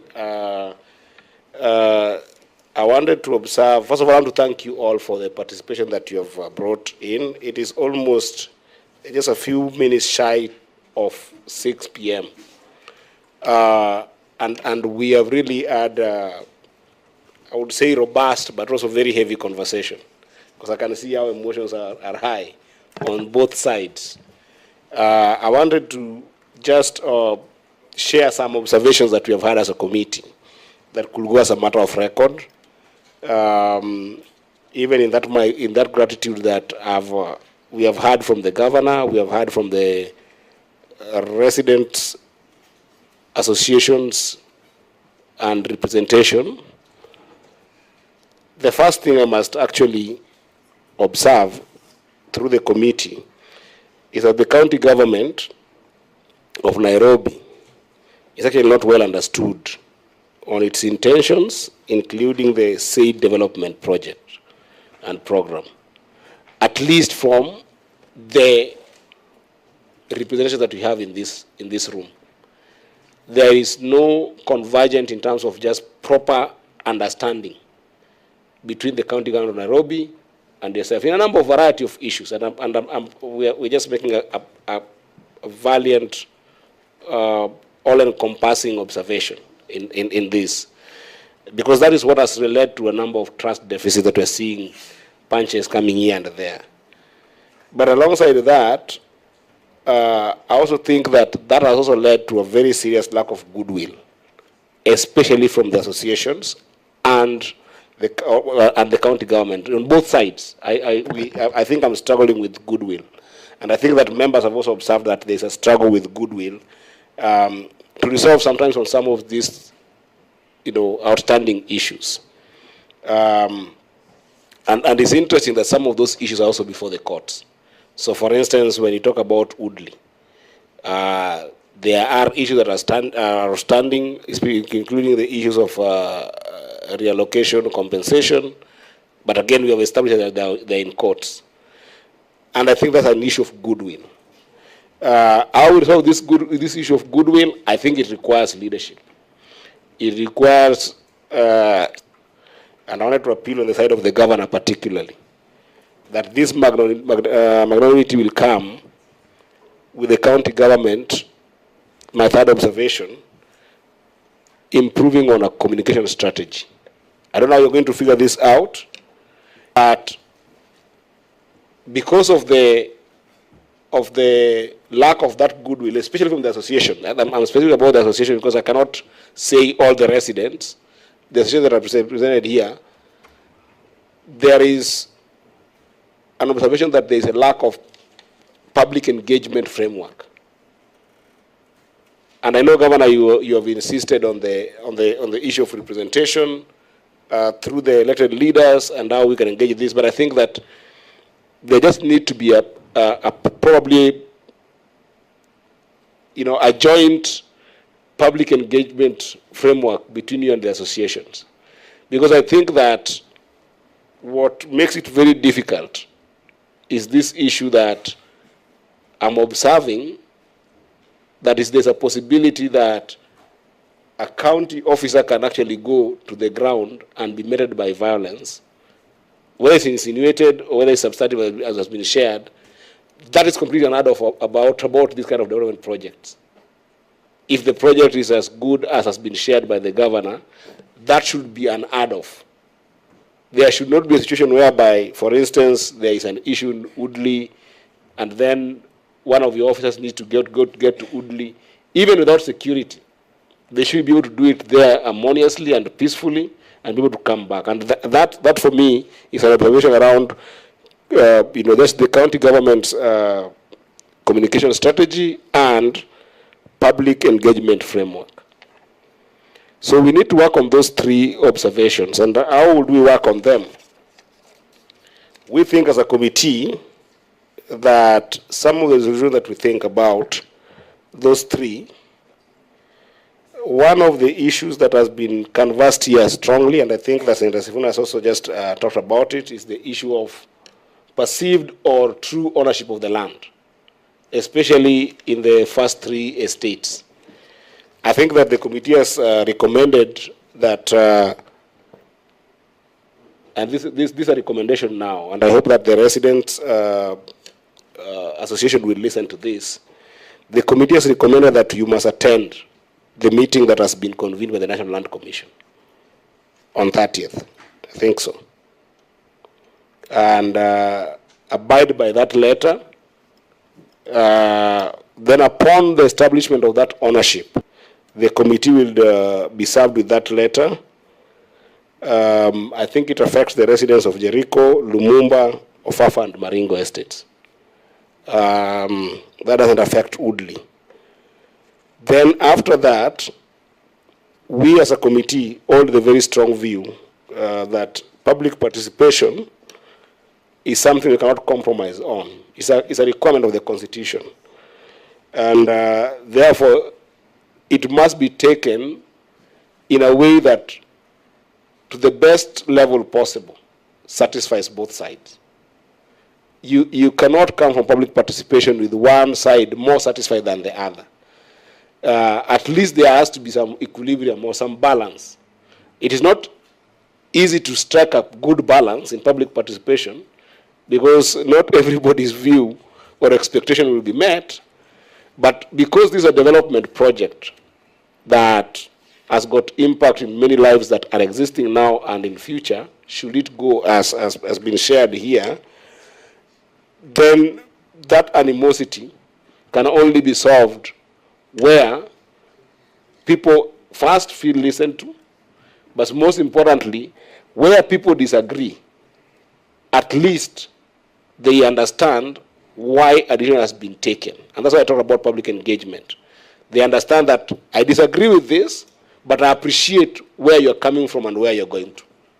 That is something that we must be able to achieve with this project. So therefore, just as Senator Sifuna has recommended, after the National Land Commission meeting, we would wish that the governor undertakes a public participation that considers the views of the stakeholders, especially, and I'm going to be very direct on this, of affected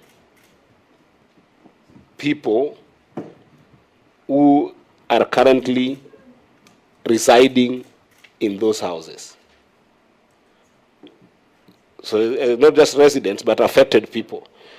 What I mean by this is because right now, there are people who feel like they are house owners or land owners. It's rightfully so, until that dispute is sorted by the National Land Commission. But then, once it is sorted, then that clarity will be there that if they are landowners, according to the National Land Commission, they will be the people affected. If they are not, according to the Land Commission, then they will be tenants. If they're landowners, there's no project we'll be doing there. Exactly. That's why I say people's affected. So there'll be no need for any participation. Exactly. So, no, but still, maybe you want to renegotiate. We'll have no interest there. Right? Yeah, and that's why I said this is a value recommendation in the sense that. Do you call the people who have the tenancy, or the people who live in the houses, or the people who are in the extensions? We will call the people. Or the ones who want houses. We will call the people as defined by the National Land Commission. They can't define, Chair. Chair, I have a house. Nimepatia huyu nyumba. Yeye anaishi Kilimani. But kuna mtu hapo anaishi. Niite yeye akuje mkutano ama ule anaishi kwa hiyo nyumba ama ule kwa extension. Chair, it is very clear just in terms of guidance. Yes. The county government, the people claiming that property are tenants. They are known. They are tenants who pay the county government. Yeah, so everybody will have an interest, including me who doesn't live there. Yeah. So in terms of as a leader in Nairobi, but the public participation that we are talking about is with the residents. Residents or tenants? The residents are the tenants. The ones who pay you money. Not the same. Yeah, you don't understand what I'm saying. Yeah, it's not the same. I know what you're saying. You have tenants, people who pay you money. Yeah, but don't live there. Those are the people who I'm talking about. So those who live there or those who pay us? You are tenants. Okay, that's clear. The people who you've given the houses. That is clear. Because that is the people you have a direct relationship with. If you demolish that house, the only relationship that is affected is between the tenant and the landlord. And that's why I said, Governor, that affected house owners, in the sense that we don't now, we don't have owners, Chair. No. Owners. This is a house of record. Just wait. And I've said quote unquote, in the sense that there is a pending issue under National Land Commission on ownership question. I want us to get there. Chair, allow us how we can finish this moment. meeting, please. It's already 6. Chair, you did very well. Chair, just allow me, please. Just a moment. Let me just make clarity. We have observed here that there's an issue of ownership that is lying with the National Land Commission. That question, Senate cannot resolve. That definition, the Senate cannot resolve. And that's why I'm saying the public participation can only happen after the National Land Commission has pronounced itself on this issue. Okay? So what we are saying here is that, Governor, the recommendation here is you only hold that public participation after the National Land Commission, which we have directed the the associations to make sure they attend, you only hold that meeting after that National Land Commission pronouncement. And therefore, that means that based on that definition, then you will invite the people based on that definition. Because I don't want to assume, what Secretariat said, that it's not what you want that might end up being defined. If the National Land Commission, for instance, says that those residents, as you call them, own their houses, then they're the people who must participate there. If they say otherwise, then they're the tenants. So I think that we're saying the same thing, but I'm leaving it to proper record. Maybe why don't you wait, Chair, with due respect to, why don't you wait for that outcome? Exactly. Because, Senate doesn't, you don't rule in vain. So that once that outcome comes out, then you can just communicate a resolution to us. You don't have to figure it out now. But we know generally what we want to do. You see, Chair, I think just allow us to also guide a bit. And I think the governor has just said it. Let us not pronounce ourselves in vain as a committee. There is a serious determination pending before the National Land Commission. If they say that the tenants own the land, that story ends there. The county government can appeal or whatever, but they will have no status on that land. If they say the land belongs to the county government of Nairobi, then as a committee, we can make a resolution on, then there are human beings who live here. How do you treat these human beings who live on your land and they have lived here for this number of years? Before that happens, I don't think we can even make an accommodation.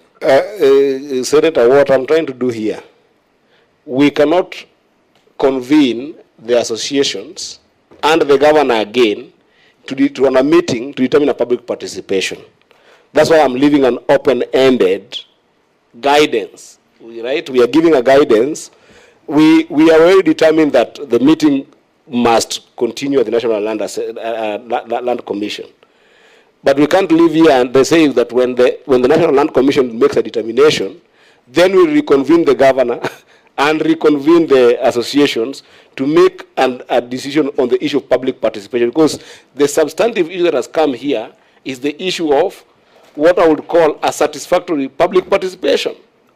And Governor, I'm giving you and the Residential Association an open, in that engagement, an open framework for which then you must conduct the public participation. Should it come out that the decision is that the residents don't own the land, then you must have the meeting with the tenants with whom you have had an engagement. And even if you're to conclude that, because this is you're serving in public trust, assume that the National Land Commission say that this land belongs to the residents. I don't think that you just have a closure that, okay, I'm taking the books that has been decided, I'm closing the books. I think the public participation process can, if you wish to, can still go on that conclusion. So I'm giving you an open book that the major point is that that meeting happens after the National Land Commission meeting. Then the last thing here would be after the public participation that will happen after the National Land Commission, we will require the county government to actually appraise this committee with the documentation of that public participation, how it has been done, whether it's proper, and then we'll take it from there. I think that is the third point on which the committee will now be able to engage after that public participation. On the matter of relocation allowances in Woodley, we will have desired to have said that the governor facilitates this and address the raised concerns, but it has also come from the governor that the 22 individuals, if we got it correctly, are, just a moment, I'm going to give you time. The 22 individuals are in court. That is what came out, Governor, if that is clear. So then, on this matter, I think we will allow for the governor and the association from Woodley to find an amicable resolution on it. Because it's a matter in court, governor has insisted that he can only be able to facilitate that payment if the residents are out of court. But I also think the residents also feel like it's an issue that, you know, it's a right that they must be given. I think I would give you 1 week, governor, in that engagement framework to engage with the 22, and you know, just appraise the Senate on that engagement, whether you are getting to an amicable ground. Chair, can I just make a slight amendment? Sure. Just like the matter that is before the Land Commission, this one before the court as well, I would propose that you just allow the court process to conclude and then deal from there, because it's going to be very difficult. That's also fine. That's also fine. But Senator Chiro seems to be banning with something. What you are trying to say here is something that's supposed to be in our final submissions. So I think you can keep some of them so that when we sit, we'll be having all those things in our final submission. Kindly, please. No, I agree, but the residents must go with something home, right? So I think with that, then I think it will be in order to say I'm grateful to all of us for sitting this long, canvassing these issues. And with that, the meeting stands adjourned for the committee up until Friday the 2nd, when we'll be meeting in Machakos for the other committee works that are already been communicated to you. Thank you, Governor, and thank you, the teams from the different 5 estates. We want to wish you a safe journey back home. Thank you.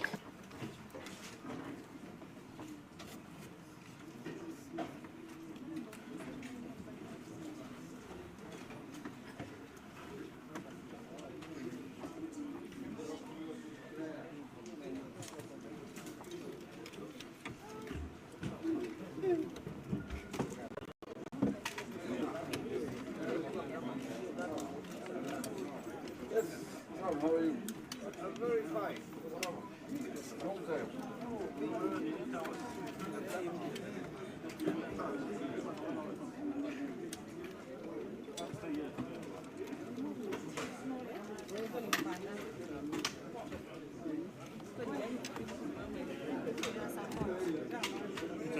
Bado iko online.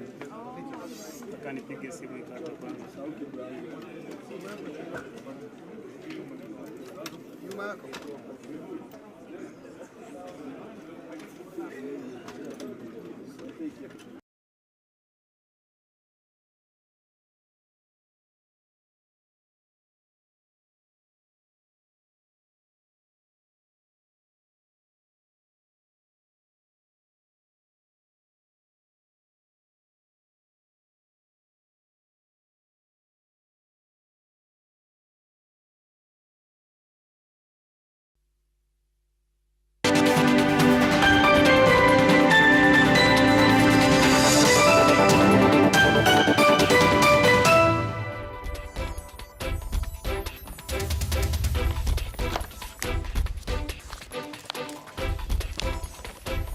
Good morning. Welcome back. You're still watching Daybreak on this 20th day of April 2025. Jeffrey Wandeta is the Member of Parliament for Tetu constituency. Good morning, Mheshimiwa. Good morning, Sam. Good morning. Which is the Member of Parliament for Belgut constituency. He is also the Chairperson of the Defence, Foreign Relations and Intelligence Committee. Good morning. Good morning, Sam. Good morning, Kenyans. He just came back from China. He'll be telling us what he matters from there. Anthony Kibagendi is the Member of Parliament for Kitutu Churches South constituency. Good morning. Good morning, Sam, and good morning, Kenyans. You also came back from somewhere. Where were you? Somewhere. No. There's a place. I saw some pictures somewhere. Which city was that? It was a private visit. Which city was that? UAE. UAE. Yes. Okay, karibu sana. Yeah. He is a country. Mheshimiwa Jane Kagiri, Member of Parliament for Laikipia constituency. Good morning. Laikipia County, good morning. Okay. Sam, and good morning, County it is. Kenyans. Yeah.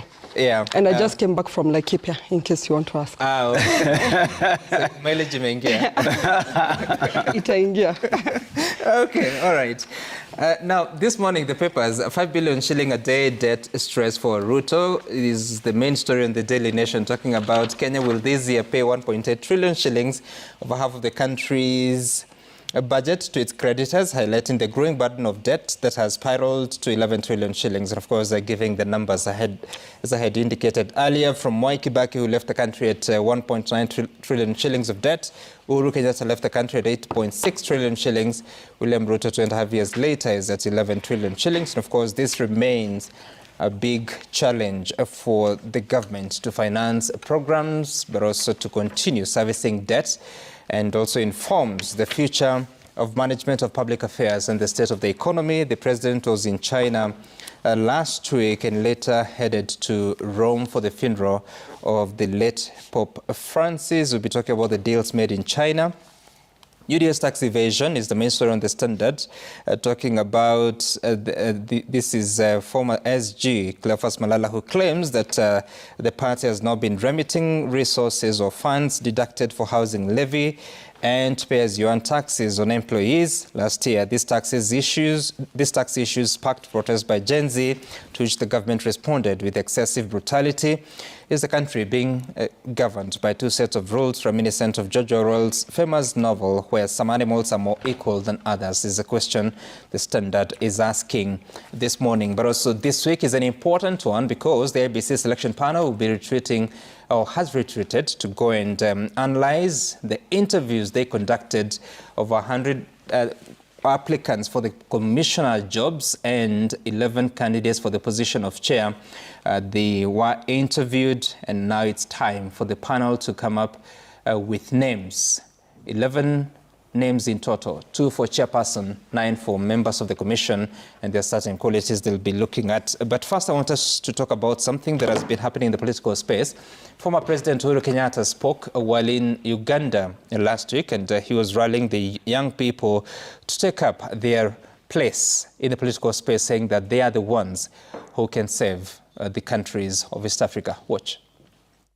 You, our young people, will have to play your part in reshaping the destinies of our countries of birth, and you will help us realize that this is the moment for each and every one of you to step onto the stage. Your time has come.